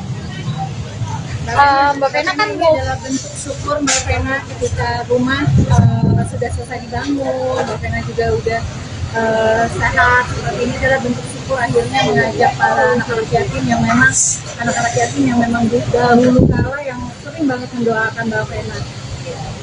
Iya, jadi alhamdulillah kalau yang namanya anak-anak yatim anaknya itu kan tahu dari awal aku masih belum ada hadiah, kemudian sekarang di rumah Paso lagi karena rumah ini kan sebenarnya rumah anak juga ya. Jadi yang ada salahnya mengundang mereka dan mudah-mudahan kedepannya aku lebih kuat, lebih sabar, lebih percaya diri lagi untuk menghadapi apapun. Jadi doa anak yatim aku yakini insya Allah dijaga sama Allah. Karena kan kita lihat mereka berdoanya luar biasa. Tadi kita baca Yasin begitu semangat dan mereka ini hafal Yasin ya. Kita aja masih baca alhamdulillah dan mereka ini rata-rata anak-anak yang udah umroh dan haji. Jadi anak-anak luar biasa sih. Iya, tadi itu 52 anak. Kenapa 52? Karena usiaku tahun ini 51. Jadi harus ditambah 1. Jadi 52. Jadi memang sengaja dari dulu sama Pak Dwi pimpinannya aku selalu bilang kalau bisa anak-anak kecil, anak-anak yang masih kecil aja udah tadi kan tahajud ya, rajin tahajud, kemudian baca Quran ya. Aku sih sudah merasakan 10 tahun sama mereka didoakan tuh karena mereka semangat ya insya Allah ya. Dan aku kan juga di titik sekarang ini lebih terus mendekatkan diri sama Allah dan sama-sama Roro juga kita di fase yang sama ya Roro. Jadi sama-sama menguatkan kalau malam-malam nggak bisa tidur telepon-teleponan. Ya alhamdulillah punya sister Roro yang rumahnya juga dekat banget gitu. Semua takdir Allah ya itu sih.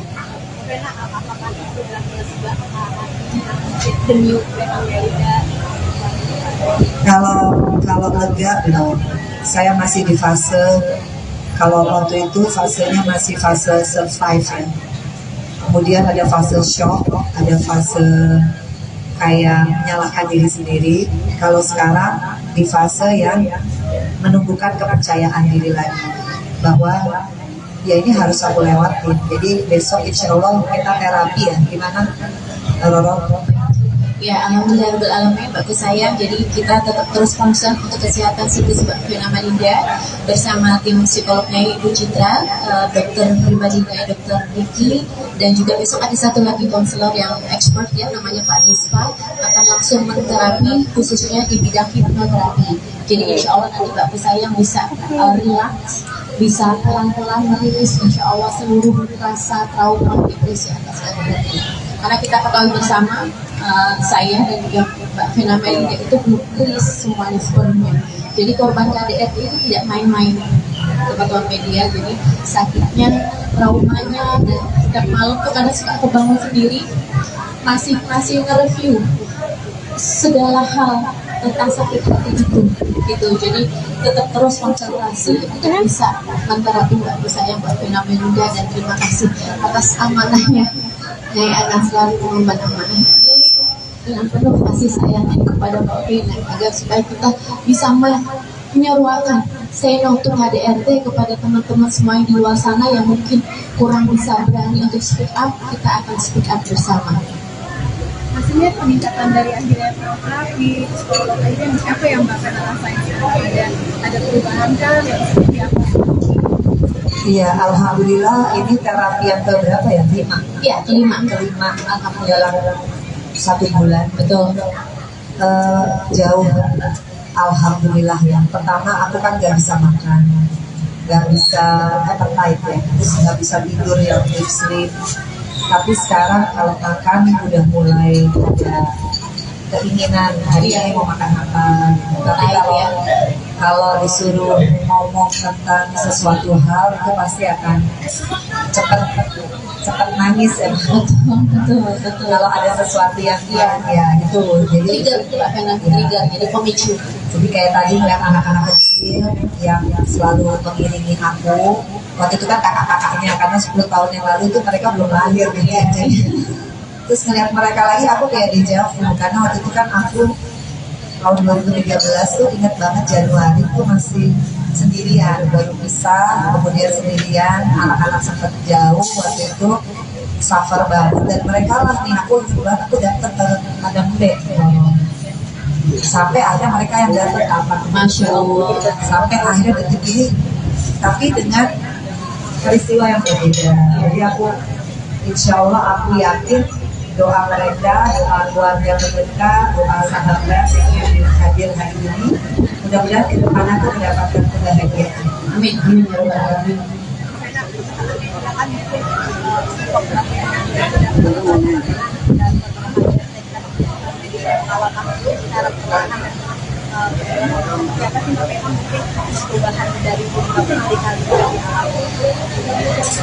Iya, pokoknya saya kan sama wartawan gak kayak keluarga nih. Kalau sampai kemarin saya agak nggak mau wawancara, semata-mata saya ingin semuanya kondusif. Tapi saya juga ingin teman-teman wartawan mengawal kasus ini, karena wartawan itu dan media memegang peran yang sangat penting. Saya korban KDRT, begitupun Roro dan juga siapapun di luar sana, teman-teman perempuan. Konsekuensi memang banyak. Kalau kita berani speak up itu banyak. Makanya awal tuh yang harus kita persiapkan adalah mental. Karena yang namanya playing victim, namanya fitnah, namanya berbagai macam itu pasti adalah urutannya. Dan insya Allah tanggal 14 Februari saya minta teman-teman wartawan tidak ada waktu, kita sama-sama ke Komnas Perempuan. Saya mohon doa dan juga supportnya teman-teman untuk sama-sama kita menginformasikan bahwa KDRT itu bukan aib. KDRT itu adalah pidana. Artinya kalau kita sudah berani speak up, ya konsekuensinya kita harus kuat mental. Meskipun saya juga sering nangis kayak tadi, semata-mata sebetulnya saya masih manusia biasa. Nggak mungkin lah ada orang yang ingin menikah kemudian gagal dan kemudian ceritanya sampai seperti saya, kan nggak mungkin ya. Tapi kalau itu pun terjadi, ya itu sudah satu konsekuensi. Makanya saya bersyukur punya anak-anak yang luar biasa. Kebetulan Feral nggak bisa hadir ya, karena ada acara di Amerika, tapi sudah mensupport. Atala juga datang. Dia selalu ada di saat saya bilang yang sibuk-sibuk ya dek, sibuk cari uang, sibuk macam-macam ya. Tapi Atala selalu ada. Ya itu sih yang menguatkan saya, dan Atala sama Vero tuh nggak pernah menyalahkan mamanya dengan apa yang sudah terjadi, dan dia dewasa, dia tidak emosional. Saya selalu lihat ya bagaimana tata cara Atala dan Vero bicara di depan kalian, dia tidak terpancing, fokus kepada ibunya, luar biasa. Ya itu yang membuat saya jadi kadang kalau saya drop, saya ngeliat anak-anak saya aja, karena nggak mungkin saya dikasih Allah anugerah ini, peristiwa ini kalau saya nggak mampu. Tapi kadang kalau saya drop, yaitu manusiawi ya, nolong, karena saya sebetulnya belum sembuh secara psikologi, psikoterapi dan juga konselor itu sangat masih butuh proses. Jadi itu manusiawi, naluri, dan juga tergantung dari trigger. Jadi seperti mana yang sudah sampaikan tempoh hari, mohon doanya teman-teman media semuanya dan semoga bisa memberitakan berita yang lebih proporsional. Jadi kalau misalnya ada isu-isu dan lain-lain itu yang merupakan trigger dari Mbak Vena, mohon jangan diberitakan karena Mbak Vena sangat setia sekali. Seberapa sayangnya kalau Mbak Vena ini mau menyuarakan itu. Iya, yang pasti buat Vero, Atala, Fania, tentunya saya hidup di dunia ini kan yang saya tinggalkan legacy adalah bagaimana mereka bangga lah sama hidupnya ya, sama orang tuanya. Jadi kalau apa yang saya lakukan itu kemudian menginspirasi Vero masuk ke dunia politik, salah satu agendanya adalah ingin menyuarakan anti KDRT, khususnya di kalangan anak muda karena dia juga anak muda milenial. Ya saya bangga, artinya semua isu itu penting dan saya juga tahu banget Vero punya capable, mudah-mudahan Atala juga nanti bisa ngikutin Fania. Ya kita kan nggak tahu ya kita hidup sampai umur berapa, jadi saya selalu bilang sama anak-anak saya, apapun yang terjadi sama mama, pemberitaan yang bagus kita syukuri, kalau pemberitaan lagi jelek ya kita harus kuat menghadapinya, meskipun kadang seperti yang Bapak lihat, kalau saya udah ngerasa sedih banget, saya telepon dia malam-malam. Kok bisa ya ada orang kayak gitu misalnya, tapi itu terjadi sama hidup saya. Jadi ya saya manusia biasa, kadang kalau saya nggak kuat ya saya harus ngomong sama psikolog ya, sesi curhat ya, sesi curhat tuh sampai nangis, sampai kayak, tapi habis itu lega. Tapi habis itu pasti paling penting curhat sama Allah. Betul. Itu yang apa sih kamu yang sering bilang semangat apa sih yang disampaikan terus Atala dari mama?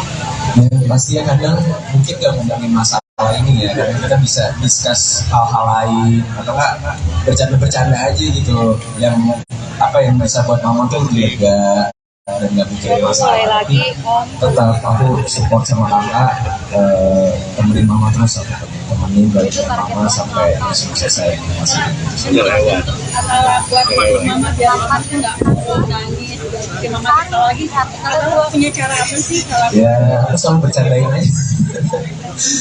aja mama, bikin mama ketawa sama. Ya makanya hari ini gimana pengen ajak mama mungkin makan bareng, kan udah lama kita nggak makan ya berdua. Itu hal-hal kecil aja sih menurut aku yang bisa bikin mama bahagia gitu. Ya hari ini makanya aku bawa bacaan tuh sama mama. Iyalah, iya.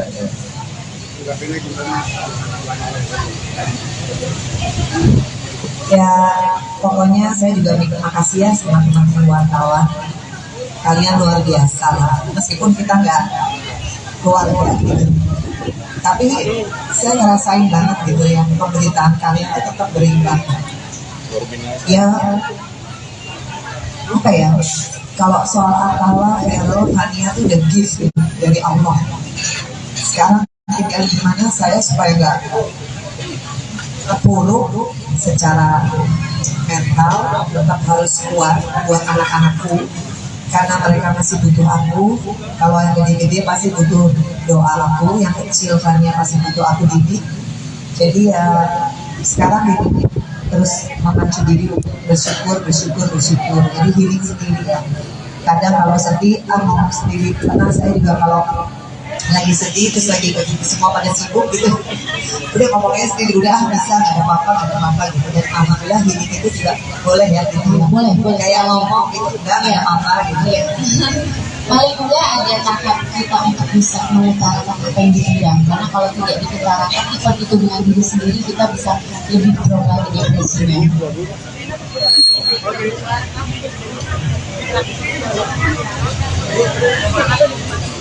Ya yang jelas saya belum bisa beraktivitas untuk cari uang ya, belum. Saya harus fokus dengan kasusnya, mudah-mudahan lancar. Tapi saya memang alhamdulillah jadi banyak sholat sunnah sih. Kemudian saya udah bilang sama Roro, insya Allah kita ikut pengajian Iya, ya. betul ya. Nah, dan kalau yang lain-lainnya saya memang belum bisa mengajar juga. Ya karena masih belum bingung ya mau terima jobnya gimana, masih hatinya masih kadang suka sedih aja masih.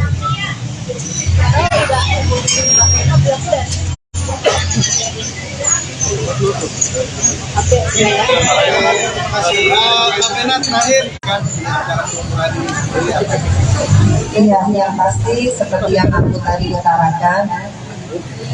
Ya,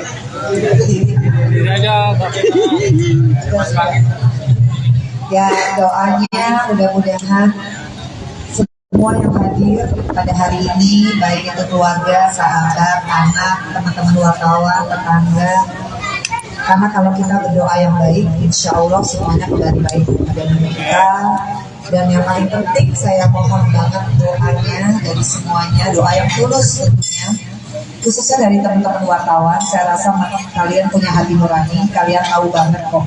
Justru kalian lebih tahu ya bagaimana peristiwanya, prosesnya, kemudian ke depannya.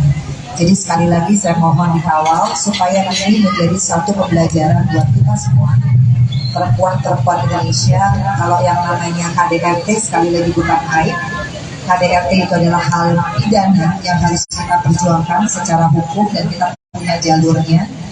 Alhamdulillah apa yang saya lakukan ini merupakan sebagai bentuk saya sebagai perempuan, karena saya juga punya hak ya insya Allah kedepannya saya yakin Allah memudahkan. Itu aja harapannya, makanya pengajian ini kita buat supaya kita melangkah itu dengan tuntunan Allah, bukan karena kita merasa kita mampu, karena manusia itu punya banyak keterbatasan, tapi kalau kita minta sama Allah insya Allah semuanya akan lancar. Itu aja.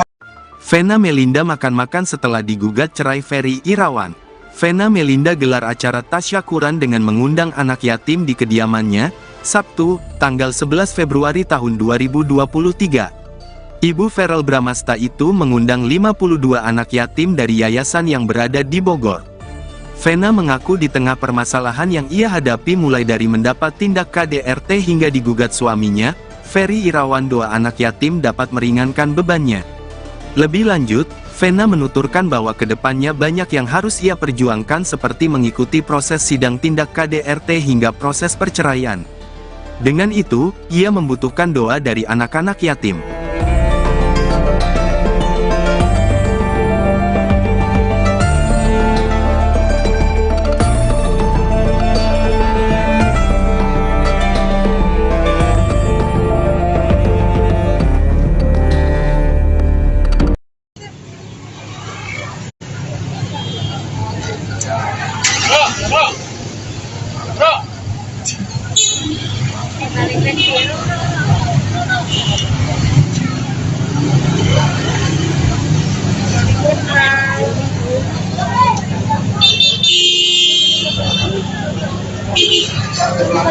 Ntar gua kirim ya wawancaranya ya. Oke. Oke. Garing jawab.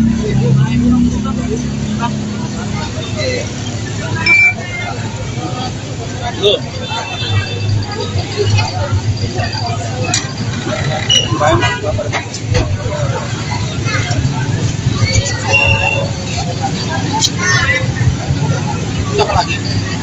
Adalah Farel. Udah sini aja. Minggir ya, minggir. Maaf. Minggir ya. Sedikit aja dong, Kak. Acara syukuran.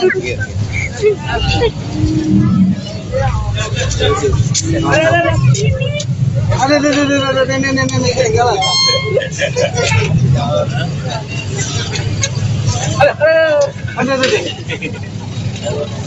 Jahat.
Iya kan? Itu nulis yang nulis itu media itu manajer aku sama si Fikri kata dia gitu. Ya, Fikri itu anak baru kemarin Mbak. Dia bilang gitu. Ada yang mau tanya dulu? Mas balanya dong. Oh, santai mas.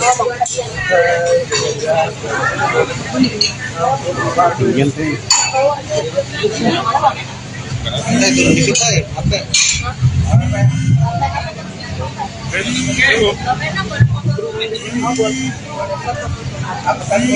Tolong rapat Mbak sayang. Ya, maksudnya mundur. Lihatin Ya, Bang Nando. Ayo mau fotonya ya. Iya. Apa lagi?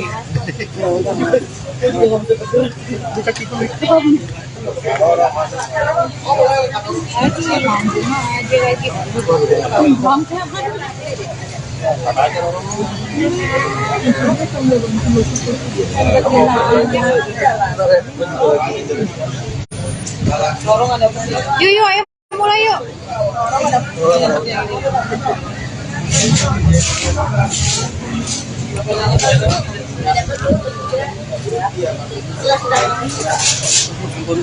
Ya, aman. Sampai.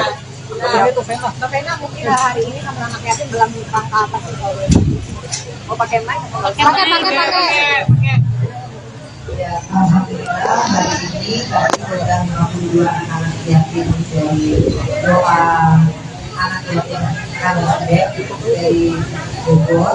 Ini udah tahun ke-10 aku selalu sama mereka dan semua jadi dari salahnya mengundang mereka lagi. Gak ada salahnya mengundang mereka lagi di rumah Kaso karena terakhir juga waktu pindah ke sini kan belum ada pengajian sama sekali. Jadi sekalian syukuran di rumah Kaso dan juga insya Allah pengajian untuk kedepannya masih banyak hal-hal yang harus tetap aku perjuangkan dan butuh doa dari anak-anak. Kalau sendiri baru pertama kali kan ikut pengajian sama mama. Apa? Pertama kali. Tes. Ada suara. Nanti ya. Nanti main. Tes. Enggak udah. Tes.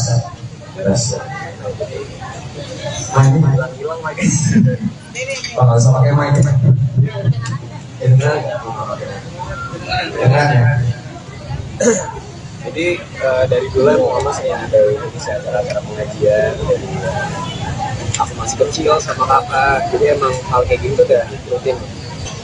Kebetulan baru tahun ini baru sekali ya di rumah ini ya. Kurang suaranya kurang.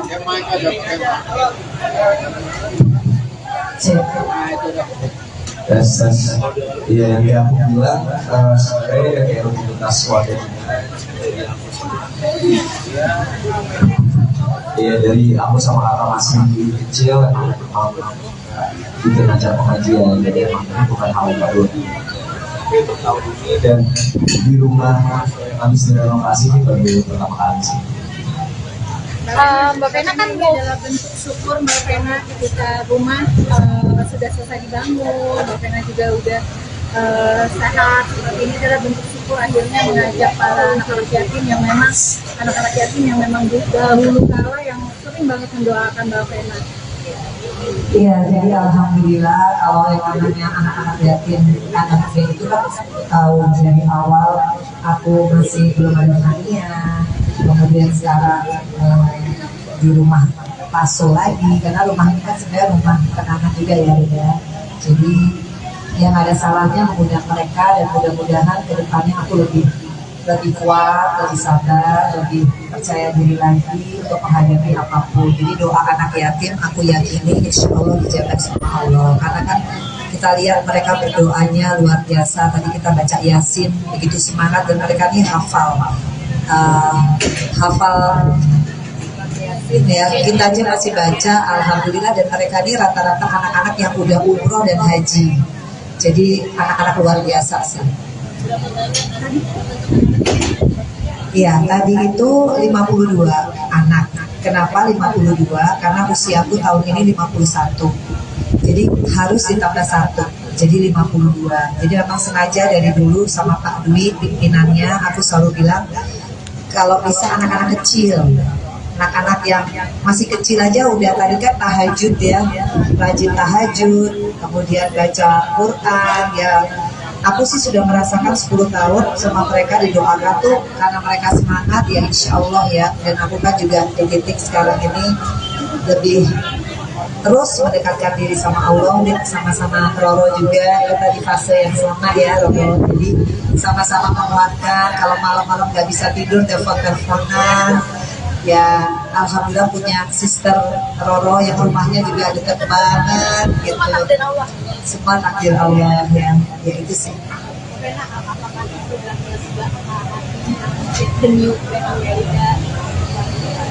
Kalau lega belum. Saya masih di fase, kalau waktu itu fasenya masih fase survive ya. Kemudian ada fase shock, ada fase kayak menyalahkan diri sendiri. Kalau sekarang di fase yang menumbuhkan kepercayaan diri lagi bahwa ya ini harus aku lewatin. Jadi besok insya Allah kita terapi ya. Gimana Roro? Ya, alhamdulillah bagus sayang. Jadi kita tetap terus concern untuk kesehatan psikis Mbak Vena Melinda bersama tim psikolognya Ibu Citra, dokter pribadinya Dokter Diki, dan juga besok ada satu lagi konselor yang expert ya, namanya Pak Rispa, akan langsung menterapi khususnya di bidang hipnoterapi. Jadi insya Allah nanti Mbak sayang bisa relax, bisa pelan-pelan merilis insya Allah seluruh rasa trauma depresi atas KDRT. Karena kita ketahui bersama, saya dan juga Mbak Vena Melinda itu belum rilis semuanya sebelumnya. Jadi korban KDRT itu tidak main-main, teman-teman media. Jadi sakitnya, traumanya, dan setiap malam tuh kadang suka kebangun sendiri, masih nge-review segala hal tentang sakit hati gitu. Jadi tetap terus konsentrasi untuk bisa menterapi Mbak sayang Mbak Vena Melinda, dan terima kasih atas amanahnya. Nyai akan selalu mengemban amanah ini dengan penuh kasih sayangnya kepada Mbak Vena, agar supaya kita bisa menyeruakan say no to KDRT kepada teman-teman semua yang di luar sana yang mungkin kurang bisa berani untuk speak up. Kita akan speak up bersama.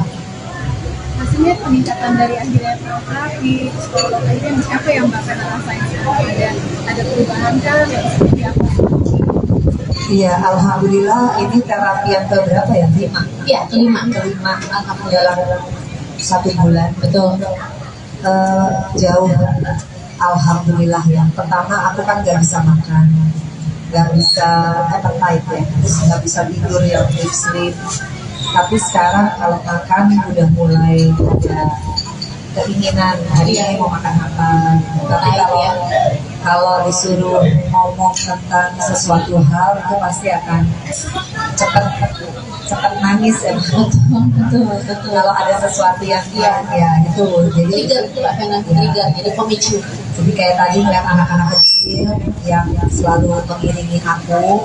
Waktu itu kan kakak-kakaknya, karena 10 tahun yang lalu itu mereka belum lahir gitu. Jadi terus ngeliat mereka lagi aku kayak dejavu, karena waktu itu kan aku tahun 2013 tuh inget banget Januari tuh masih sendirian, baru pisah, kemudian sendirian, anak-anak sempat jauh waktu itu, suffer banget, dan mereka lah nih aku datang ke Padang Bek sampai akhirnya mereka yang datang kapan, Masya Allah, sampai akhirnya detik ini, tapi dengan peristiwa yang berbeda. Jadi aku insya Allah aku yakin doa mereka, doa keluarga mereka, doa sahabat yang hadir hari ini, mudah-mudahan ke depan aku mendapatkan kebahagiaan. Amin.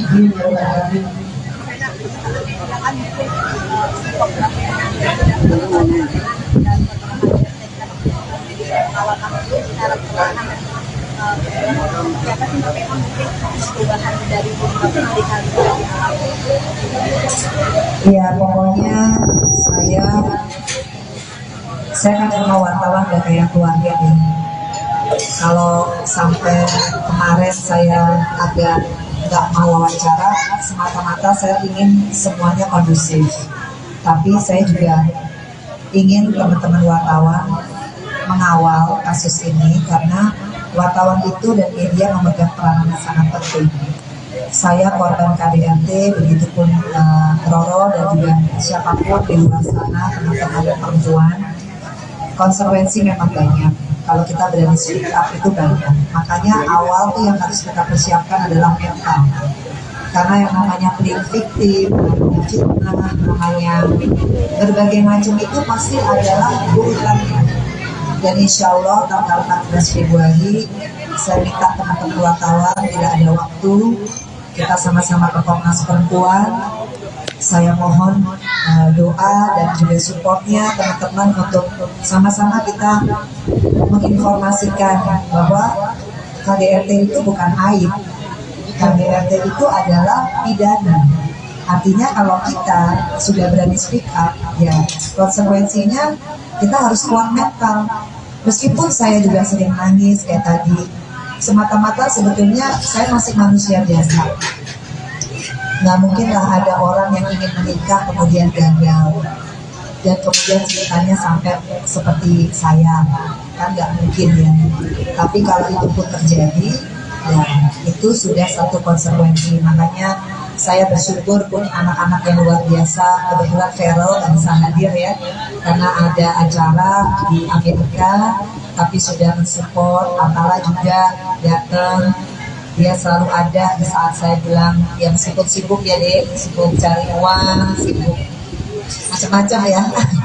Tapi Atala selalu ada, ya itu sih yang menguatkan saya. Dan Atala sama Feral tuh nggak pernah menyalahkan mamanya dengan apa yang sudah terjadi, dan dia dewasa, dia tidak emosional. Saya selalu lihat ya bagaimana tata cara Atala dan Feral bicara di depan kalian, dia tidak terpancing, fokus kepada ibunya, luar biasa. Ya itu yang membuat saya jadi kadang kalau saya drop, saya ngeliat anak-anak saya aja, karena nggak mungkin saya dikasih Allah anugerah ini, peristiwa ini kalau saya nggak mampu.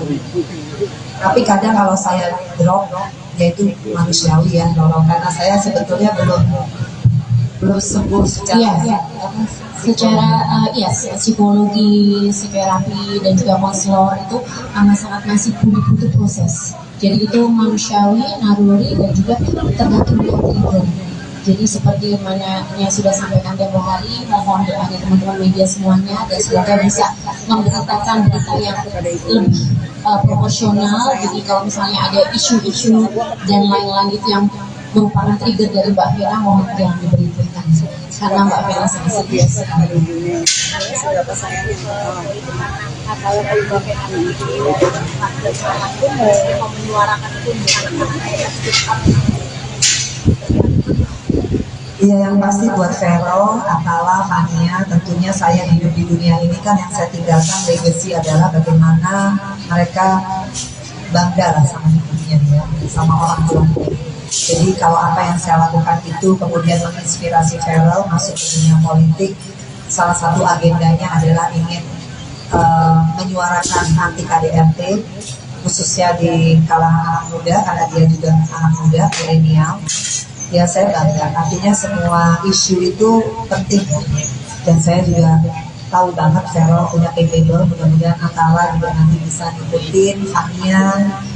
Ya kita kan nggak tahu ya kita hidup sampai umur berapa, jadi saya selalu bilang sama anak-anak saya, apapun yang terjadi sama mama, pemberitaan yang bagus kita syukuri, kalau pemberitaan lagi jelek ya kita harus kuat hadapinnya, meskipun kadang seperti yang Loro lihat, kalau saya udah ngerasa sedih banget, saya telepon dia malam-malam. Kok bisa ya ada orang kayak gitu misalnya, tapi itu terjadi sama hidup saya. Jadi ya saya manusia biasa, kadang kalau saya nggak kuat ya saya harus ngomong sama psikolog ya, sesi curhat ya, sesi curhat tuh sampai lagi, sampai kayak, tapi habis itu lega. Ya, habis itu pasti paling penting curhat sama Allah. Betul. Itu yang apa sih kamu yang sering bilang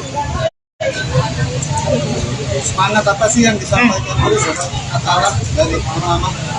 Pastinya kadang mungkin gak ngomongin masalah ini ya, kadang kita bisa discuss hal-hal lain atau enggak bercanda-bercanda aja gitu, yang apa yang bisa buat mama tuh lega dan nggak mikirin masalah. Tapi tetap aku support sama kakak, temenin mama terus, temenin baik mama sampai selesai masih gitu.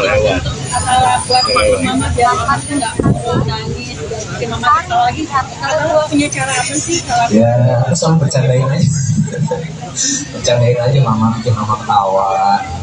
Sama ya makanya hari ini gimana pengen ajak mama mungkin makan bareng, kan udah lama kita nggak makan ya buat itu, hal-hal kecil aja sih menurut aku yang bisa bikin bahagia gitu.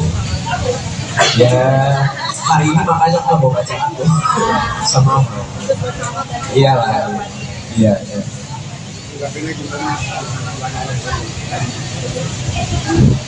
ya pokoknya saya juga terima kasih ya sama teman-teman wartawan.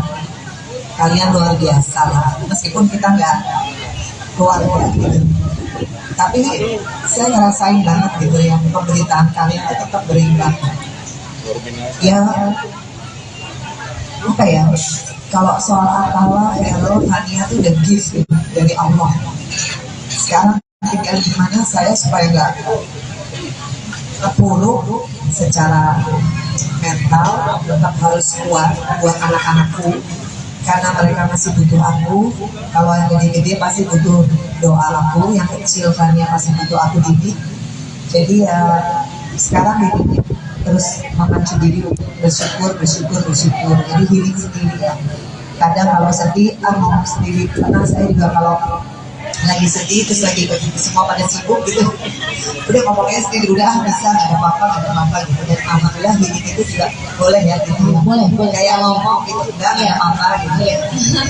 Paling enggak ada tahap kita untuk bisa mengutarakan apa yang dipendam, karena kalau tidak diutarakan kita itu dengan diri sendiri, kita bisa lebih drop lagi depresinya.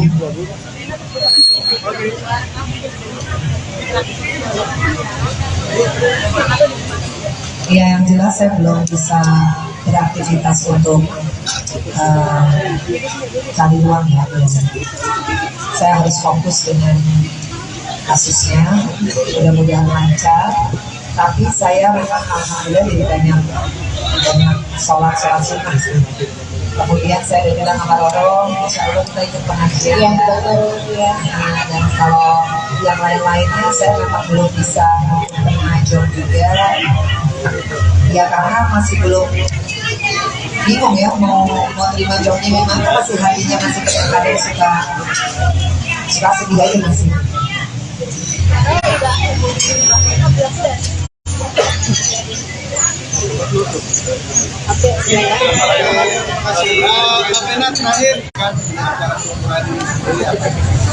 Iya, yang pasti seperti yang aku tadi utarakan. Ya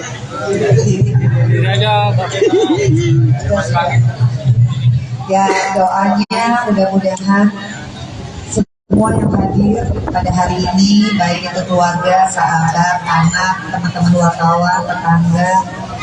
Karena kalau kita berdoa yang baik, insya Allah semuanya kembali baik pada diri kita. Dan yang paling penting saya mohon banget doanya dari semuanya, doa yang tulus tentunya. Khususnya dari teman-teman wartawan, saya rasa kalian punya hati nurani, kalian tahu banget kok. Justru kalian lebih tahu ya bagaimana peristiwanya, prosesnya, kemudian ke depannya. Jadi sekali lagi saya mohon dikawal supaya ini menjadi satu pembelajaran buat kita semua. Perempuan-perempuan Indonesia, kalau yang namanya KDRT sekali lagi bukan aib. KDRT itu adalah hal pidana yang harus kita perjuangkan secara hukum dan kita punya jalurnya. Alhamdulillah apa yang saya lakukan ini merupakan sebagai bentuk saya sebagai perempuan, karena saya juga punya hak ya insya Allah kedepannya saya yakin Allah memudahkan. Itu aja harapannya, makanya pengajian ini kita buat supaya kita melangkah itu dengan tuntunan Allah, bukan karena kita merasa kita mampu, karena manusia itu punya banyak keterbatasan, tapi kalau kita minta sama Allah insya Allah semuanya akan lancar. Itu aja. Vena Melinda makan-makan setelah digugat cerai Ferry Irawan. Vena Melinda gelar acara tasyakuran dengan mengundang anak yatim di kediamannya, Sabtu, tanggal 11 Februari tahun 2023. Ibu Verrel Bramasta itu mengundang 52 anak yatim dari yayasan yang berada di Bogor. Vena mengaku di tengah permasalahan yang ia hadapi mulai dari mendapat tindak KDRT hingga digugat suaminya, Ferry Irawan, doa anak yatim dapat meringankan bebannya. Lebih lanjut, Vena menuturkan bahwa kedepannya banyak yang harus ia perjuangkan seperti mengikuti proses sidang tindak KDRT hingga proses perceraian. Dengan itu, ia membutuhkan doa dari anak-anak yatim.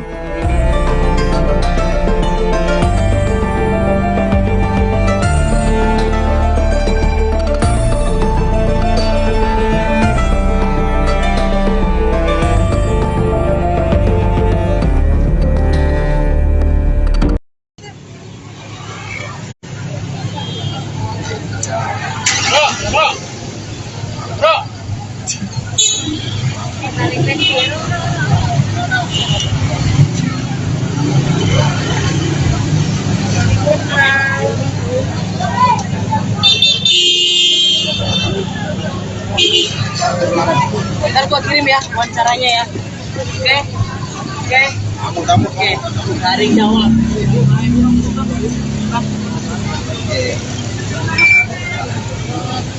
Tuh.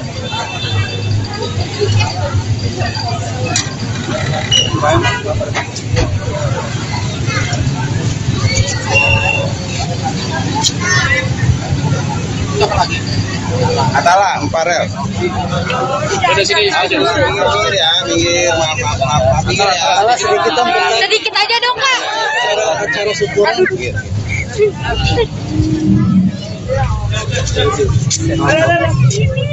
Ada nenek jalan.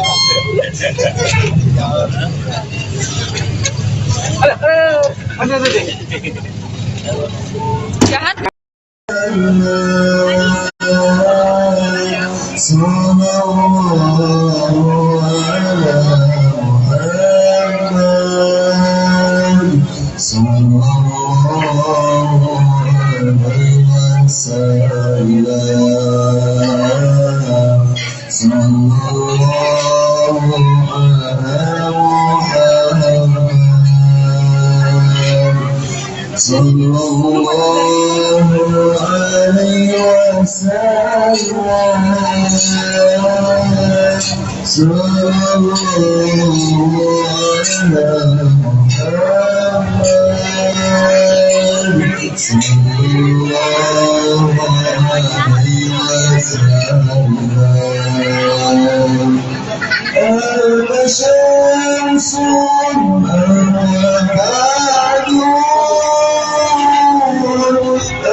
Iya kan? Itu yang nulis itu media itu si manajer aku sama Fikri kata dia gitu. Mbak, Fikri itu anak baru kemarin Mbak.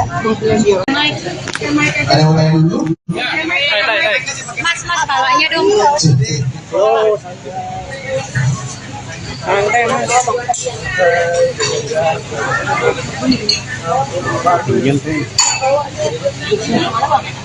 Turun dikit aja, pakai.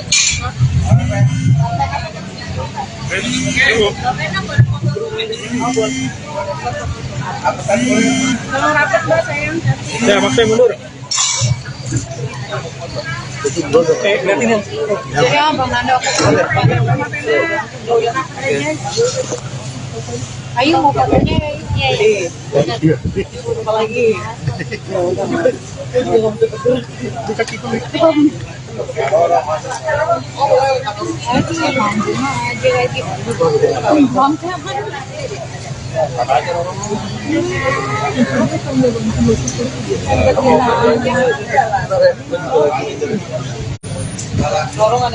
Yuk yuk ayo mulai yuk.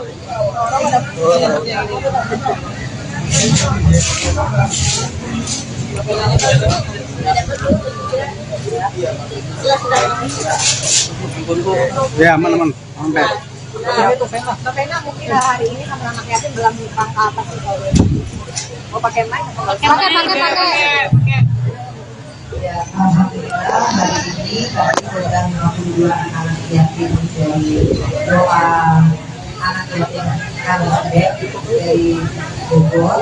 Ini udah tahun ke-10 kami selalu sama mereka dan semua pasukan. Jadi dan salamnya mengundang mereka lagi. Gak ada salahnya mengundang mereka lagi di rumah Kaso karena terakhir juga waktu pindah ke sini kan belum ada pengajian sama sekali. Jadi sekalian syukuran di rumah Kaso dan juga insya Allah pengajian untuk kedepannya masih banyak hal-hal yang harus tetap aku perjuangkan dan butuh doa dari anak-anak. Kalau sendiri baru pertama kali ikut pengajian sama mama. Apa? Pertama kali. Tes. Ada suara.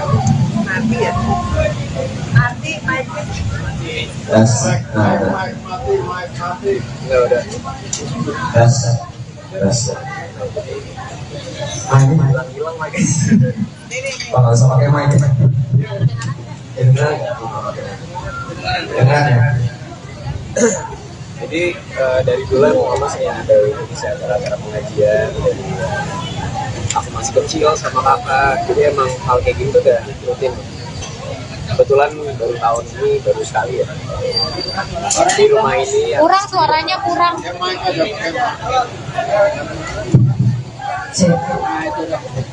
Tes. Iya, yang dia aku bilang sebenarnya kayak rutinitas warga. Iya, dari aku sama kakak masih kecil emang bikin acara pengajian, jadi emang ini bukan hal yang baru. Untuk tahun ini Dan di rumah habis direnovasi ini baru pertama kali sih. Mbak Vena kan ini adalah bentuk syukur Mbak Vena ketika rumah sudah selesai dibangun, Mbak Vena juga udah sehat. Seperti ini adalah bentuk syukur akhirnya mengajak para anak-anak yatim yang memang dahulu kala yang sering banget mendoakan Mbak Vena.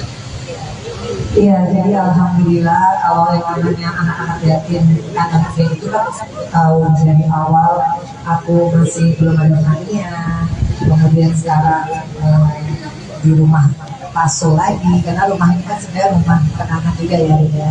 Jadi yang ada salahnya mengundang mereka dan mudah-mudahan kedepannya aku lebih kuat, lebih sabar, lebih percaya diri lagi untuk menghadapi apapun. Jadi doa anak yatim aku yakini insya Allah dijaga sama Allah. Karena kan kita lihat mereka berdoanya luar biasa. Tadi kita baca Yasin begitu semangat dan mereka ini hafal Yasin ya. Kita aja masih baca alhamdulillah dan mereka ini rata-rata anak-anak yang udah umroh dan haji. Jadi anak-anak luar biasa sih. Iya, tadi itu 52 anak. Kenapa 52? Karena usiaku tahun ini 51. Jadi harus ditambah 1. Jadi 52. Jadi memang sengaja dari dulu sama Pak Dwi pimpinannya aku selalu bilang kalau bisa anak-anak kecil. Anak-anak yang masih kecil aja udah tadi kan tahajud ya, rajin tahajud, kemudian baca Quran ya. Aku sih sudah merasakan 10 tahun sama mereka didoakan tuh karena mereka semangat ya insya Allah ya. Dan aku kan juga di titik sekarang ini lebih terus mendekatkan diri sama Allah, dan sama-sama Roro juga kita di fase yang sama ya Roro. Jadi sama-sama menguatkan, kalau malam-malam nggak bisa tidur telepon-teleponan. Ya alhamdulillah punya sister Roro yang rumahnya juga dekat banget gitu. Semua takdir Allah ya itu sih.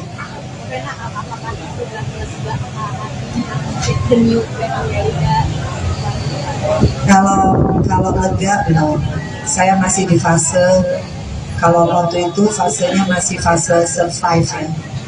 Kemudian ada fase shock, ada fase kayak menyalahkan diri sendiri. Kalau sekarang di fase yang menumbuhkan kepercayaan diri lagi, bahwa ya ini harus aku lewatin. Jadi besok insya Allah kita terapi ya. Gimana Roro? Ya, alhamdulillahirobbilalamin, bagus sayang. Jadi kita tetap terus concern untuk kesehatan psikis Mbak Vena Melinda bersama tim psikolognya Ibu Citra, dokter pribadinya Dokter Diki, dan juga besok ada satu lagi konselor yang expert ya, namanya Pak Dispa, akan langsung menterapi khususnya di bidang hipnoterapi. Jadi insya Allah nanti Mbak sayang bisa relax, bisa pelan-pelan merilis insya Allah seluruh rasa trauma, depresi atas kehadirannya. Karena kita ketahui bersama, saya dan juga Mbak Vena Melinda itu belum rilis semuanya sepenuhnya.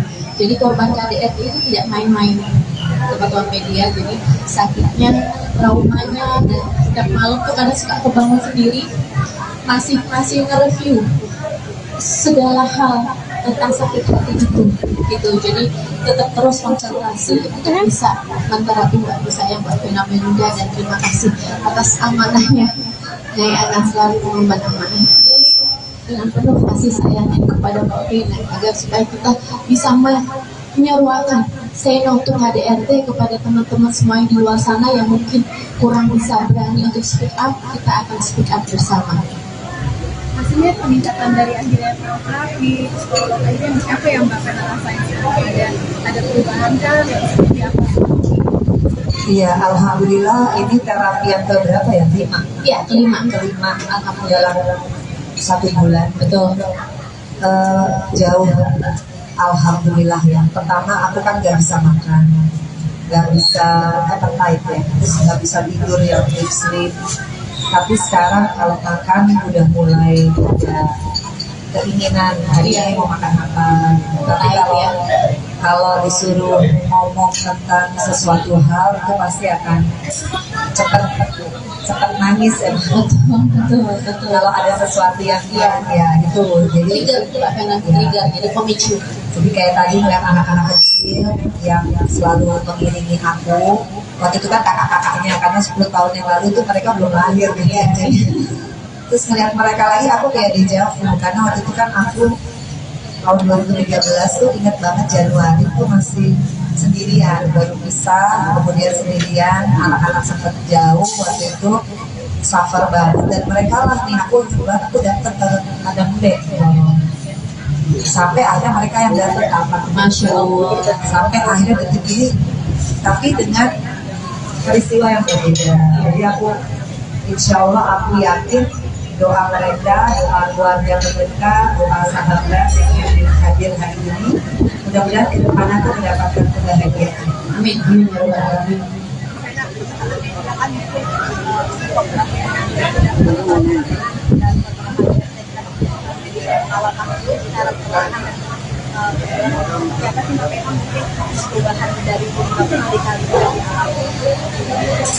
Ya pokoknya saya kan sama wartawan udah kayak keluarga ya.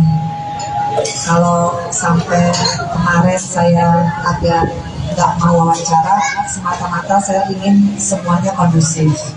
Tapi saya juga ingin teman-teman wartawan mengawal kasus ini, karena wartawan itu dan media memegang peran yang sangat penting. Saya korban KDRT, begitupun Roro dan juga siapapun di luar sana, teman-teman perempuan. Konsekuensi memang banyak. Kalau kita berani speak up itu banyak. Makanya awal tuh yang harus kita persiapkan adalah mental. Karena yang namanya playing victim, namanya fitnah, namanya berbagai macam itu pasti adalah urutannya. Dan insya Allah tanggal 14 Februari saya minta teman-teman wartawan tidak ada waktu, kita sama-sama ke Komnas Perempuan. Saya mohon doa dan juga supportnya teman-teman untuk sama-sama kita menginformasikan bahwa KDRT itu bukan aib. KDRT itu adalah pidana. Artinya kalau kita sudah berani speak up, ya konsekuensinya kita harus kuat mental. Meskipun saya juga sering nangis kayak tadi, semata-mata sebetulnya saya masih manusia biasa. Nggak mungkin lah ada orang yang ingin menikah kemudian gagal dan kemudian ceritanya sampai seperti saya, kan nggak mungkin ya. Tapi kalau itu pun terjadi, ya itu sudah satu konsekuensi. Makanya saya bersyukur punya anak-anak yang luar biasa. Kebetulan Feral nggak bisa hadir ya karena ada acara di Amerika, tapi sudah mensupport. Atala juga datang. Dia selalu ada di saat saya bilang yang sibuk-sibuk ya deh, sibuk cari uang, sibuk macam-macam ya. Tapi Atala selalu ada. Ya itu sih yang menguatkan saya, dan Atala sama Vero tuh nggak pernah menyalahkan mamanya dengan apa yang sudah terjadi, dan dia dewasa, dia tidak emosional. Saya selalu lihat ya bagaimana tata cara Atala dan Vero bicara di depan kalian, dia tidak terpancing, fokus kepada ibunya, luar biasa. Ya itu yang membuat saya jadi kadang kalau saya drop, saya ngeliat anak-anak saya aja, karena nggak mungkin saya dikasih Allah anugerah ini, peristiwa ini kalau saya nggak mampu. Tapi kadang kalau saya drop, ya itu manusiawi ya, nolong, karena saya sebetulnya belum sembuh secara psikologi, psikoterapi dan juga konselor itu amat sangat masih butuh proses. Jadi itu manusiawi, naluri, dan juga tergantung dari trigger. Jadi seperti mana yang sudah sampaikan tempo hari, mohon doanya teman-teman media semuanya, dan semoga bisa memberitakan berita yang lebih proporsional. Jadi kalau misalnya ada isu-isu dan lain-lain itu yang merupakan trigger dari Mbak Vena, mohon jangan diberitakan karena Mbak Vena sangat setia sekali. Seberapa sayangnya kalau Mbak Vena ini dan seorang pun mau menyuarakan itu Iya, yang pasti buat Vero, Atala, Fania, tentunya saya hidup di dunia ini kan yang saya tinggalkan legacy adalah bagaimana mereka bangga lah sama hidupnya ya, sama orang tua. Jadi kalau apa yang saya lakukan itu kemudian menginspirasi Vero masuk ke dunia politik, salah satu agendanya adalah ingin menyuarakan anti KDRT, khususnya di kalangan anak muda, karena dia juga anak muda, milenial. Ya saya bangga, artinya semua isu itu penting ya. Dan saya juga tahu banget Vero punya capable, mudah-mudahan Atala juga nanti bisa ngikutin Fania. Ya kita kan nggak tahu ya kita hidup sampai umur berapa. Jadi saya selalu bilang sama anak-anak saya, apapun yang terjadi sama mama, pemberitaan yang bagus kita syukuri. Kalau pemberitaan lagi jelek, ya kita harus kuat menghadapinya. Meskipun kadang seperti yang Loro lihat, kalau saya udah ngerasa sedih banget, saya telepon dia malam-malam.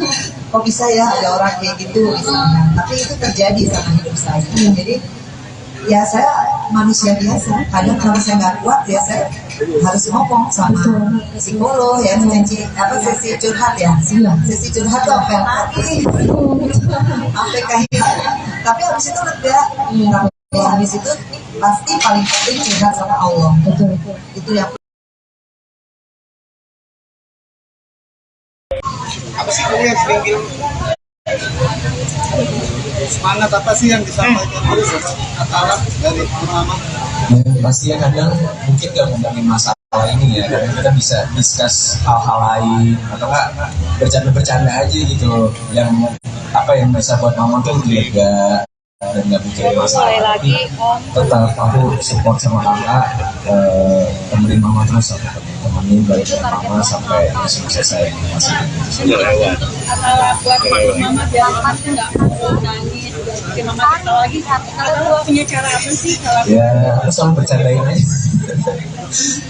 aja mama, bikin mama ketawa sama. Ya makanya hari ini gimana pengen ajak mama mungkin makan bareng, kan udah lama kita nggak makan ya berdua. Itu hal-hal kecil aja sih menurut aku yang bisa bikin bahagia. Ya hari ini makanya aku nggak mau baca aku sama mama. Iyalah, iya.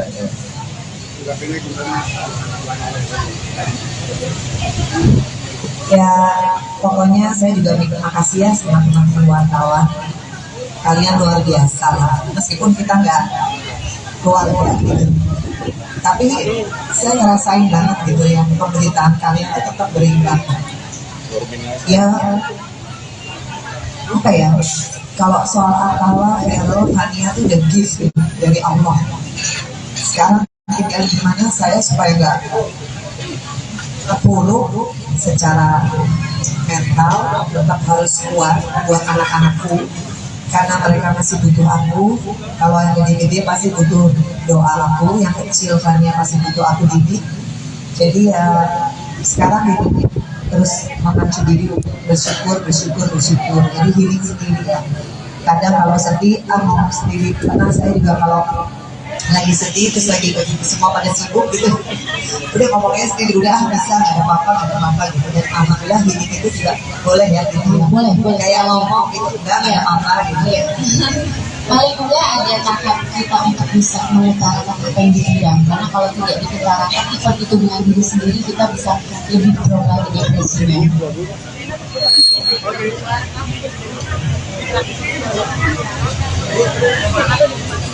Ya yang jelas saya belum bisa beraktivitas untuk cari uang ya. Saya harus fokus dengan kasusnya, mudah-mudahan lancar. Tapi saya memang alhamdulillah jadi banyak sholat sunnah sih. Kemudian saya udah bilang sama Roro, insya Allah kita ikut pengajian ya.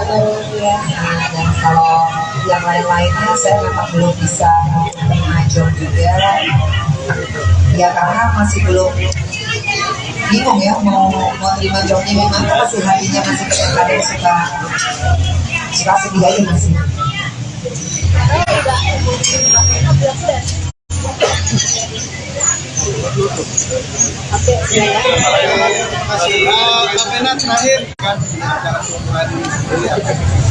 Iya, yang pasti seperti yang aku tadi utarakan. Ya. Ini aja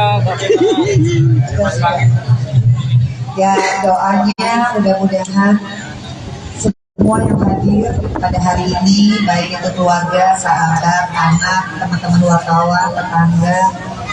Karena kalau kita berdoa yang baik, insya Allah semuanya kembali baik pada diri kita. Dan yang paling penting saya mohon banget doanya dari semuanya, doa yang tulus tentunya.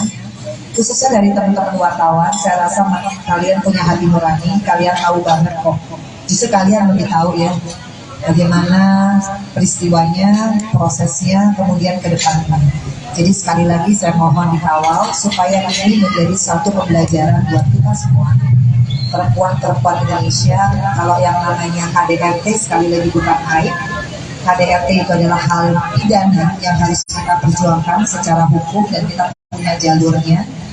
Alhamdulillah apa yang saya lakukan ini merupakan sebagai bentuk saya sebagai perempuan, karena saya juga punya hak ya insya Allah kedepannya saya yakin Allah memudahkan. Itu aja harapannya, makanya pengajian ini kita buat supaya kita melangkah itu dengan tuntunan Allah, bukan karena kita merasa kita mampu, karena manusia itu punya banyak keterbatasan, tapi kalau kita minta sama Allah insya Allah semuanya akan lancar. Itu aja.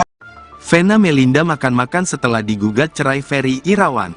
Vena Melinda gelar acara tasyakuran dengan mengundang anak yatim di kediamannya, Sabtu, tanggal 11 Februari tahun 2023. Ibu Verrel Bramasta itu mengundang 52 anak yatim dari yayasan yang berada di Bogor.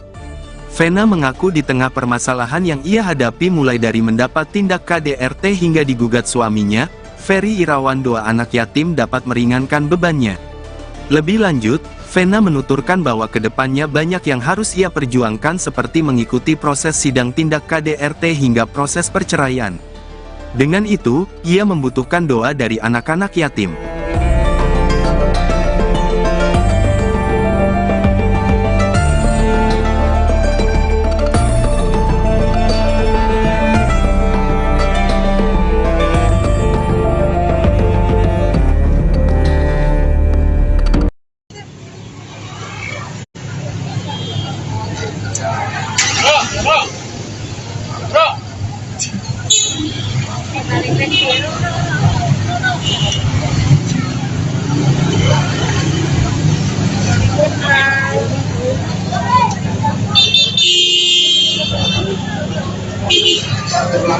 Ntar gua kirim ya wawancaranya ya.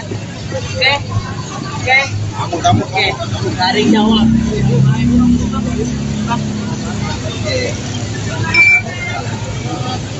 Tuh.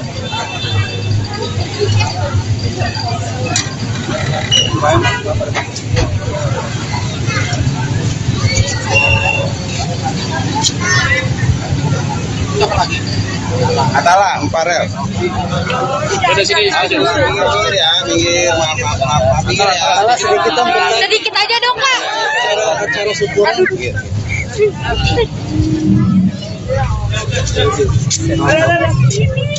Ada nenek ketinggalan.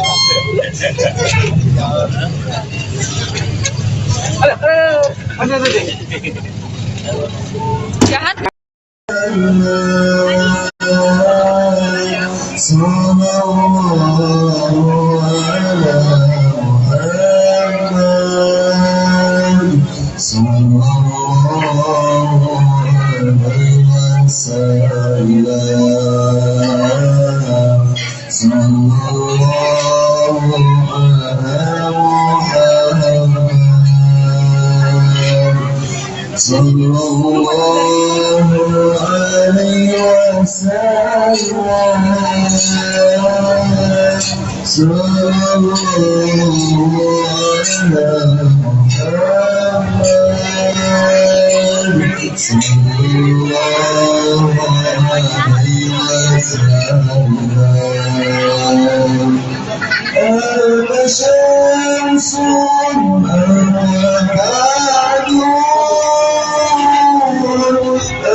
itu nulis manajer aku sama si dia kan itu yang nulis itu media itu si manajer aku sama si Fikri, kata dia gitu. Mbak, Fikri itu anak baru kemarin mbak, dia bilang gitu. Ada yang mau tanya dulu?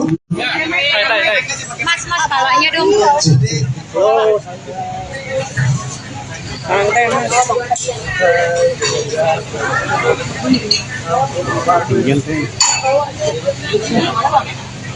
Turun dikit aja, apa?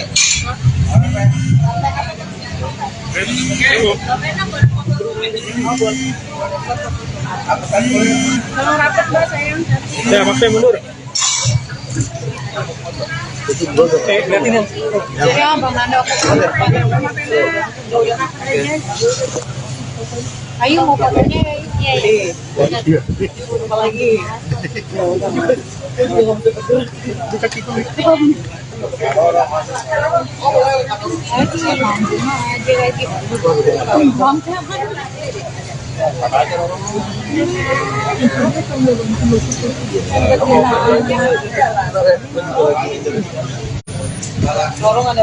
Yuk, ayo mulai yuk.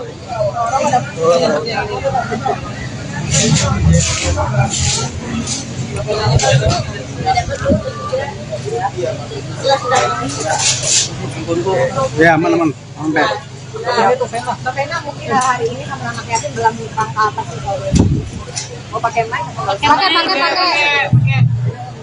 Ya, alhamdulillah hari ini kami sudah 52 anak yatim dari doa anak yatim Kalsde dari Bogor. Ini udah tahun ke-10 aku selalu mereka dan semua pasangan. Dan salamnya mengundang mereka lagi. Gak ada salahnya mengundang mereka lagi di rumah Kaso, karena terakhir juga waktu pindah ke sini kan belum ada pengajian sama sekali. Jadi sekalian syukuran di rumah Kaso dan juga insya Allah pengajian untuk kedepannya masih banyak hal-hal yang harus tetap aku perjuangkan yang itu ada. Kalau sendiri baru pertama kali ikut pengajian sama mama. Apa? Pertama kali. Tes. Ada suara. Nanti ya. Nanti mic. Tes. Enggak udah. Tes. Hilang lagi. Pak, nggak usah pakai mic. Jangan ya. Jadi dari dulu emang mama saya ada isi acara-acara pengajian dari aku masih kecil sama kakak. Jadi emang hal kayak gini tuh udah rutin. Kebetulan baru tahun ini baru sekali ya di rumah ini ya. Kurang suaranya kurang.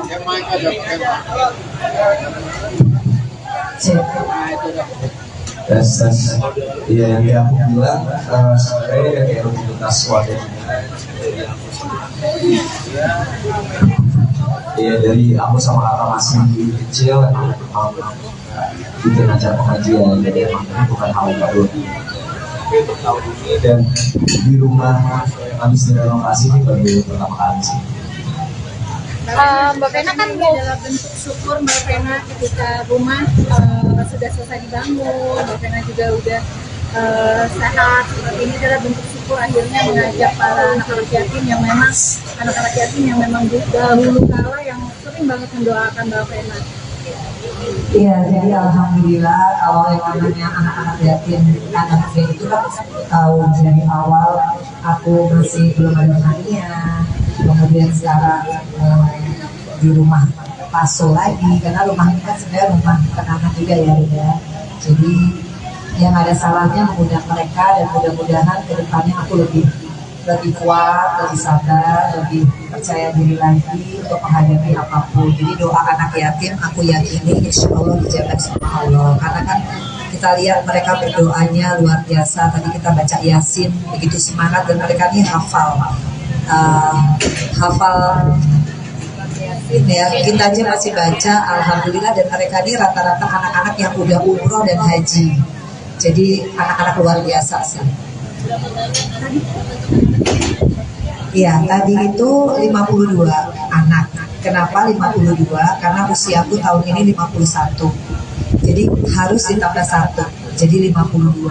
Jadi memang sengaja dari dulu sama Pak Dwi pimpinannya, aku selalu bilang kalau bisa anak-anak kecil, anak-anak yang masih kecil aja udah tadi kan tahajud ya, rajin tahajud, kemudian baca Quran ya. Aku sih sudah merasakan 10 tahun sama mereka didoakan tuh karena mereka semangat ya, insya Allah ya. Dan aku kan juga titik sekarang ini lebih terus mendekatkan diri sama Allah, sama-sama Roro juga, kita di fase yang sama ya Roro. Jadi sama-sama menguatkan, kalau malam-malam nggak bisa tidur telepon-teleponan. Ya alhamdulillah punya sister Roro yang rumahnya juga dekat banget gitu. Semua takdir Allah ya itu sih.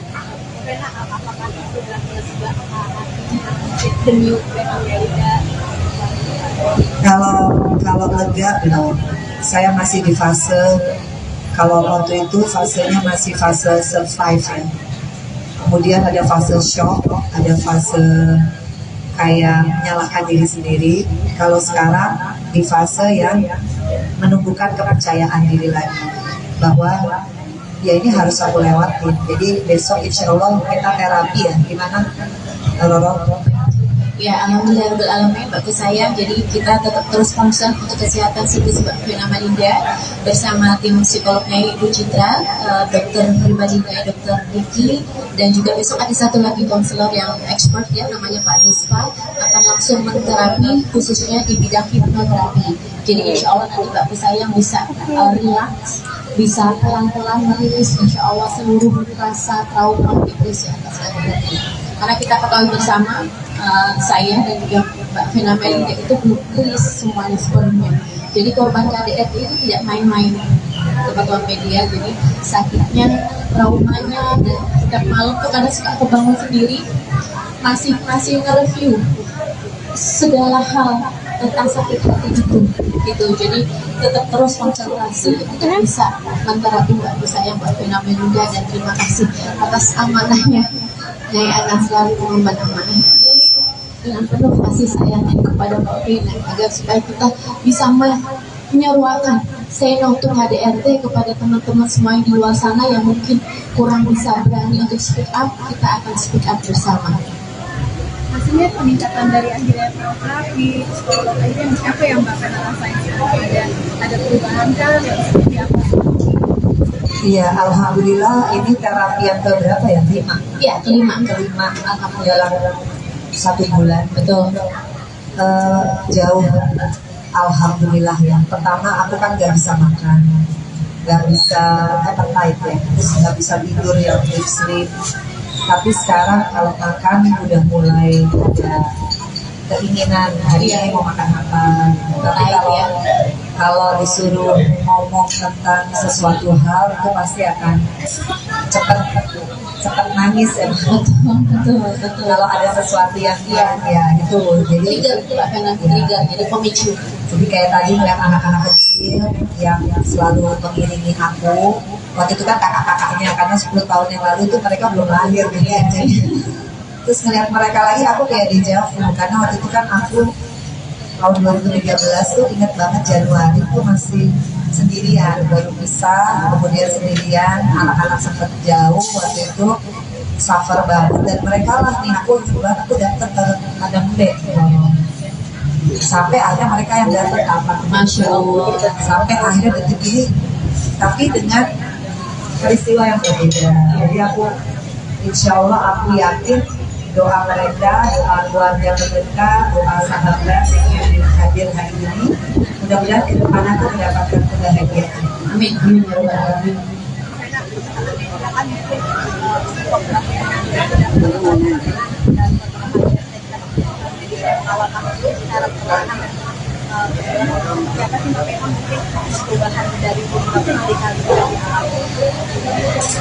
Ya pokoknya saya kan sama wartawan gak kayak keluarga ya.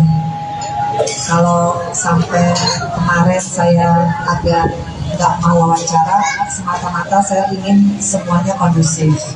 Tapi saya juga ingin teman-teman wartawan mengawal kasus ini karena wartawan itu dan media memegang peran yang sangat penting. Saya korban KDRT, begitupun Roro dan juga siapapun di luar sana, teman-teman perempuan. Konsekuensi memang banyak. Kalau kita berani speak up itu banyak. Makanya awal tuh yang harus kita persiapkan adalah mental. Karena yang namanya playing victim, namanya fitnah, namanya berbagai macam itu pasti adalah urutannya. Dan insya Allah tanggal 14 Februari saya minta teman-teman wartawan tidak ada waktu, kita sama-sama ke Komnas Perempuan. Saya mohon doa dan juga supportnya teman-teman untuk sama-sama kita menginformasikan bahwa KDRT itu bukan aib. KDRT itu adalah pidana. Artinya kalau kita sudah berani speak up, ya konsekuensinya kita harus kuat mental. Meskipun saya juga sering nangis kayak tadi, semata-mata sebetulnya saya masih manusia biasa. Nggak mungkin lah ada orang yang ingin menikah kemudian gagal dan kemudian ceritanya sampai seperti saya, kan nggak mungkin ya. Tapi kalau itu pun terjadi, ya itu sudah satu konsekuensi. Makanya saya bersyukur punya anak-anak yang luar biasa. Kebetulan Feral nggak bisa hadir ya karena ada acara di Amerika, tapi sudah mensupport. Atala juga datang. Dia selalu ada di saat saya bilang yang sibuk-sibuk ya deh, sibuk cari uang, sibuk macam-macam ya. Tapi Atala selalu ada. Ya itu sih yang menguatkan saya, dan Atala sama Feral tuh nggak pernah menyalahkan mamanya dengan apa yang sudah terjadi, dan dia dewasa, dia tidak emosional. Saya selalu lihat ya bagaimana tata cara Atala dan Feral bicara di depan kalian, dia tidak terpancing, fokus kepada ibunya, luar biasa. Ya itu yang membuat saya jadi kadang kalau saya drop, saya ngeliat anak-anak saya aja, karena nggak mungkin saya dikasih Allah anugerah ini, peristiwa ini kalau saya nggak mampu. Tapi kadang kalau saya drop, yaitu manusiawi ya, tolong, karena saya sebetulnya belum sembuh secara psikologi, psikoterapi dan juga konselor itu amat sangat masih butuh proses. Jadi itu manusiawi, naluri, dan juga tergantung dengan trigger. Jadi seperti mana yang sudah sampaikan tempo hari, mohon doanya teman-teman media semuanya, dan semoga bisa memberitakan berita yang lebih proporsional. Jadi kalau misalnya ada isu-isu dan lain-lain itu yang merupakan trigger dari Mbak Vena, mohon jangan diberitakan karena Mbak Vena sangat biasa. Seberapa sayangnya kalau Mbak Vena ini mau menyuarakan itu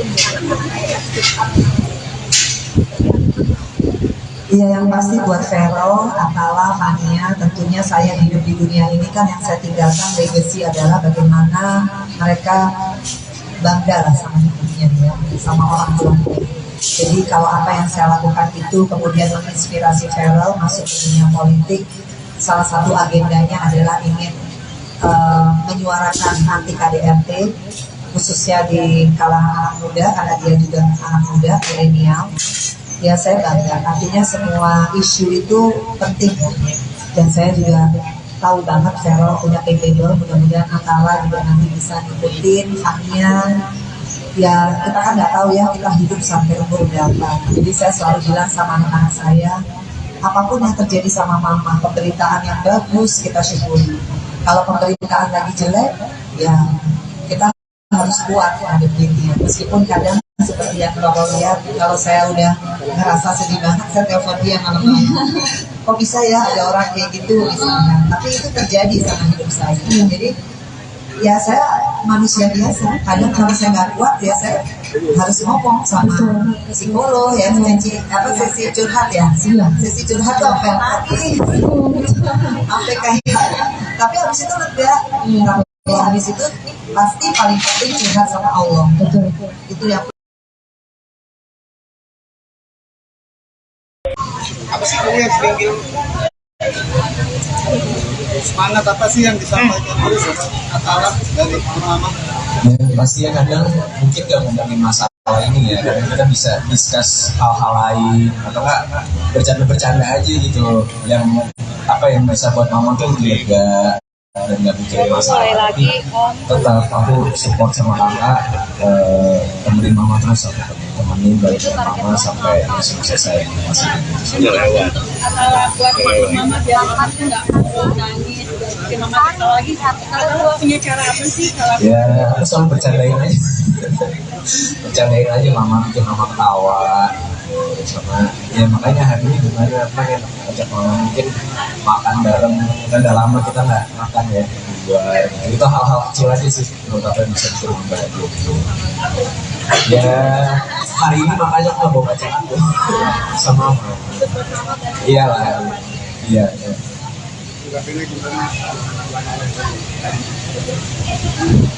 Ya pokoknya saya juga berterima kasih ya sama teman-teman wartawan.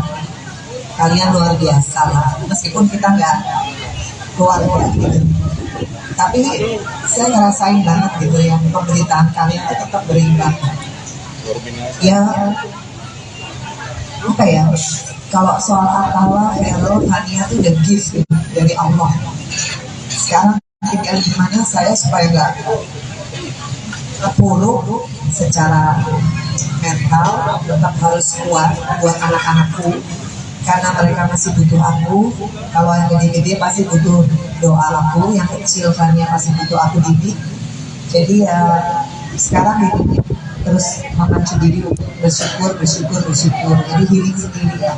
Kadang kalau sedih ngomong sendiri, karena saya juga kalau lagi sedih terus lagi semua pada sibuk gitu, udah ngomongnya sendiri, udah bisa, nggak ada apa-apa gitu. Dan alhamdulillah healing itu juga boleh ya gitu ya. Boleh kayak ngomong gitu, nggak ada apa-apa gitu ya. Paling enggak ada tahap kita untuk bisa mengutarakan apa yang dipendam, karena kalau tidak diutarakan itu dengan diri sendiri, kita bisa lebih prone lagi depresinya.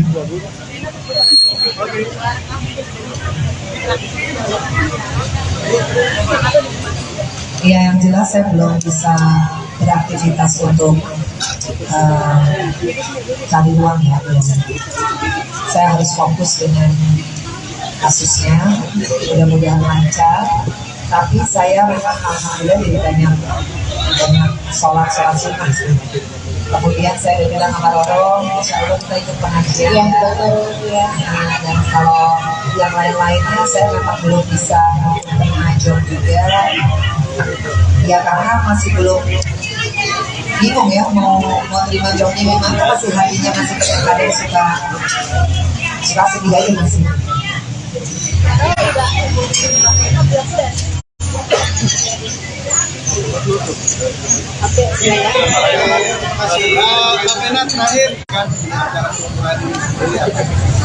Iya, yang pasti seperti yang aku tadi utarakan.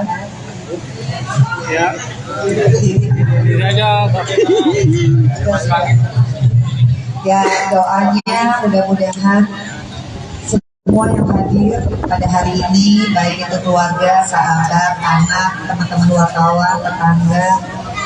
Karena kalau kita berdoa yang baik, insya Allah semuanya kembali baik pada diri kita. Dan yang paling penting saya mohon banget doanya dari semuanya, doa yang tulus tentunya, khususnya dari teman-teman wartawan. Saya rasa kalian punya hati nurani, kalian tahu banget kok. Justru kalian lebih tahu ya bagaimana peristiwanya, prosesnya, kemudian ke depannya. Jadi sekali lagi saya mohon dikawal supaya ini menjadi satu pembelajaran buat kita semua. Perempuan-perempuan Indonesia, kalau yang namanya KDRT sekali lagi bukan aib. KDRT itu adalah hal pidana yang harus kita perjuangkan secara hukum dan kita punya jalurnya. Alhamdulillah apa yang saya lakukan ini merupakan sebagai bentuk saya sebagai perempuan, karena saya juga punya hak ya insya Allah kedepannya saya yakin Allah memudahkan. Itu aja harapannya, makanya pengajian ini kita buat supaya kita melangkah itu dengan tuntunan Allah, bukan karena kita merasa kita mampu, karena manusia itu punya banyak keterbatasan, tapi kalau kita minta sama Allah, insya Allah semuanya akan lancar. Itu aja. Vena Melinda makan-makan setelah digugat cerai Ferry Irawan. Vena Melinda gelar acara tasyakuran dengan mengundang anak yatim di kediamannya, Sabtu, tanggal 11 Februari tahun 2023. Ibu Verrel Bramasta itu mengundang 52 anak yatim dari yayasan yang berada di Bogor. Vena mengaku di tengah permasalahan yang ia hadapi mulai dari mendapat tindak KDRT hingga digugat suaminya, Ferry Irawan, doa anak yatim dapat meringankan bebannya. Lebih lanjut, Vena menuturkan bahwa kedepannya banyak yang harus ia perjuangkan seperti mengikuti proses sidang tindak KDRT hingga proses perceraian. Dengan itu, ia membutuhkan doa dari anak-anak yatim.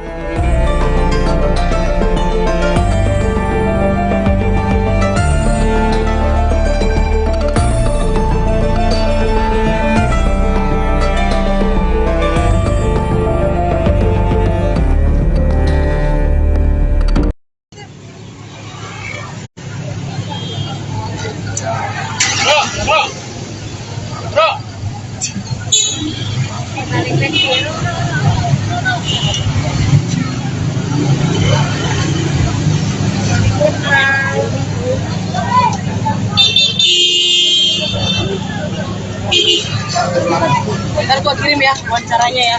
Oke. Oke. Garing jawab.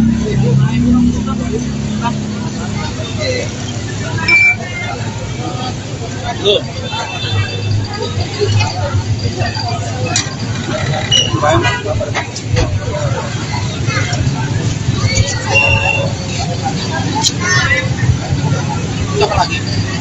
Atala, Farel. Udah sini aja. Minggir ya, minggir. Maaf. Minggir ya. Sedikit aja dong, Kak. Acara syukuran.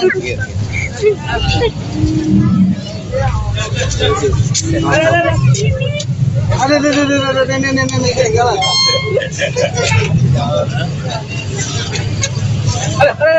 Ada. Jahat. Sallallahu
Iya kan? Itu yang nulis itu media itu manajer aku sama si Fikri kata dia gitu. Fikri itu anak baru kemarin mbak. Dia bilang dia naik. Ada yang mau tanya dulu? Mas palanya dong. Oh, santai mas.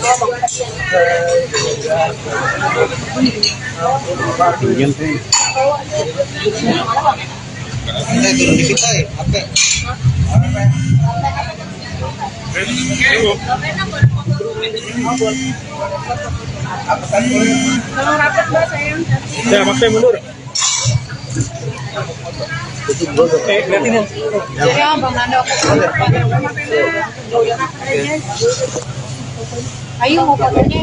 Iya. Apa lagi?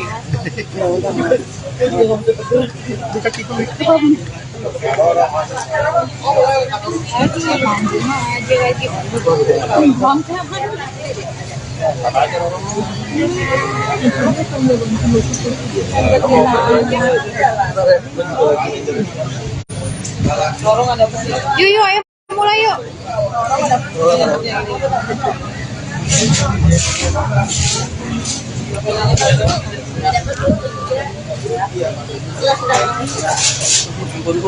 Ya, aman. Sampai.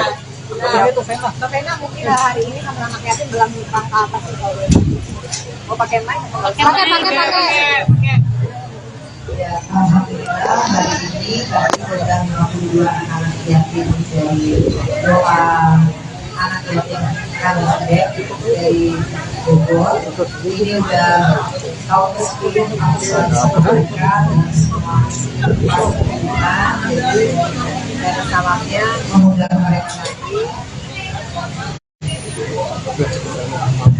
Gak ada salahnya mengundang mereka lagi di rumah Kaso karena terakhir juga waktu pindah ke sini kan belum ada pengajian sama sekali. Jadi sekalian syukuran di rumah Kaso dan juga insya Allah pengajian untuk kedepannya masih banyak hal-hal yang harus tetap aku perjuangkan yang butuh doa dari anak-anak.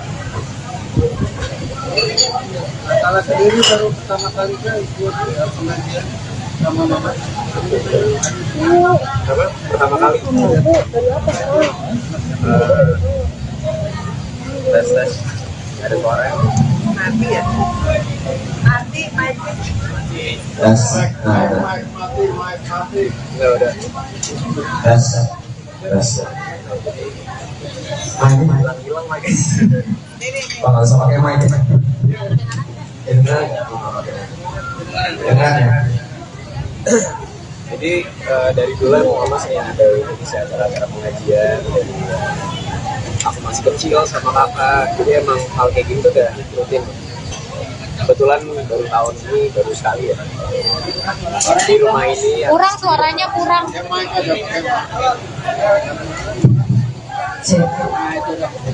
Tes. Iya, yang aku bilang sebenarnya kayak rutinitas warga.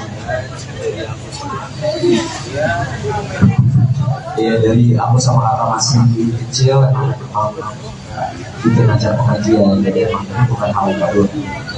Untuk tahun ini Dan di rumah habis direnovasi ini baru pertama kali sih. Mbak Vena kan ini adalah bentuk syukur Mbak Vena ketika rumah sudah selesai dibangun. Mbak Vena juga udah sehat seperti ini adalah bentuk syukur akhirnya mengajak para anak-anak yatim yang memang dahulu kala yang sering banget mendoakan Mbak Vena. Iya, jadi alhamdulillah kalau yang namanya anak-anak yatim anak itu kan tahu dari awal aku masih belum ada hadiah, kemudian sekarang di rumah Paso lagi karena rumah ini kan sebenarnya rumah anak-anak juga ya.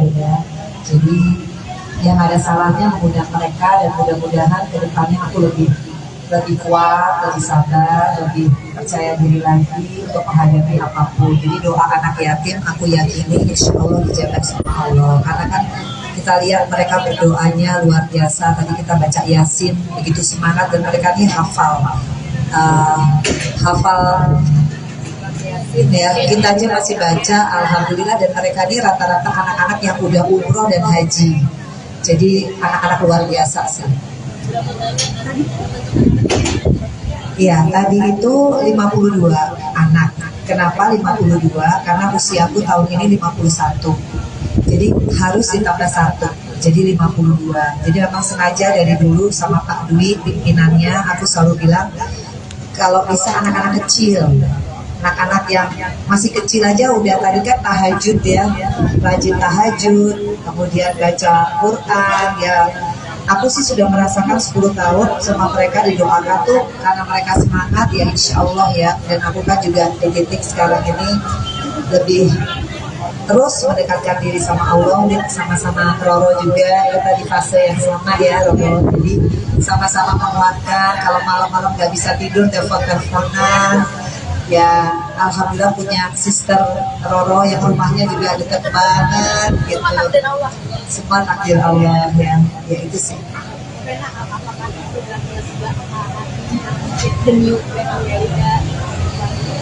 Kalau lega belum.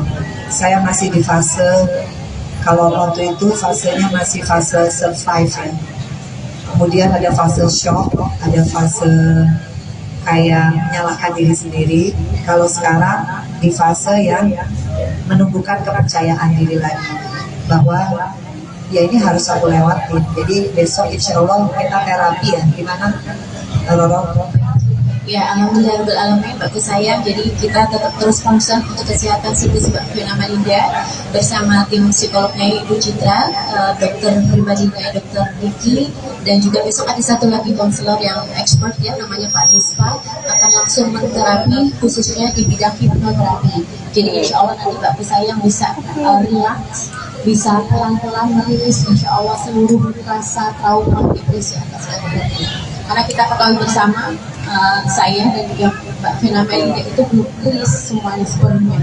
Jadi korban KDRT itu tidak main-main teman-teman media. Jadi sakitnya, traumanya, dan setiap malam tuh kadang suka kebangun sendiri masih nge-review segala hal tentang sakit hati itu gitu. Jadi tetap terus konsentrasi untuk bisa menterapi Mbak saya Mbak Vena Malinda, dan terima kasih atas amanahnya yang akan selalu mengemban amanah dengan penuh kasih sayangnya kepada Mbak Vena agar supaya kita bisa menyeruakan say no to KDRT kepada teman-teman semua yang di luar sana yang mungkin kurang bisa berani untuk speak up. Kita akan speak up bersama. Maksudnya peningkatan dari akhirnya terapi, psikolog aja apa yang Mbak Vena rasain? Ada perubahan kan yang seperti apa? Iya, alhamdulillah ini terapi yang keberapa ya? 5? Iya, kelima. Alhamdulillah 1 bulan. Betul. Jauh. Alhamdulillah ya. Pertama aku kan gak bisa makan, gak bisa appetite ya, terus gak bisa tidur ya, deep sleep. Tapi sekarang kalau makan udah mulai ada keinginan hari ini mau makan apa. Tapi kalau disuruh ngomong tentang sesuatu hal itu pasti akan cepat nangis ya. Betul. Kalau ada sesuatu yang ya gitu. Jadi trigger, jadi pemicu. Jadi kayak tadi ngeliat anak-anak kecil yang selalu mengiringi aku. Waktu itu kan kakak-kakaknya karena 10 tahun yang lalu itu mereka belum lahir gitu. Terus ngeliat mereka lagi aku kayak dejavu karena waktu itu kan aku tahun 2013 tuh ingat banget Januari tuh masih sendirian, baru pisah, kemudian sendirian, anak-anak sempat jauh waktu itu, suffer banget dan mereka lah nih aku datang ke Padang Gede. sampai ada mereka yang datang kapan, Masya Allah, sampai akhirnya detik ini, tapi dengan peristiwa yang berbeda. Jadi aku, insya Allah aku yakin doa mereka, doa keluarga mereka, doa sahabat yang hadir hari ini, mudah-mudahan ke depan aku mendapatkan kebahagiaan. amin.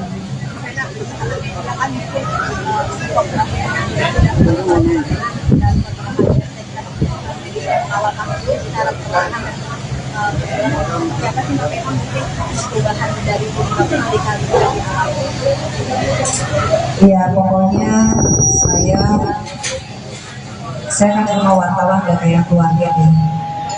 Kalau sampai kemarin saya agak nggak mau wawancara, semata-mata saya ingin semuanya kondusif. Tapi saya juga ingin teman-teman wartawan mengawal kasus ini karena wartawan itu dan media memegang peran yang sangat penting. Saya korban KDRT, begitupun Roro dan juga siapapun di luar sana, teman-teman perempuan. Konsekuensi memang banyak. Kalau kita berani speak up itu banyak. Makanya awal tuh yang harus kita persiapkan adalah mental. Karena yang namanya playing victim, namanya fitnah, namanya berbagai macam itu pasti adalah urutannya. Dan insya Allah tanggal 14 Februari saya minta teman-teman wartawan tidak ada waktu, kita sama-sama ke Komnas Perempuan. Saya mohon doa dan juga supportnya teman-teman untuk sama-sama kita menginformasikan bahwa KDRT itu bukan aib. KDRT itu adalah pidana. Artinya kalau kita sudah berani speak up, ya konsekuensinya kita harus kuat mental. Meskipun saya juga sering nangis kayak tadi, semata-mata sebetulnya saya masih manusia biasa. Nggak mungkinlah ada orang yang ingin menikah kemudian gagal dan kemudian ceritanya sampai seperti saya, kan nggak mungkin ya. Tapi kalau itu pun terjadi, ya itu sudah satu konsekuensi. Makanya saya bersyukur punya anak-anak yang luar biasa. Kebetulan Feral nggak bisa hadir ya, karena ada acara di Amerika, tapi sudah mensupport. Atala juga datang. Dia selalu ada di saat saya bilang yang sibuk-sibuk ya deh, sibuk cari uang, sibuk macam-macam ya. Tapi Atala selalu ada. Ya itu sih yang menguatkan saya, dan Atala sama Vero tuh nggak pernah menyalahkan mamanya dengan apa yang sudah terjadi. Dan dia dewasa, dia tidak emosional. Saya selalu lihat ya bagaimana tata cara Atala dan Vero bicara di depan kalian, dia tidak terpancing, fokus kepada ibunya, luar biasa. Ya itu yang membuat saya jadi kadang kalau saya drop, saya ngeliat anak-anak saya aja. Karena nggak mungkin saya dikasih Allah anugerah ini, peristiwa ini kalau saya nggak mampu. Tapi kadang kalau saya drop, ya itu manusiawi ya, nolong. Karena saya sebetulnya belum sembuh secara psikologi, psikoterapi dan juga konselor itu sangat masih butuh proses. Jadi itu manusiawi, naluri, dan juga tergantung dengan trigger. Jadi seperti mana yang sudah sampaikan tempoh hari, mohon doanya teman-teman media semuanya, dan semoga bisa memberitakan berita yang lebih proporsional. Jadi kalau misalnya ada isu-isu dan lain-lain itu yang merupakan trigger dari Mbak Vera, mohon jangan diberitakan. Karena Mbak Vera sangat serius sekali. Seberapa sayang kalau Mbak Vera ini mau menyuarakan itu Iya, yang pasti buat Vero, Atala, Fania, tentunya saya hidup di dunia ini kan yang saya tinggalkan legacy adalah bagaimana mereka bangga sama hidupnya ya, sama orang tuanya. Jadi kalau apa yang saya lakukan itu kemudian menginspirasi Vero masuk ke dunia politik, salah satu agendanya adalah ingin menyuarakan anti KDRT, khususnya di kalangan anak muda, karena dia juga anak muda, milenial. Ya saya bangga, artinya semua isu itu penting, dan saya juga tahu banget Vero punya capable, mudah-mudahan Atala juga nanti bisa ngikutin Fania. Ya kita kan nggak tahu ya kita hidup sampai umur berapa. Jadi saya selalu bilang sama anak-anak saya, apapun yang terjadi sama mama, pemberitaan yang bagus kita syukuri. Kalau pemberitaan lagi jelek, ya kita harus harus kuat ngadepinnya. Meskipun kadang seperti yang Roro lihat, kalau saya udah ngerasa sedih banget, saya telepon dia malam-malam. Kok bisa ya ada orang kayak gitu misalnya. Tapi itu terjadi sama hidup saya. Jadi ya saya manusia biasa. Kadang kalau saya nggak kuat ya saya harus ngomong sama psikolog ya, sesi curhat ya. Sesi curhat tuh apa lagi? Sampai kayak. Tapi habis itu lega. Kalau habis itu pasti paling penting curhat sama Allah. Betul. Itu yang Apa sih kamu yang sering bilang semangat apa sih yang disampaikan terus kata dari mama?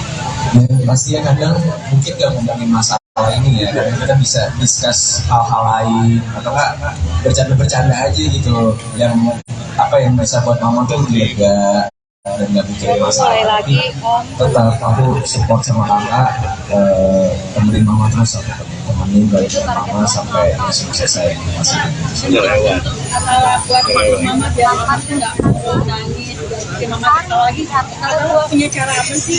Ya aku selalu bercandain aja bercandain aja mama, bikin mama ketawa sama ya. Makanya hari ini gimana pengen ajak mama mungkin makan bareng, kan udah lama kita nggak makan ya di luar. Itu hal-hal kecil aja sih menurut aku yang bisa bikin mama bahagia gitu. Ya hari ini makanya aku mau baca aku sama mama. Iyalah, iya.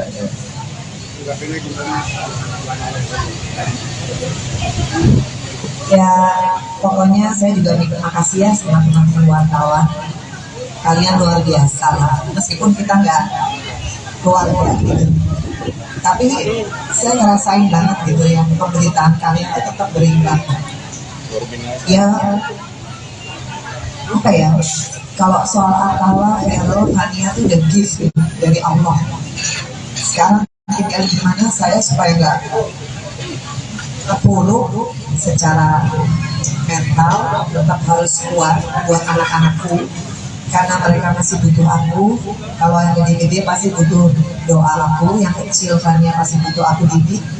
Jadi ya sekarang didik terus memacu diri bersyukur. Jadi healing sendiri ya.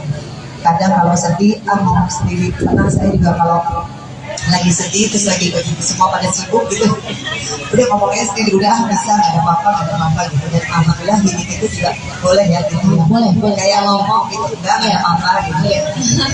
Paling enggak ada tahap kita untuk bisa mengutarakan apa yang dipendam, karena kalau tidak diutarakan kita itu dengan diri sendiri, kita bisa lebih drop lagi depresinya.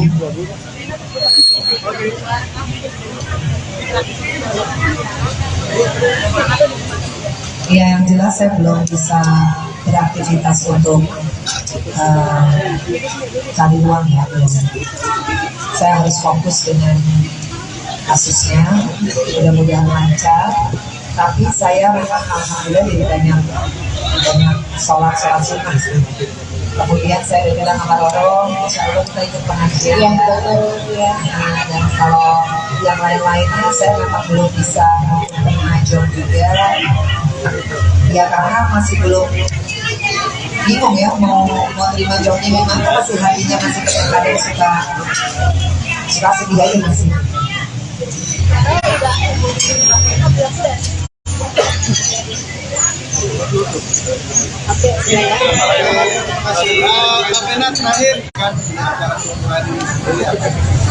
Iya, yang pasti seperti yang aku tadi utarakan.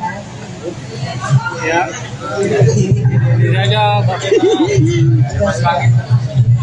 Ya doanya mudah-mudahan semua yang hadir pada hari ini, baik itu keluarga, sahabat, anak, teman-teman wartawan, tetangga. Karena kalau kita berdoa yang baik, insya Allah semuanya akan baik pada diri kita. Dan yang paling penting saya mohon banget doanya dari semuanya, doa yang tulus tentunya. Khususnya dari teman-teman wartawan, saya rasa kalian punya hati nurani, kalian tahu banget kok.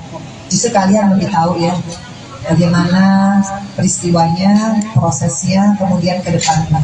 Jadi sekali lagi saya mohon dikawal supaya ini menjadi satu pembelajaran buat kita semua. Perempuan-perempuan Indonesia, kalau yang namanya KDRT sekali lagi bukan aib, KDRT itu adalah hal pidana yang harus kita perjuangkan secara hukum dan kita punya jalurnya.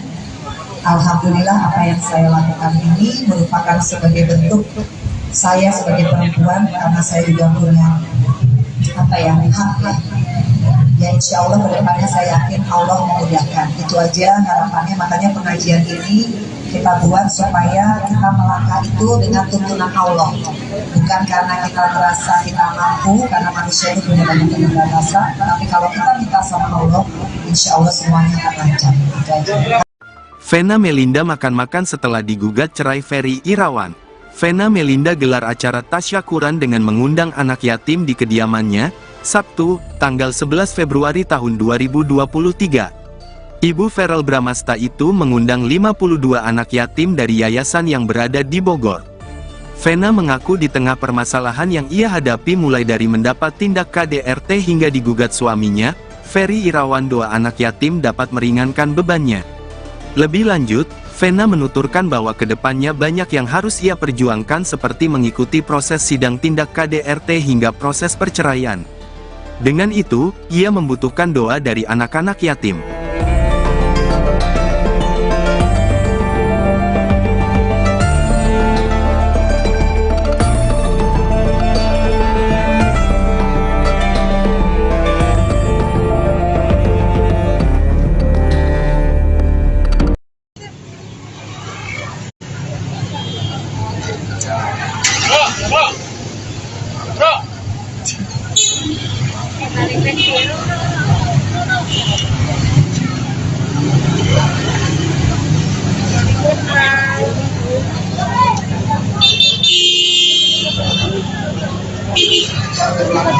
Ntar gua kirim ya wawancaranya ya. Oke. Oke. Dari jauh lah.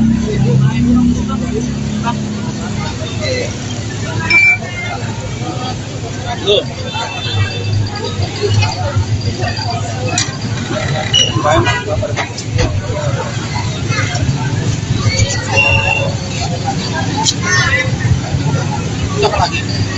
Atala, Emparel. Udah sini aja. Minggir ya, minggir. Maaf. Minggir ya. Atala sedikit dong. Sedikit aja dong, Kak. Cara syukuran.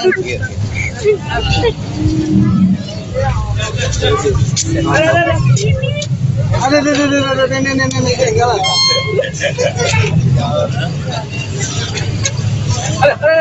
Ada. Jahat. Sallallahu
Iya kan?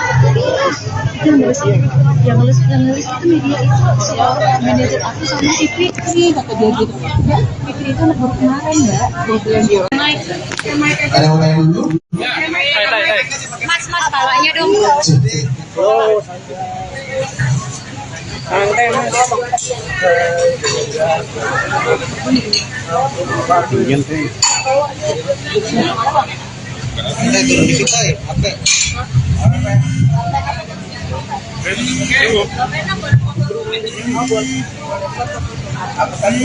Kalau rapat mbak sayang. Ya, pakai mundur. Ya, Bang Nando aku. Ayo mau fotonya ya. Iya. Apalagi.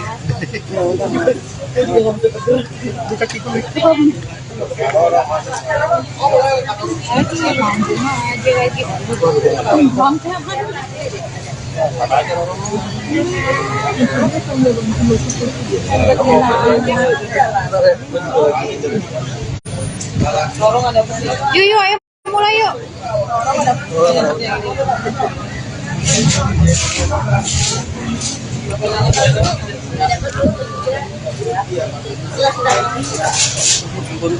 Ya, aman. Sampai.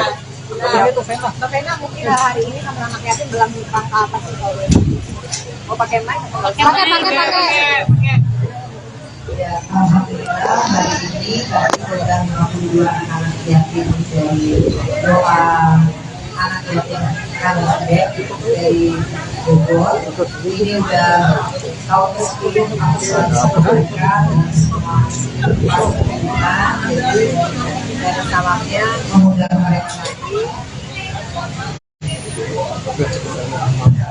Gak ada salahnya mengundang mereka lagi di rumah Kaso karena terakhir juga waktu pindah ke sini kan belum ada pengajian sama sekali. Jadi sekalian syukuran di rumah Kaso dan juga insya Allah pengajian untuk kedepannya masih banyak hal-hal yang harus tetap aku perjuangkan dan butuh doa dari anak-anak.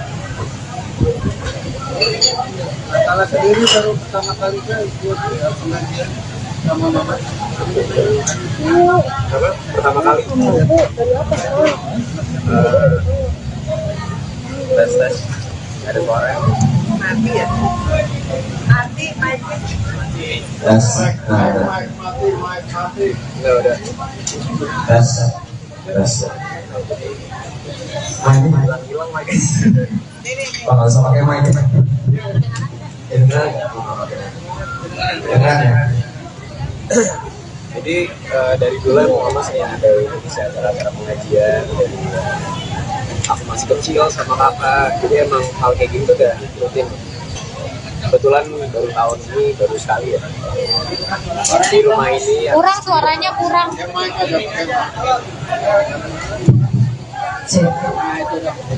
Tes. Iya, yang aku bilang sebenarnya kayak rutinitas keluarga. Ya dari aku sama kakak masih kecil emang bikin acara pengajian, jadi emang ini bukan hal baru. Untuk tahun ini Dan di rumah habis direnovasi ini baru pertama kali sih. Mbak Vena kan ini adalah bentuk syukur Mbak Vena ketika rumah sudah selesai dibangun, Mbak Vena juga udah sehat. Seperti ini adalah bentuk syukur akhirnya mengajak para anak-anak yatim yang memang dahulu kala yang sering banget mendoakan Mbak Vena. Iya, jadi alhamdulillah kalau yang namanya anak-anak yatim anaknya itu kan tahu dari awal aku masih belum ada hadiah, kemudian sekarang di rumah Paso lagi karena rumah ini kan sebenarnya rumah anak juga ya. Jadi yang ada salahnya mengundang mereka dan mudah-mudahan kedepannya aku lebih kuat, lebih sabar, lebih percaya diri lagi untuk menghadapi apapun. Jadi doa anak yatim aku yakini insya Allah dijaga sama Allah. Karena kan kita lihat mereka berdoanya luar biasa. Tadi kita baca Yasin begitu semangat dan mereka ini hafal Yasin ya. Kita aja masih baca alhamdulillah dan mereka ini rata-rata anak-anak yang udah umroh dan haji. Jadi anak-anak luar biasa sih. Iya, tadi itu 52 anak. Kenapa 52? Karena usiaku tahun ini 51. Jadi harus ditambah 1. Jadi 52. Jadi memang sengaja dari dulu sama Pak Dwi pimpinannya aku selalu bilang kalau bisa anak-anak kecil, anak-anak yang masih kecil aja udah tadi kan tahajud ya, rajin tahajud, kemudian baca Quran ya. Aku sih sudah merasakan 10 tahun sama mereka didoakan tuh karena mereka semangat ya insya Allah ya. Dan aku kan juga di titik sekarang ini lebih terus mendekatkan diri sama Allah dan sama-sama Roro juga kita di fase yang sama ya Roro. Jadi sama-sama menguatkan kalau malam-malam nggak bisa tidur telepon-teleponan. Ya alhamdulillah punya sister Roro yang rumahnya juga dekat banget gitu. Semua takdir Allah ya itu sih.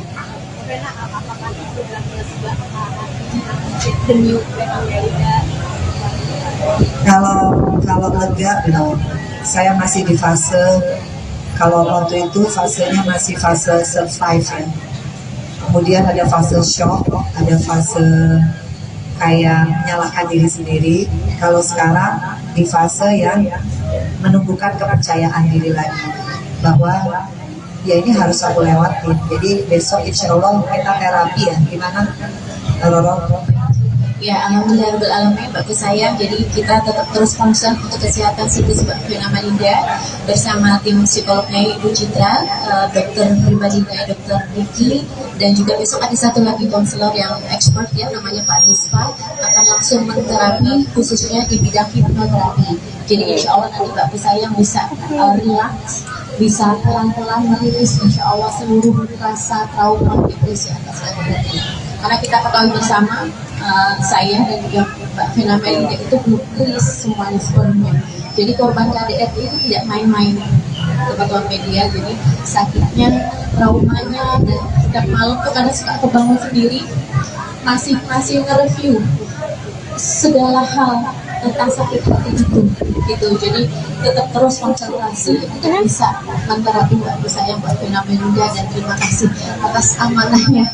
Saya akan selalu mengemban amanah ini dengan penuh kasih sayang kepada Mbak Vena agar supaya kita bisa menyeruakan say no to KDRT kepada teman-teman semua yang di luar sana yang mungkin kurang bisa berani untuk speak up. Kita akan speak up bersama.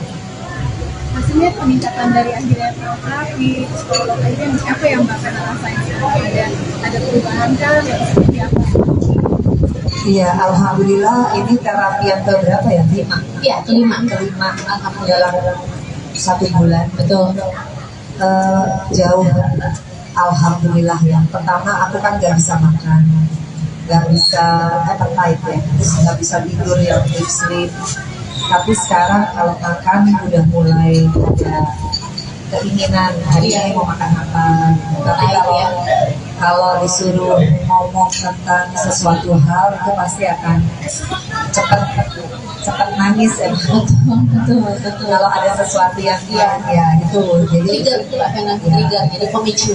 jadi kayak tadi melihat anak-anak kecil yang selalu mengiringi aku waktu itu kan kakak-kakaknya karena 10 tahun yang lalu itu mereka belum lahir gitu ya.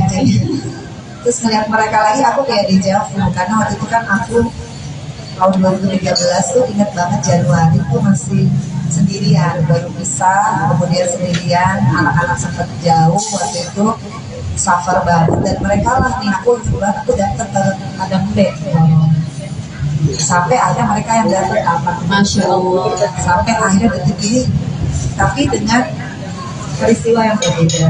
Jadi aku insya Allah aku yakin doa mereka, doa keluarga mereka, doa sahabat yang hadir hari ini mudah-mudahan ke depan aku mendapatkan kebahagiaan. amin.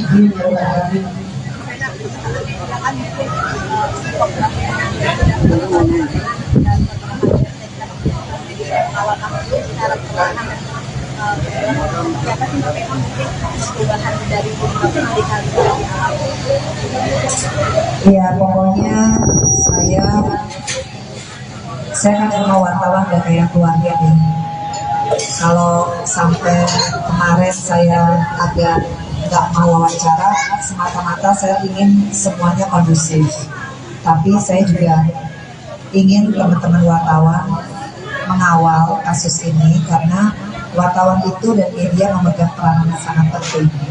Saya korban KDRT, begitupun Roro dan juga siapapun di luar sana, teman-teman perempuan. Konsekuensi memang banyak. Kalau kita berani speak up itu banyak. Makanya awal tuh yang harus kita persiapkan adalah mental. Karena yang namanya playing victim, namanya fitnah, namanya berbagai macam itu pasti adalah urutannya. Dan insya Allah tanggal 14 Februari saya minta teman-teman wartawan tidak ada waktu, kita sama-sama ke Komnas Perempuan. Saya mohon doa dan juga supportnya teman-teman untuk sama-sama kita menginformasikan bahwa KDRT itu bukan aib. KDRT itu adalah pidana. Artinya kalau kita sudah berani speak up, ya konsekuensinya kita harus kuat mental. Meskipun saya juga sering nangis kayak tadi, semata-mata sebetulnya saya masih manusia biasa.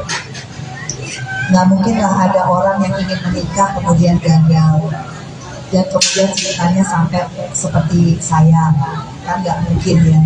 Tapi kalau itu pun terjadi, ya itu sudah satu konsekuensi. Makanya saya bersyukur punya anak-anak yang luar biasa. Kebetulan Feral nggak bisa hadir ya karena ada acara di Amerika, tapi sudah mensupport. Atala juga datang. Dia selalu ada di saat saya bilang yang sibuk-sibuk ya dek, sibuk cari uang, sibuk macam-macam ya. Tapi Atala selalu ada. Ya itu sih yang menguatkan saya, dan Atala sama Vero tuh nggak pernah menyalahkan mamanya dengan apa yang sudah terjadi, dan dia dewasa, dia tidak emosional. Saya selalu lihat ya bagaimana tata cara Atala dan Vero bicara di depan kalian, dia tidak terpancing, fokus kepada ibunya, luar biasa. Ya itu yang membuat saya jadi kadang kalau saya drop, saya ngeliat anak-anak saya aja, karena nggak mungkin saya dikasih Allah anugerah ini, peristiwa ini kalau saya nggak mampu. Tapi kadang kalau saya drop, yaitu manusiawi ya, tolong, karena saya sebetulnya belum sembuh secara psikologi, psikoterapi dan juga konselor itu amat sangat masih butuh proses. Jadi itu manusiawi, naluri, dan juga tergantung dari trigger. Jadi seperti mana yang sudah sampaikan tempo hari, mohon doanya teman-teman media semuanya, dan semoga bisa memberitakan berita yang lebih proporsional. Jadi kalau misalnya ada isu-isu dan lain-lain itu yang merupakan trigger dari Mbak Vera, mohon jangan diberitakan karena Mbak Vera sangat serius sekali. Seberapa sayangnya kalau Mbak Vera ini mau menyuarakan itu Iya, yang pasti buat Vero, Atala, Fania, tentunya saya hidup di dunia ini kan yang saya tinggalkan legacy adalah bagaimana mereka bangga lah sama hidupnya ya, sama orang tua. Jadi kalau apa yang saya lakukan itu kemudian menginspirasi Feral masuk ke dunia politik, salah satu agendanya adalah ingin menyuarakan anti KDRT, khususnya di kalangan anak muda, karena dia juga anak muda, milenial.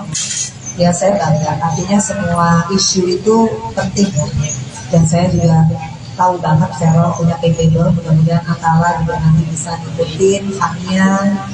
Ya kita kan nggak tahu ya kita hidup sampai umur berapa. Jadi saya selalu bilang sama anak-anak saya, apapun yang terjadi sama mama, pemberitaan yang bagus kita syukuri. Kalau pemberitaan lagi jelek, ya kita harus kuat hadapinnya. Meskipun kadang seperti yang Bapak lihat, kalau saya udah ngerasa sedih banget, saya telepon dia malam-malam. Kok bisa ya ada orang kayak gitu misalnya. Tapi itu terjadi sama hidup saya. Jadi ya saya manusia biasa. Kadang kalau saya nggak kuat ya saya harus ngomong sama psikolog ya, sesi curhat ya. Sesi curhat tuh sampai nangis, sampai kayak. Tapi habis itu lega. Tapi habis itu pasti paling penting curhat sama Allah. Itu yang apa sih kamu yang sering semangat apa sih yang disampaikan oleh Atala dari mama? Pasti ya kadang mungkin gak ngomongin masalah ini ya, kadang kita bisa discuss hal-hal lain atau nggak bercanda-bercanda aja gitu, yang apa yang bisa buat mama tuh lega dan nggak mikirin masalah. Tapi tetap aku support sama kakak, temenin mama terus, aku temenin balik mama sampai selesai masih lewat. Buat mama biar mama tuh nggak perlu nangis, bikin mama ketawa lagi. Kalau punya cara apa sih? Ya aku selalu bercandain aja, bercandain aja mama, bikin mama ketawa. Sama ya makanya hari ini gimana pengen ajak mama mungkin makan bareng, kan udah lama kita nggak makan ya berdua. Itu hal-hal kecil aja sih menurut aku yang bisa bikin bahagia gitu. Ya hari ini makanya aku mau baca aku sama mama. Iyalah, iya.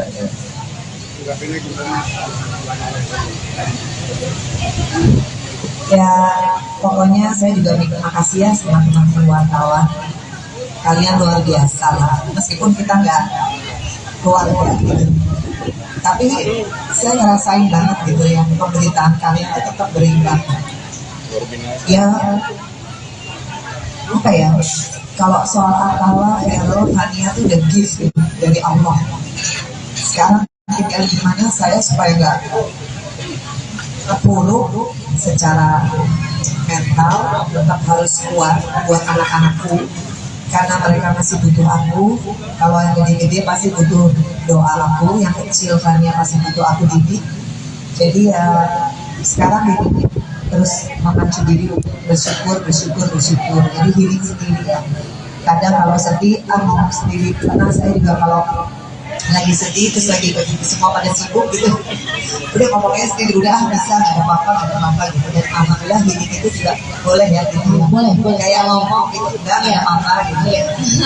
Paling enggak ada tahap kita untuk bisa mengutarakan apa yang dipendam, karena kalau tidak diutarakan effort itu dengan diri sendiri, kita bisa lebih drop lagi depresinya.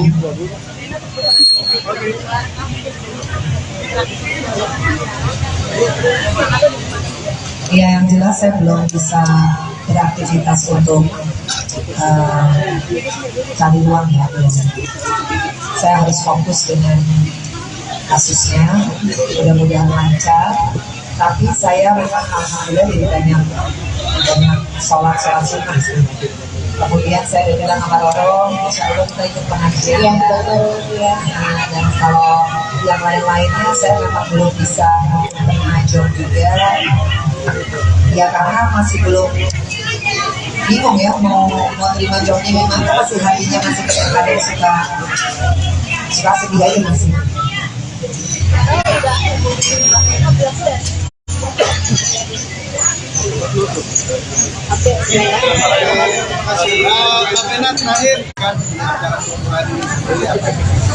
Iya, yang pasti seperti yang aku tadi utarakan.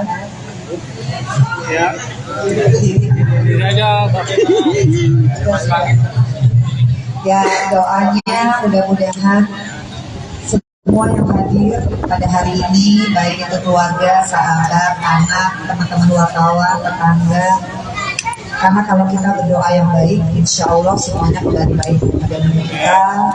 Dan yang paling penting saya mohon banget doanya dari semuanya, doa yang tulus tentunya, khususnya dari teman-teman wartawan. Saya rasa kalian punya hati nurani, kalian tahu banget kok. Justru kalian lebih tahu ya bagaimana peristiwanya, prosesnya, kemudian ke depannya. Jadi sekali lagi saya mohon dikawal supaya ini menjadi satu pembelajaran buat kita semua. Perempuan-perempuan Indonesia, kalau yang namanya KDRT sekali lagi bukan aib. KDRT itu adalah hal pidana yang harus kita perjuangkan secara hukum dan kita punya jalurnya. Alhamdulillah apa yang saya lakukan ini merupakan sebagai bentuk saya sebagai perempuan, karena saya juga punya hak ya insya Allah kedepannya saya yakin Allah memudahkan. Itu aja harapannya, makanya pengajian ini kita buat supaya kita melangkah itu dengan tuntunan Allah, bukan karena kita merasa kita mampu, karena manusia itu punya banyak keterbatasan, tapi kalau kita minta sama Allah, insya Allah semuanya akan lancar. Itu aja. Vena Melinda makan-makan setelah digugat cerai Ferry Irawan. Vena Melinda gelar acara tasyakuran dengan mengundang anak yatim di kediamannya, Sabtu, tanggal 11 Februari tahun 2023. Ibu Verrel Bramasta itu mengundang 52 anak yatim dari yayasan yang berada di Bogor. Vena mengaku di tengah permasalahan yang ia hadapi mulai dari mendapat tindak KDRT hingga digugat suaminya, Ferry Irawan, doa anak yatim dapat meringankan bebannya. Lebih lanjut, Vena menuturkan bahwa kedepannya banyak yang harus ia perjuangkan seperti mengikuti proses sidang tindak KDRT hingga proses perceraian. Dengan itu, ia membutuhkan doa dari anak-anak yatim.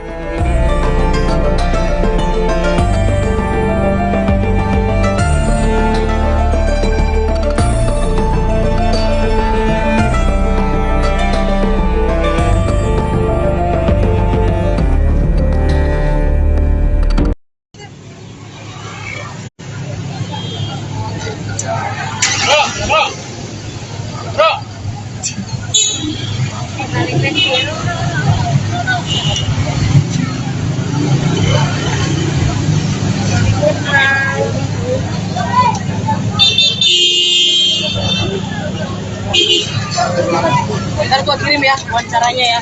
Oke. Oke. Kamu oke. Garing jawab.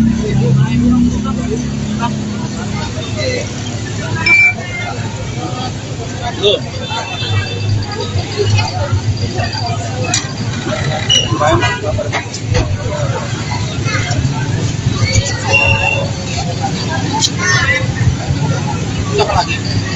Adalah Farel. Udah sini aja. Minggir ya, minggir. Maaf. Minggir ya. Sedikit aja dong, Kak. Acara syukuran.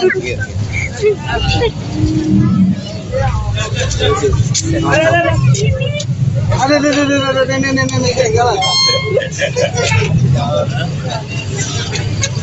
Ada. Jahat.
يسير عني هذا مصباح صدوري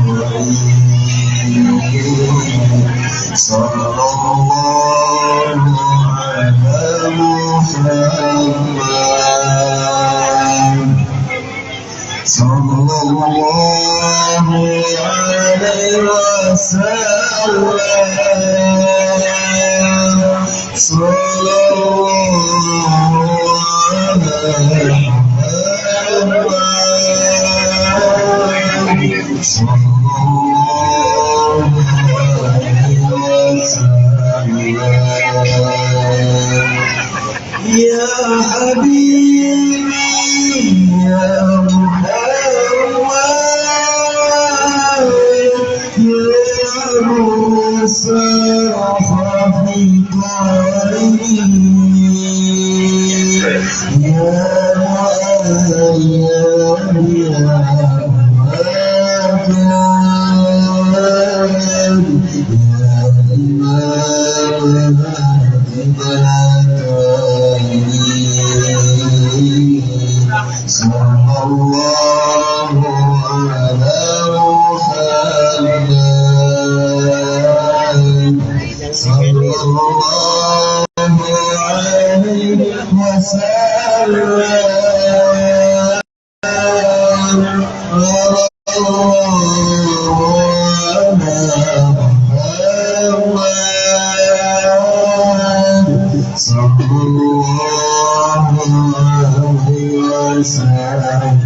Iya kan?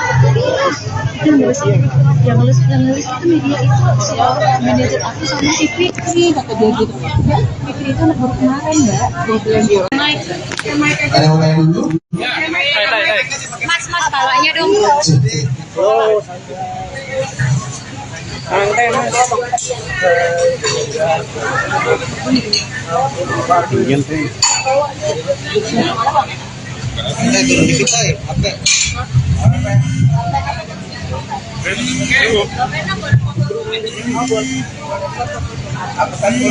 Tolong rapat mbak sayang. Ya, maksudnya mundur. Lihatin yang. Ya, Bang Nando. Ayo mau fotonya ya. Iya. Apa lagi?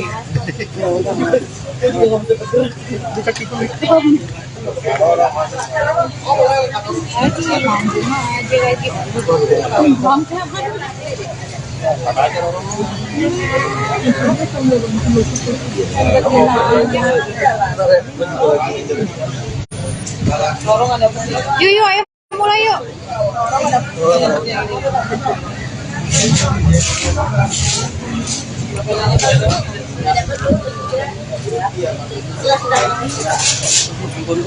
Ya, aman. Sampai. Mbak Vena mungkin hari ini sama anak yatim dalam rangka apa sih kalau mau pakai mic atau Pakai. Ya, alhamdulillah hari ini kami sedang 52 anak yatim dari doa anak yatim Kalsbek dari Bogor. Ini udah tahun ke-10 kami selalu mereka dengan semua fasilitas dan salamnya mengundang mereka lagi. Gak ada salahnya mengundang mereka lagi di rumah Kaso karena terakhir juga waktu pindah ke sini kan belum ada pengajian sama sekali. Jadi sekalian syukuran di rumah Kaso dan juga insya Allah pengajian untuk kedepannya masih banyak hal-hal yang harus tetap aku perjuangkan yang butuh doa dari anak-anak. Kalau sendiri baru pertama kali ikut pengajian sama mama. Apa? Pertama kali. Dari apa? Tes. ada suara. Mati ya. Mati, mati. Tes. Nah, Enggak udah. tes. Tes. Nah, ini Hilang lagi. nggak usah pakai mic. Dengar ya. Jadi dari dulu emang mama saya ada isi acara-acara pengajian dari aku masih kecil sama kakak. Jadi emang hal kayak gini tuh udah rutin. Kebetulan baru tahun ini baru sekali ya di rumah ini ya. Kurang suaranya kurang.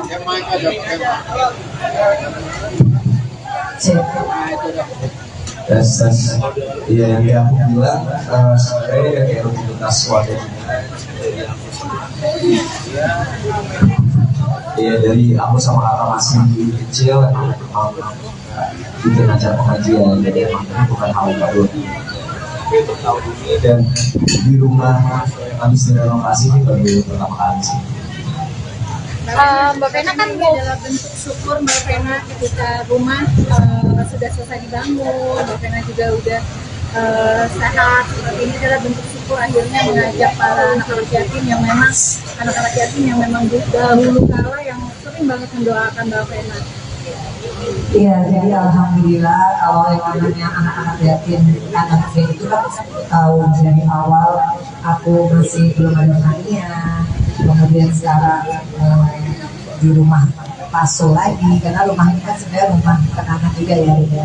Jadi yang ada salahnya mengundang mereka dan mudah-mudahan kedepannya aku lebih kuat, lebih sabar, lebih percaya diri lagi untuk menghadapi apapun. Jadi doa anak yatim aku yakini insya Allah dijawab sama Allah. Karena kan kita lihat mereka berdoanya luar biasa. Tadi kita baca Yasin begitu semangat dan mereka ini hafal Yasin ya. Kita aja masih baca alhamdulillah dan mereka ini rata-rata anak-anak yang udah umroh dan haji. Jadi anak-anak luar biasa sih. Iya, tadi itu 52 anak. Kenapa 52? Karena usiaku tahun ini 51. Jadi harus ditambah 1. Jadi 52. Jadi memang sengaja dari dulu sama Pak Dwi pimpinannya aku selalu bilang kalau bisa anak-anak kecil, anak-anak yang masih kecil aja udah tadi kan tahajud ya, rajin tahajud, kemudian baca Quran ya. Aku sih sudah merasakan 10 tahun sama mereka didoakan tuh karena mereka semangat ya insya Allah ya. Dan aku kan juga di titik sekarang ini lebih terus mendekatkan diri sama Allah dan sama-sama Roro juga kita di fase yang sama ya Roro. Jadi sama-sama menguatkan kalau malam-malam nggak bisa tidur telepon-teleponan. Ya alhamdulillah punya sister Roro yang rumahnya juga dekat banget gitu. Semua takdir Allah ya itu sih.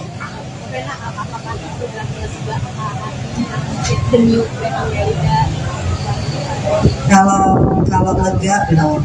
Saya masih di fase, kalau waktu itu fasenya masih fase survive ya. Kemudian ada fase shock, ada fase kayak menyalahkan diri sendiri. Kalau sekarang di fase yang menumbuhkan kepercayaan diri lagi bahwa ya ini harus aku lewatin. Jadi besok insya Allah kita terapi ya. Gimana Roro? Ya, alhamdulillah bagus sayang. Jadi kita tetap terus concern untuk kesehatan psikis Mbak Vena Malinda bersama tim psikolognya Ibu Citra, dokter pribadinya Dokter Ricky, dan juga besok ada satu lagi konselor yang expert ya namanya Pak Dispa akan langsung menterapi khususnya di bidang hipnoterapi. Jadi insya Allah nanti Mbak sayang bisa relax, bisa pelan-pelan merilis insya Allah seluruh rasa trauma depresi atas kehadiran. Karena kita ketahui bersama saya dan juga Mbak Vena Malinda itu belum rilis semuanya sepenuhnya. Jadi korban KDRT itu tidak main-main teman-teman media. Jadi sakitnya, traumanya, dan setiap malam tuh kadang suka kebangun sendiri masih nge-review segala hal tentang sakit hati itu gitu. Jadi tetap terus konsentrasi untuk bisa menterapi Mbak Vena Malinda, dan terima kasih atas amanahnya. Nyai akan selalu mengemban amanah dengan penuh kasih sayang kepada Mbak Vena agar supaya kita bisa menyeruakan Saya untuk KDRT kepada teman-teman semua yang di luar sana yang mungkin kurang bisa berani untuk speak up, kita akan speak up bersama. Maksudnya peningkatan dari akhirnya terapi, psikolog ini apa yang Mbak Fena rasain? Ada perubahan kah yang seperti apa? Iya, alhamdulillah ini terapi yang keberapa ya? Kelima. Iya, kelima. Dalam 1 bulan. Betul. Jauh. Alhamdulillah ya. Pertama aku kan nggak bisa makan, nggak bisa appetite ya, terus nggak bisa tidur yang deep sleep. Tapi sekarang kalau makan udah mulai ada keinginan hari ini mau makan apa. Tapi kalau disuruh ngomong tentang sesuatu hal itu pasti akan cepat nangis ya. Betul. Kalau ada sesuatu yang ya itu jadi trigger jadi pemicu. Jadi kayak tadi ngeliat anak-anak kecil yang selalu mengiringi aku. Waktu itu kan kakak-kakaknya, karena 10 tahun yang lalu itu mereka belum lahir gitu ya. Terus ngeliat mereka lagi aku kayak deja vu, karena waktu itu kan aku tahun 2013 tuh inget banget Januari tuh masih sendirian, baru pisah, kemudian sendirian, anak-anak sempat jauh waktu itu, suffer banget, dan mereka lah nih aku datang ke Padang Bude. Sampai akhirnya mereka yang datang apa? Masya Allah. Sampai akhirnya detik ini, tapi dengan peristiwa yang berbeda. Jadi aku, insya Allah aku yakin doa mereka, doa keluarga mereka, doa sahabat yang hadir hari ini, mudah-mudahan ke depan aku mendapatkan kebahagiaan. Amin. Amin ya Rabbal Alamin.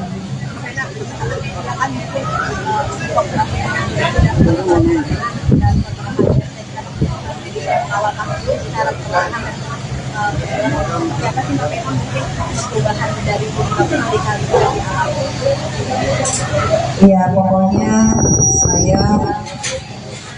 saya kan cuma wartawan udah kayak keluarga nih. Kalau sampai kemarin saya agak nggak mau wawancara, semata-mata saya ingin semuanya kondusif. Tapi saya juga ingin teman-teman wartawan mengawal kasus ini karena wartawan itu dan media memegang peranan sangat penting. Saya korban KDRT, begitupun Roro dan juga siapapun di luar sana, teman-teman perempuan. Konsekuensi memang banyak. Kalau kita berani speak up itu banyak. Makanya awal tuh yang harus kita persiapkan adalah mental. Karena yang namanya playing victim, namanya fitnah, namanya berbagai macam itu pasti adalah urutannya.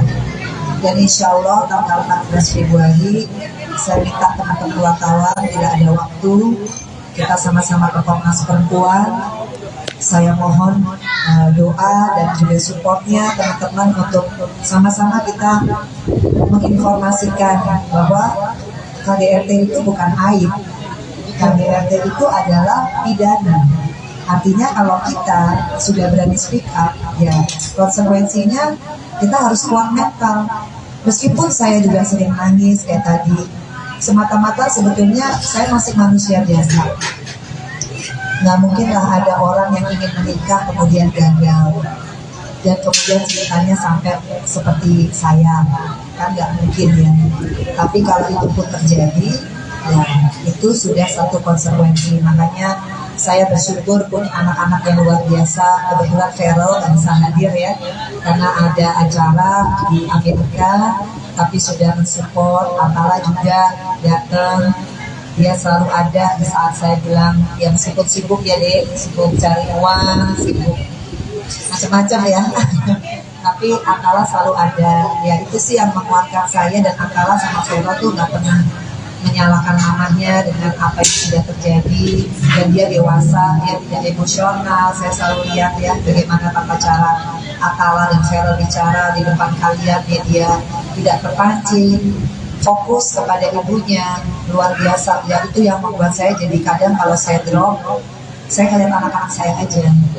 Karena nggak mungkin saya dikasih Allah anugerah ini, peristiwa ini kalau saya nggak mampu. Tapi kadang kalau saya drop, ya itu manusiawi ya, nolong. Karena saya sebetulnya belum sembuh secara psikologi, psikoterapi dan juga konselor itu sangat masih butuh proses. Jadi itu manusiawi, naluri, dan juga tergantung dengan trigger. Jadi seperti mana yang sudah sampaikan tempo hari, mohon doanya teman-teman media semuanya dan semoga bisa memberitakan berita yang lebih proporsional. Jadi kalau misalnya ada isu-isu dan lain-lain itu yang merupakan trigger dari Mbak Fena, mohon jangan diberitakan karena Mbak Fena sangat serius sekali. Seberapa sayangnya kalau Mbak Fena ini pun mau menyuarakan pun Iya, yang pasti buat Vero, Atala, Fania, tentunya saya hidup di dunia ini kan yang saya tinggalkan legacy adalah bagaimana mereka bangga lah sama hidupnya ya, sama orang tuanya. Jadi kalau apa yang saya lakukan itu kemudian menginspirasi Vero masuk ke dunia politik, salah satu agendanya adalah ingin menyuarakan anti KDRT, khususnya di kalangan anak muda karena dia juga anak muda, milenial. Ya saya bangga, artinya semua isu itu penting dan saya juga tahu banget Vero punya capable, mudah-mudahan Atala juga nanti bisa ngikutin, Fania. Ya kita kan nggak tahu ya kita hidup sampai umur berapa, jadi saya selalu bilang sama anak-anak saya, apapun yang terjadi sama mama, pemberitaan yang bagus kita syukuri, kalau pemberitaan lagi jelek ya kita harus kuat menghadapinya, meskipun kadang seperti yang Loro lihat, kalau saya udah ngerasa sedih banget, saya telepon dia malam-malam.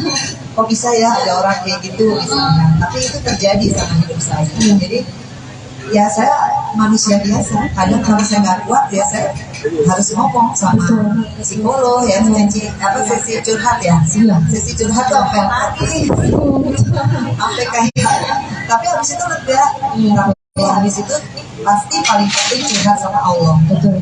Itu yang apa sih kamu yang sering bilang semangat apa sih yang disampaikan terus Atala dari mama? Ya, pastinya kadang mungkin gak ngomongin masalah ini ya, kadang kita bisa discuss hal-hal lain atau enggak bercanda-bercanda aja gitu, yang apa yang bisa buat mama tuh lega dan nggak mikirin masalah. Tapi tetap aku support sama kakak, temenin mama terus, aku temenin dari mama sampai sukses saya masih sudah lewat. Buat mama biar mama tuh nggak mau nangis, bikin mama ketawa lagi. Kalau punya cara apa sih? Ya aku selalu bercandain aja, bercandain aja mama, bikin mama ketawa. Sama ya makanya hari ini gimana pengen ajak mama mungkin makan bareng, kan udah lama kita nggak makan ya di luar, itu hal-hal kecil aja sih menurut aku yang bisa bikin mama bahagia gitu. Ya hari ini makanya aku bawa bacaan tuh sama mama. Iyalah, iya.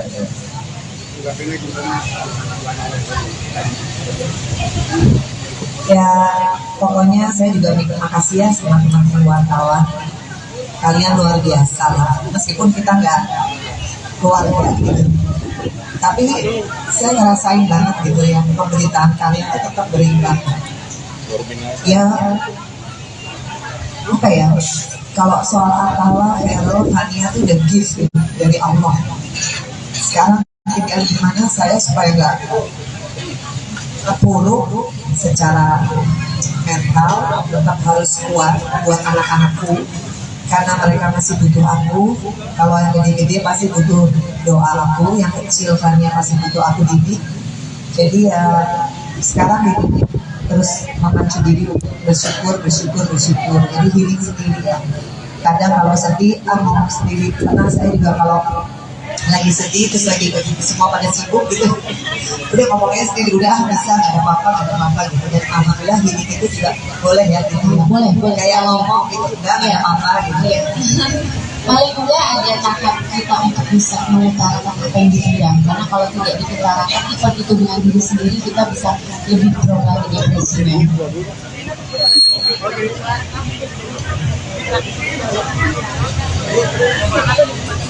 Ya yang jelas saya belum bisa beraktivitas untuk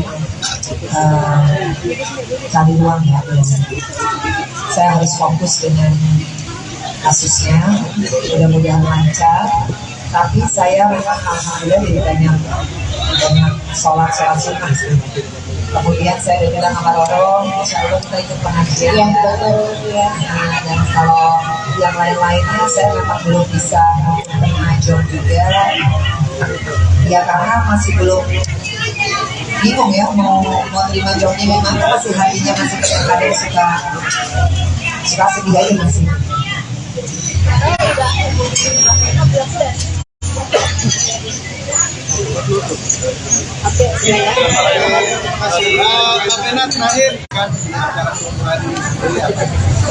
Iya, yang pasti seperti yang aku tadi utarakan.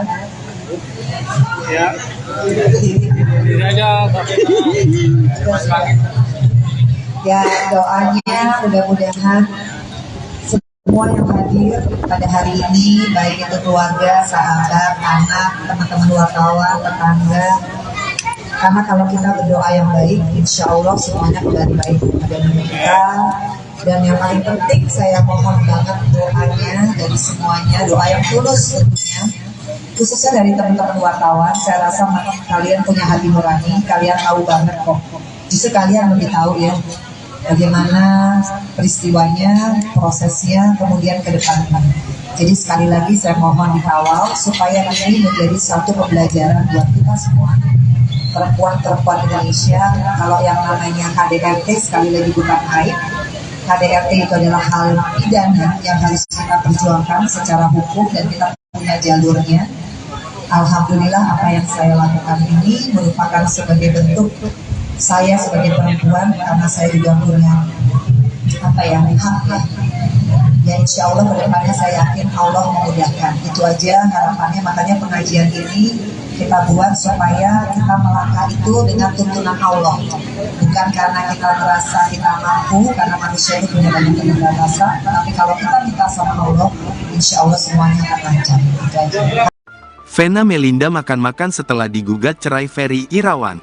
Vena Melinda gelar acara tasyakuran dengan mengundang anak yatim di kediamannya, Sabtu, tanggal 11 Februari tahun 2023.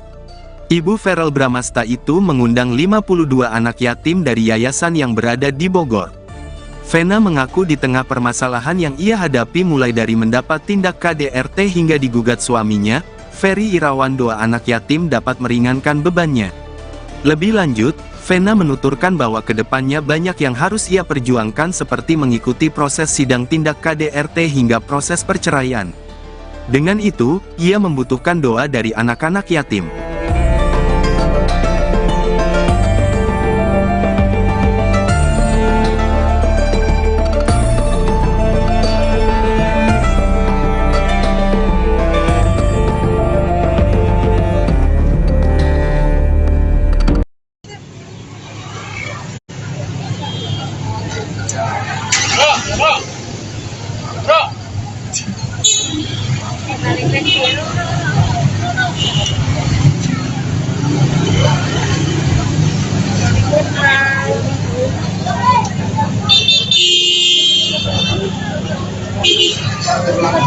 Ntar gua kirim ya wawancaranya ya. Oke. Oke. Dari Jawa.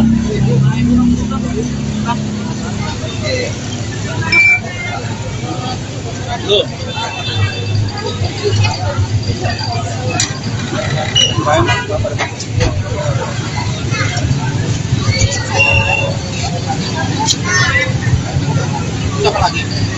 Atala, Emparel.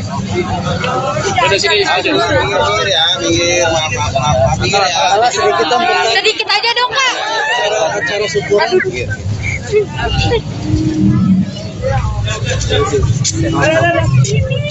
Ada nenek galak.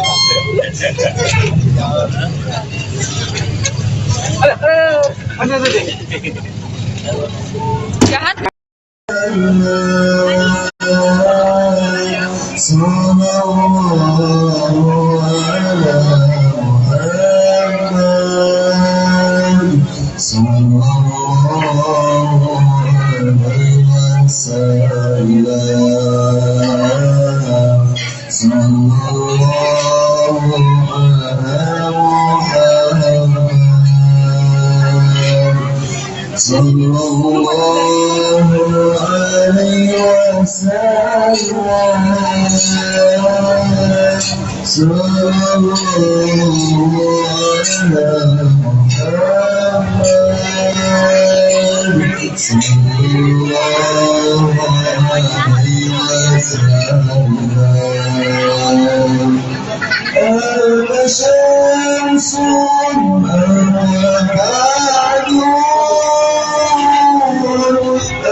Iya kan?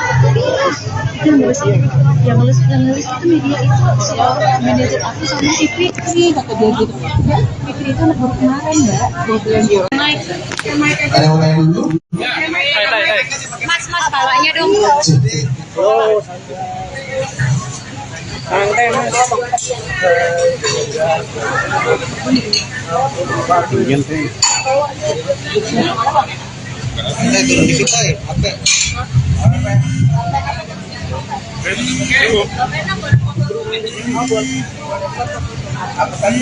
Kalau rapat mbak sayang. Ya, makanya mundur. Lihatin ya. Jadi Bang Nando. Ayo mau fotonya ya. Iya. Apa lagi?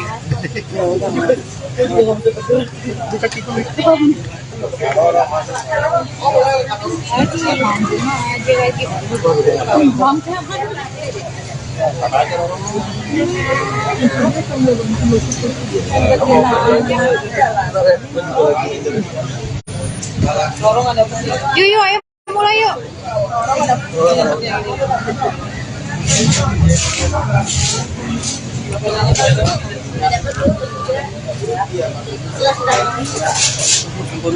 Ya, aman. Sampai. Mbak Vena mungkin hari ini sama anak yatim dalam rangka apa sih kalau mau pakai mic? Pakai.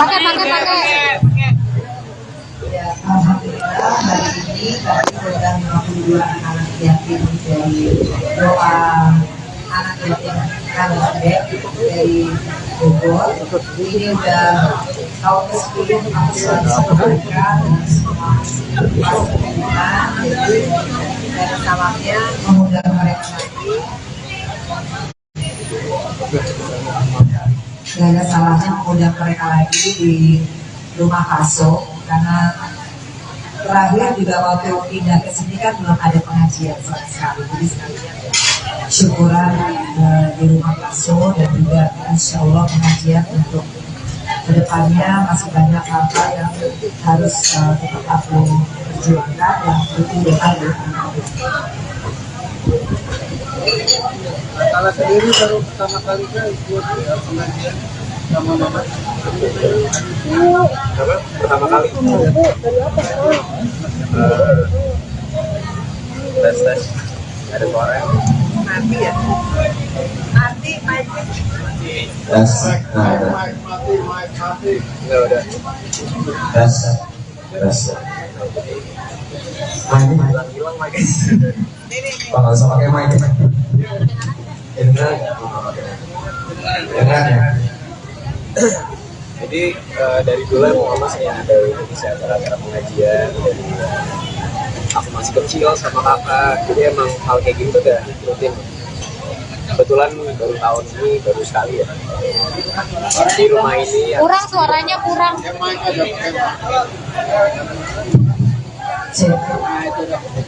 Tes.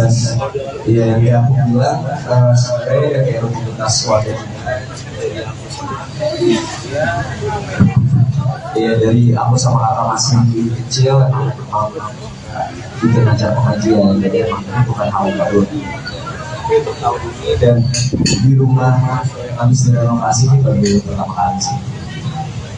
Mbak Vena kan ini adalah bentuk syukur Mbak Vena ketika rumah sudah selesai dibangun, Mbak Vena juga udah sehat seperti ini, adalah bentuk syukur akhirnya mengajak para anak-anak yatim yang memang dahulu kala yang sering banget mendoakan Mbak Vena.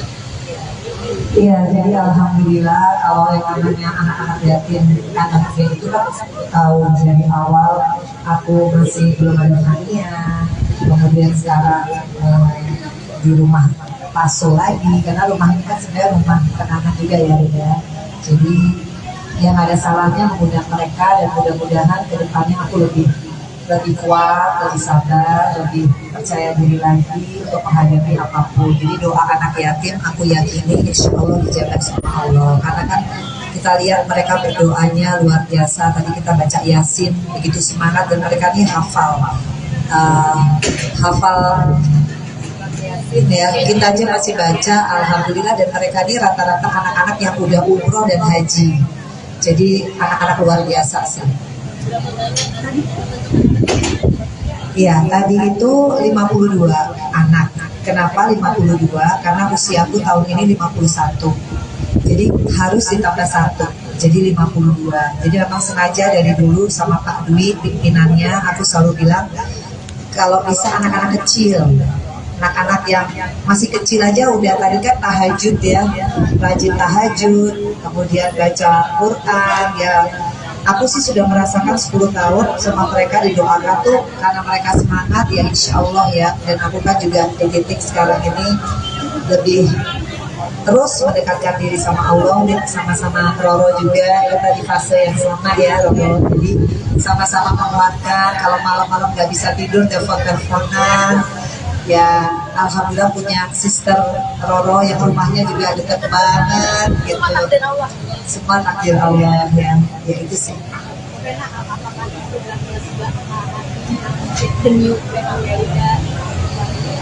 Kalau lega belum.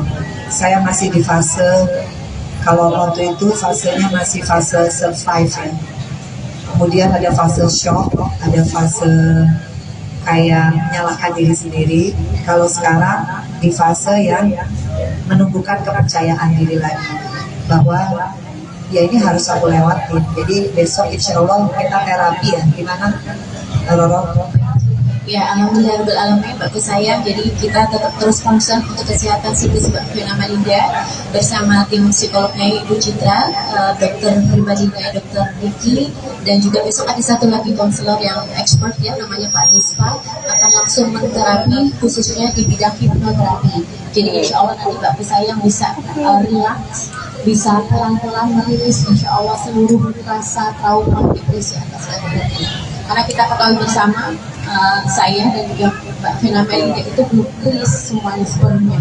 Jadi korban KDRT itu tidak main-main, teman-teman media. Jadi sakitnya, traumanya, dan setiap malam tuh kadang suka kebangun sendiri, masih nge-review segala hal tentang sakit hati gitu. Jadi tetap terus konsentrasi untuk bisa menterapi Mbak saya, Mbak Vena Melinda, dan terima kasih atas amanahnya.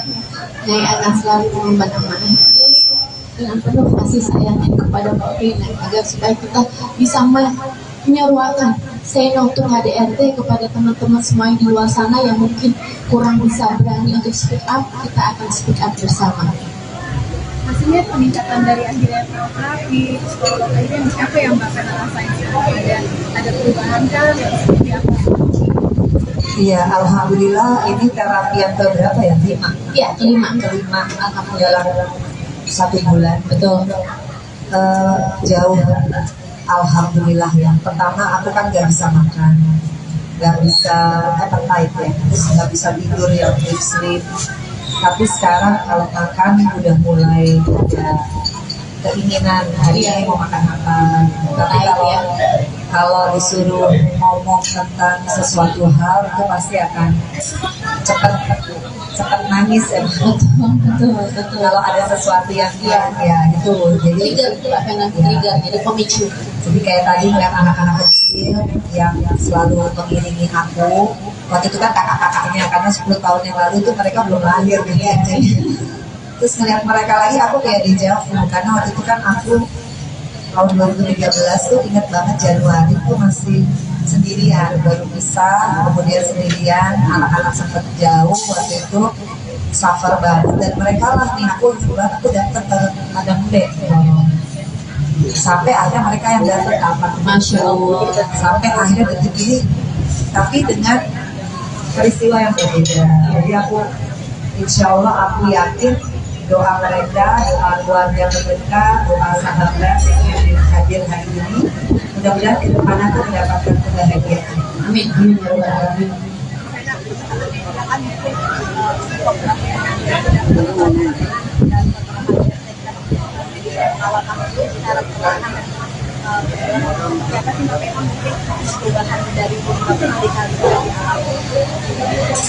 Ya pokoknya saya kan sama wartawan gak kayak keluarga nih. Kalau sampai kemarin saya agak nggak mau wawancara, semata-mata saya ingin semuanya kondusif. Tapi saya juga ingin teman-teman wartawan mengawal kasus ini, karena wartawan itu dan media memegang peran yang sangat penting. Saya korban KDRT, begitupun Roro dan juga siapapun di luar sana, teman-teman perempuan. Konsekuensi memang banyak. Kalau kita berani speak up itu banyak. Makanya awal tuh yang harus kita persiapkan adalah mental. Karena yang namanya plead victim, namanya fitnah, namanya berbagai macam itu pasti adalah urutannya. Dan insya Allah tanggal 14 Februari saya minta teman-teman wartawan tidak ada waktu, kita sama-sama ke Komnas Perempuan. Saya mohon doa dan juga supportnya teman-teman untuk sama-sama kita menginformasikan bahwa KDRT itu bukan aib. KDRT itu adalah pidana. Artinya kalau kita sudah berani speak up, ya konsekuensinya kita harus kuat mental. Meskipun saya juga sering nangis kayak tadi, semata-mata sebetulnya saya masih manusia biasa. Nggak mungkin lah ada orang yang ingin menikah kemudian gagal dan kemudian ceritanya sampai seperti saya, kan nggak mungkin ya. Tapi kalau itu pun terjadi, ya itu sudah satu konsekuensi. Makanya saya bersyukur punya anak-anak yang luar biasa. Kebetulan Feral nggak bisa hadir ya, karena ada acara di Amerika, tapi sudah mensupport. Atala juga datang. Dia selalu ada di saat saya bilang yang sibuk-sibuk ya dek, sibuk cari uang, sibuk macam-macam ya. Tapi Atala selalu ada. Ya itu sih yang menguatkan saya, dan Atala sama Vero tuh nggak pernah menyalahkan mamanya dengan apa yang sudah terjadi, dan dia dewasa, dia tidak emosional. Saya selalu lihat ya bagaimana tata cara Atala dan Feral bicara di depan kalian, dia tidak terpancing, fokus kepada ibunya, luar biasa. Ya itu yang membuat saya jadi kadang kalau saya drop, saya ngeliat anak-anak saya aja, karena nggak mungkin saya dikasih Allah anugerah ini, peristiwa ini kalau saya nggak mampu. Tapi kadang kalau saya drop, yaitu manusiawi ya, karena saya sebetulnya belum sembuh secara psikologi, psikoterapi dan juga konselor itu sangat masih butuh proses. Jadi itu manusiawi, naluri dan juga tergantung dari trigger. Jadi seperti mana yang sudah sampaikan tempo hari, mohon doanya teman-teman media semuanya dan semoga bisa memberitakan berita yang lebih proporsional. Jadi kalau misalnya ada isu-isu dan lain-lain itu yang merupakan trigger dari Mbak Fena, mohon jangan diberitakan karena Mbak Fena sangat serius sekali. Seberapa sayangnya kalau Mbak Fena ini mau menyuarakan itu. Iya, yang pasti buat Vero, Atala, Fania, tentunya saya hidup di dunia ini kan yang saya tinggalkan legacy adalah bagaimana mereka bangga lah sama hidupnya ya, sama orang tuanya. Jadi kalau apa yang saya lakukan itu kemudian menginspirasi Vero masuk ke dunia politik, salah satu agendanya adalah ingin menyuarakan anti KDRT, khususnya di kalangan anak muda, karena dia juga anak muda, milenial. Ya saya bangga, artinya semua isu itu penting dan saya juga tahu banget Vero punya capable, mudah-mudahan Atala juga nanti bisa ngikutin haknya. Ya kita kan nggak tahu ya kita hidup sampai umur berapa, jadi saya selalu bilang sama anak-anak saya, apapun yang terjadi sama mama, pemberitaan yang bagus kita syukuri, kalau pemberitaan lagi jelek ya kita harus kuat hadapinnya, meskipun kadang seperti yang Bapak lihat, kalau saya udah ngerasa sedih banget, saya telepon dia malam-malam. Kok bisa ya ada orang kayak gitu misalnya, tapi itu terjadi sama hidup saya. Jadi ya saya manusia biasa, kadang kalau saya nggak kuat ya saya harus ngomong sama psikolog ya, sesi curhat ya, sesi curhat tuh apa lagi sampai kayak, tapi habis itu lega. Ya, habis itu pasti paling penting curhat sama Allah. Itu yang apa sih kamu yang sering bilang semangat apa sih yang disampaikan oleh Atala dari mama? Ya, pasti ya kadang mungkin gak ngomongin masalah ini ya, kadang kita bisa discuss hal-hal lain atau enggak bercanda-bercanda aja gitu, yang apa yang bisa buat mama tuh lega dan nggak mikirin masalah. Tapi tetap aku support sama kakak, temenin mama terus, temenin balik mama sampai selesai masih buat mama biar pasti nggak nangis, bikin mama ketawa lagi. Kalau punya cara apa sih? Ya aku selalu bercandain aja mama, bikin mama ketawa sama ya. Makanya hari ini gimana pengen ajak mama mungkin makan bareng, kan udah lama kita nggak makan ya di luar. Itu hal-hal kecil aja sih menurut aku yang bisa bikin membantu gitu. Ya hari ini makanya aku mau baca aku sama mama. Iyalah, iya.